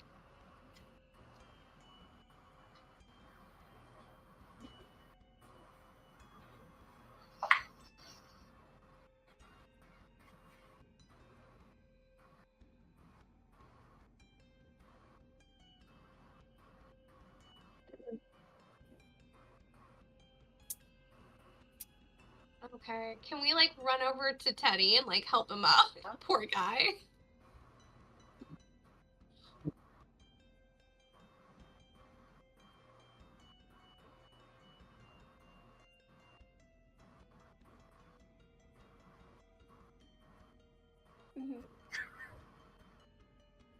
Yeah, like a snake. It can still hurt you. Yeah. I think Teddy is kind of like slowly pushing himself, like, you know, so he's not just like on the ground anymore, but kind of like getting to his knees. I think his hand, one is supporting him on the ground, and the other is kind of like covering this like large bite wound that he got on his abdomen. And his eyes are closed and he's breathing really heavily. And as you approach, there is this kind of like skittering of like plant growth along his back and kind of like around the wound. He is healing himself for 8 points of healing. Let's yay. go. Does he need any more? He's not at full, but he's like really close to being at full at this point. He still looks like shit. Like covered in blood, like blood coming out of like one of his ears that's like just a ruptured eardrum, blinking like the rest of like the blindness away, and I think he's just kind of like, like, you know, just kind of like trying to come to his senses a little bit.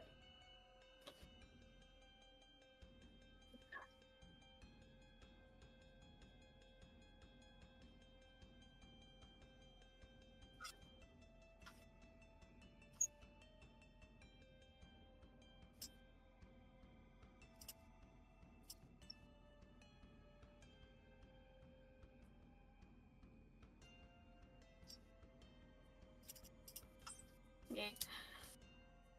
And our tablet still never went off.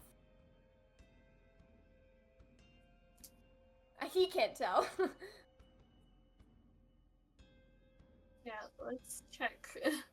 Yeah. Yeah, we should probably like report. We have to this. check in and report this for sure. Yeah.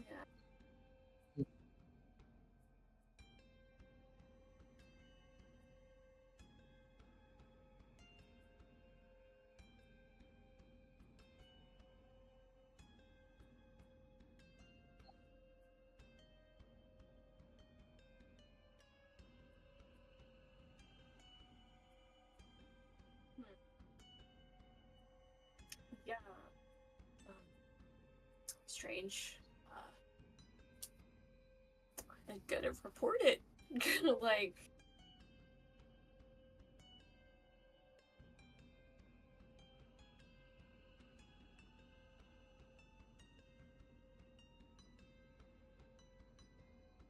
No.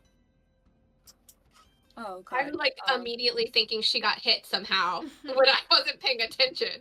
So I'm all No. Yeah, let's go get her. braced to spare the dying. So I'm gonna rush over, like cast spare the dying, and try and like gently like shake her and be like, "Are Marigold? Are you okay?"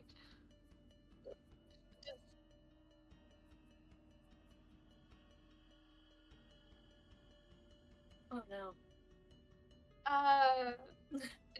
Did it look like she doesn't look hurt?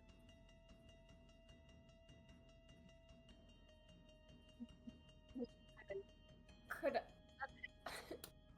I hobble over and make a medicine check? Dirty 20.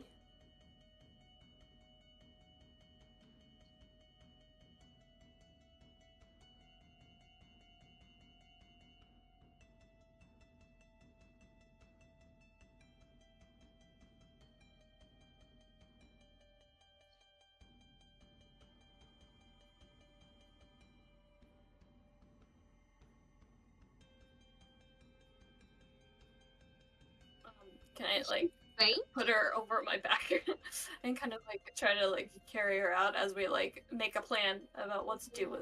I'm a princess. I deserve to be carried bridal style. Thank you.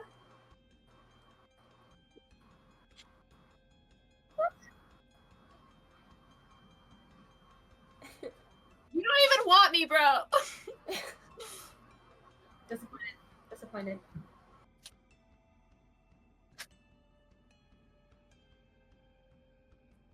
She's so small. So tiny. Little bubble.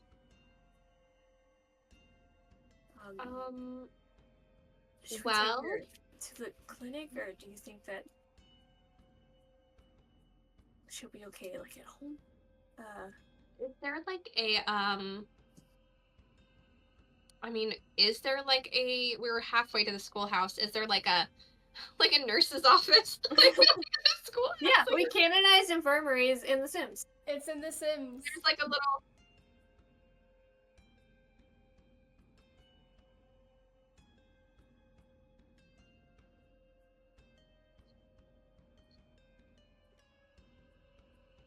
Let's dash. While Hayes is holding Marigold, I'm gonna not snatch, but like, you know, get the tablet and message the lieutenant and just say, like, planar merge on this street, this corner, whatever. Tablet never went off, coming to the schoolhouse now. And just kind of like, handshakily, like, typing it out, like, he's walking and like, using his, like, staff, like, he's like healed up, but he's not doing well, and neither is Hayes. So if Hayes needs assistance carrying Marigold, like they're all just kind of like, you know, making their way over to the. We're all doing rough. It's fine.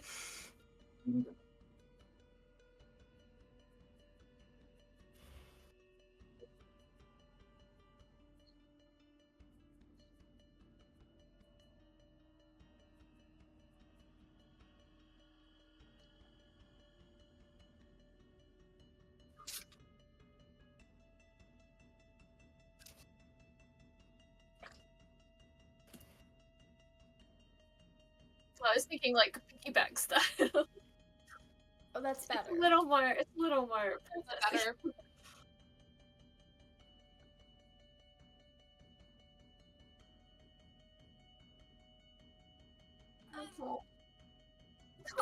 No! Yes, I I'll can do go 30 for more 30 minutes. I can do 30. I'll have her tomorrow. I work a breaker tomorrow. I'm good. I'm good to go. I'm off tomorrow. My weekend off. Let's go. Yippee! This is Yay for about to peer end, but I'm pressuring. desperate. Desperate.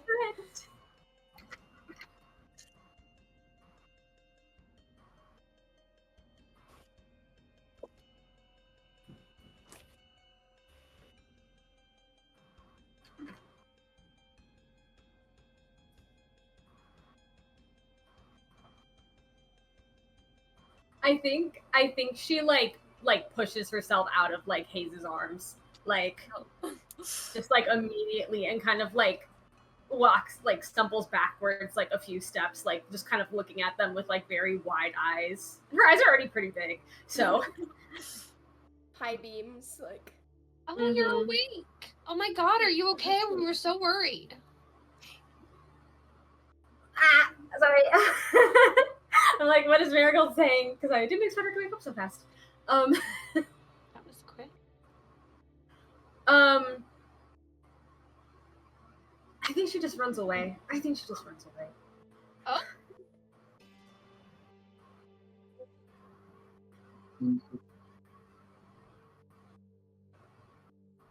Yeah.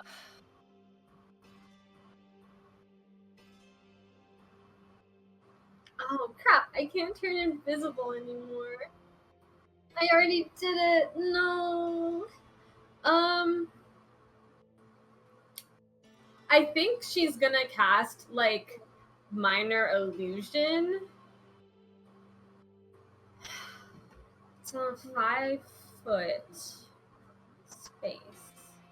So I think she'll like turn a corner maybe and make a sound in like the other direction that sounds like her footsteps to distract everyone. I would like to wild shape into a dog again and try and sniff out her trail. What can I do? Perception?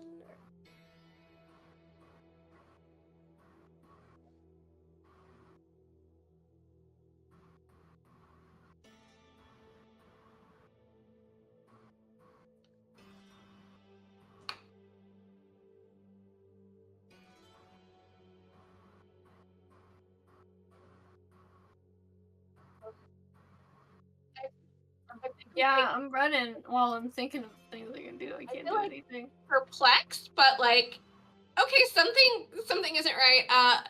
I would misty step 30 feet in the direction she's headed to try and get in front of her.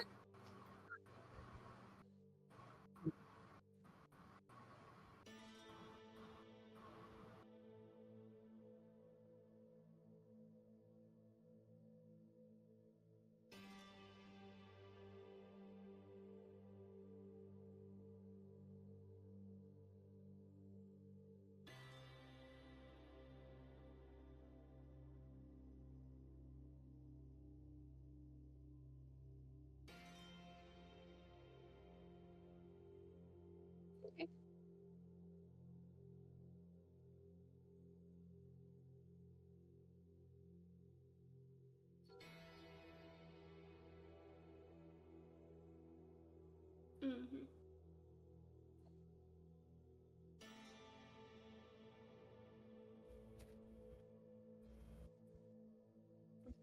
I'm gonna follow Teddy, the dog, because that's where he's going.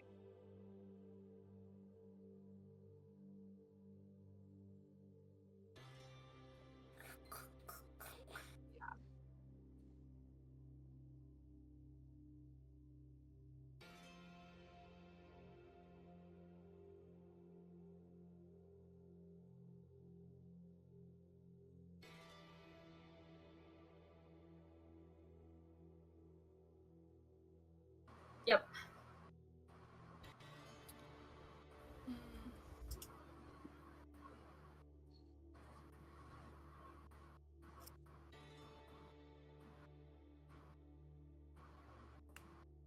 think it's 40. Let me double check. It's a Mastiff technically.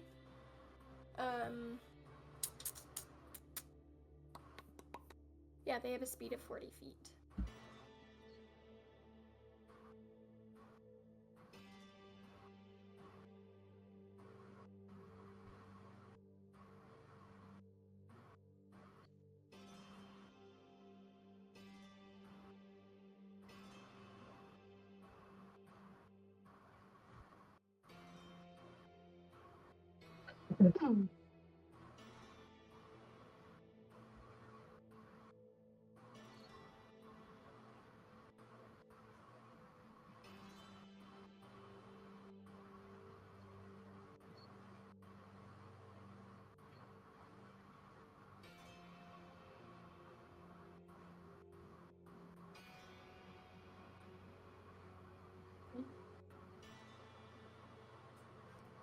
I think, yeah, Marigold runs up to a house and she like goes to like bang on the door, but like stops kind of like right before her fist like makes contact with the door.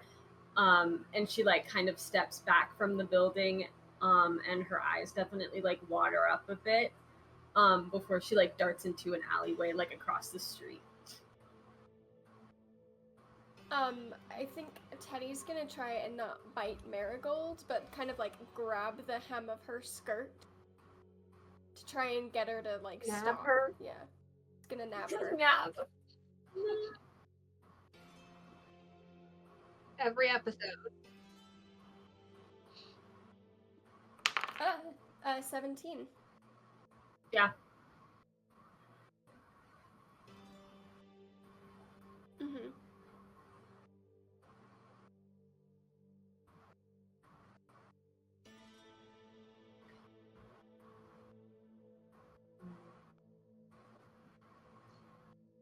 Is blood still up? I only got a 4. I got 8, 10.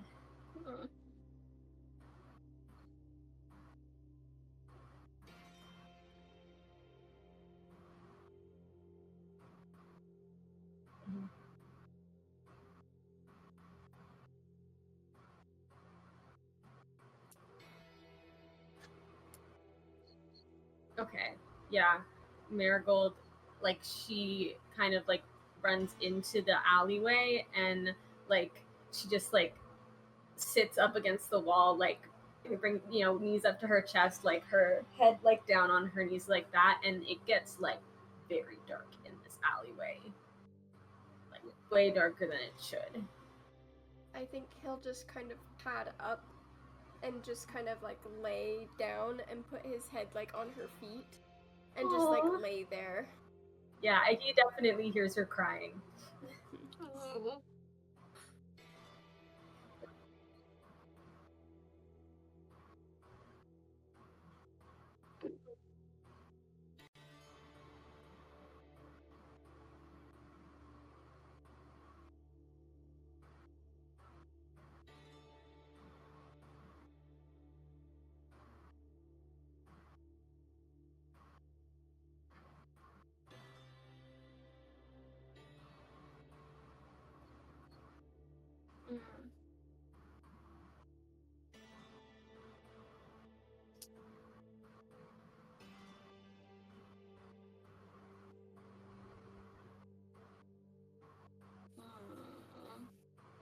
Okay. Well, I think I would try to, like, delicately as you can and scale armor, considering that she's been like literally like bolting since this chase started. And I was just like, oh, okay. Tries to delicately, like, not to startle her, like, kind of step in, and she'll just kind of following Teddy's lead, just kind of sit down and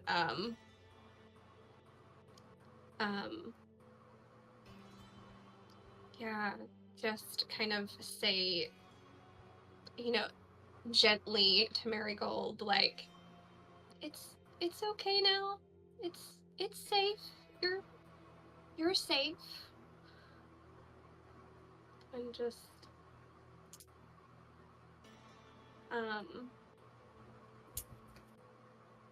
try kind of just, you know, not to startle her, but kind of put a hand on her shoulder to see if like she feels okay with that. Mm-hmm. Yeah, Marigold lets you do that. Okay. If she doesn't pull away, then she'll just like kind of she'll move her arm around her and try and like kind of like comfort her. Mm-hmm. Before Marigold reacts, I'll let if Hayes is doing anything. Who's gonna go first? Yeah, I'm taking this. No, yeah. Xanthe stole my thing. But yeah, he's gonna come like kind of like run.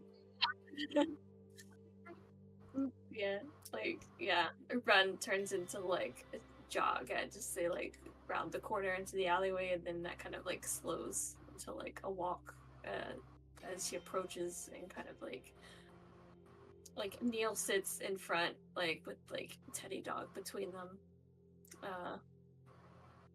Doesn't really have anything to comfort with other than company. Yeah. Yeah, I think Marigold, it like takes her a few minutes to like kind of like get it back together a bit more, and then like eventually she'll like just look up with Xanthe, you know, like just these like huge scared eyes, and like nods her head to like acknowledge that like okay, we're safe now. I will create I can create with prestidigitation a non-magical trinket that can fit in my hand. So I will create like a little handkerchief to like go ahead and like give to her. No, it's a non-magical trinket. It's like actually there. It only lasts an hour though, so you have to stop crying before the hour's over. Okay. Otherwise, you have to dry your tears some other way. But for now, we can dry your tears with this. Yeah, I'd say like at this point, you all notice that like Marigold's clothes, even though she's like super inky, don't have any ink stains on them. But that's not the case anymore, and they are covered in ink stains. And like when she reaches out to grab the handkerchief, it gets inky like immediately, and she like kind of like dries her tears a little bit, you know, as much as she can, before like I guess she just sets the handkerchief on the ground when she's done. Yeah, it'll disappear on its own. It's fine. We don't have to worry about it. Yeah.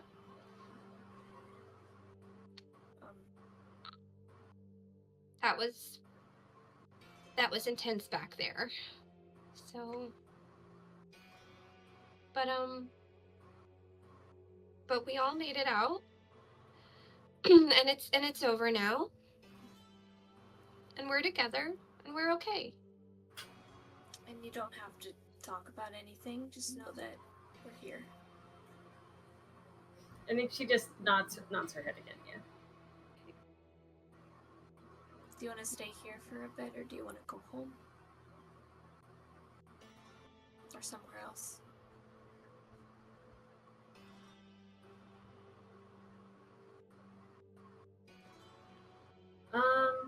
Shoot, I'm trying to think how she's gonna respond in the moment. I think she like doesn't really say anything. I think you get the sense that like she'll go wherever y'all go, but she's not really gonna initiate anything.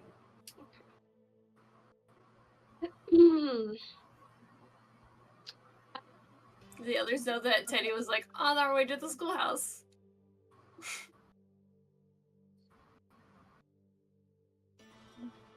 Okay. We were gonna.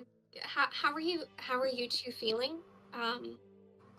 Probably need to still be checked out. Yeah.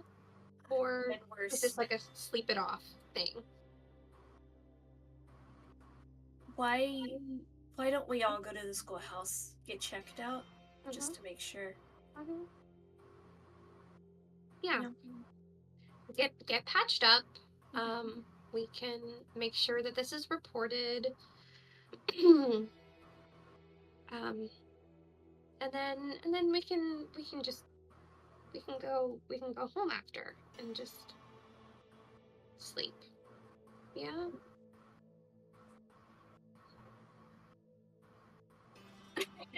I have the tablet. no! I think I wild shape absorbed the tablet. It rings in Turns the into dog's a collar. stomach. Turns into an air tag on his collar. Can he have a little doggy holster or something? Okay. Yeah. No, we said that he has a service dog vest, remember?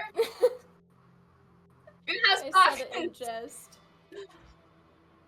Yeah. Sorry, gang. I think once we make the decision... I think once we get up to go to the schoolhouse, he'll leave the wild shape and, like, offer his hand to Marigold. Marigold like takes your hand, and when she stands up, she does not let go of your hand.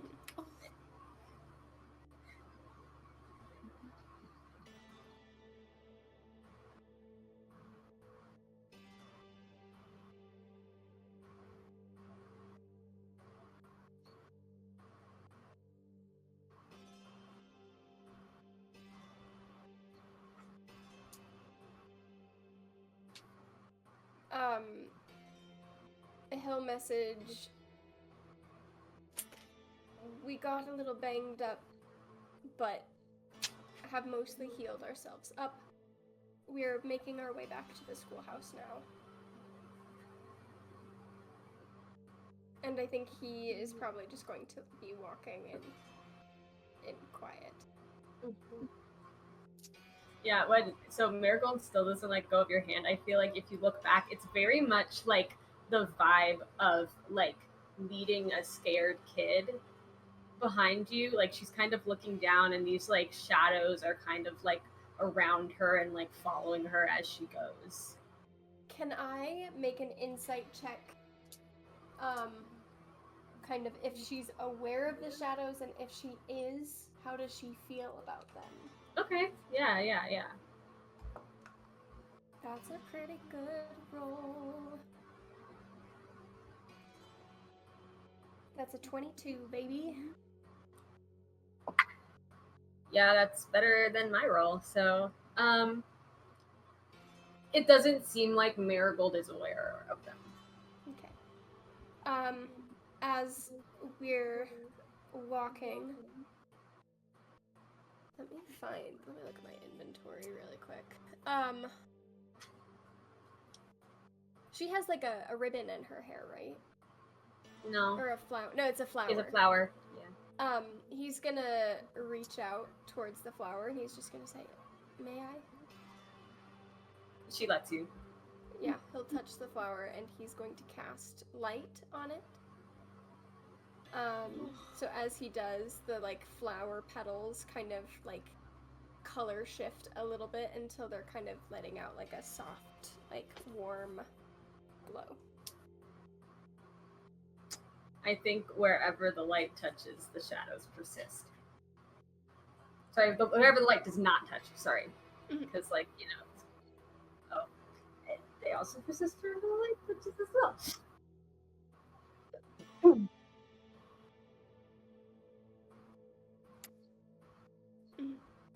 Yeah, that's okay.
20 minutes. It's been 19.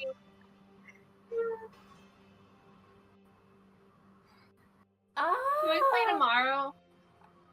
I can't. I'm running 10 candles tomorrow. Are we playing now?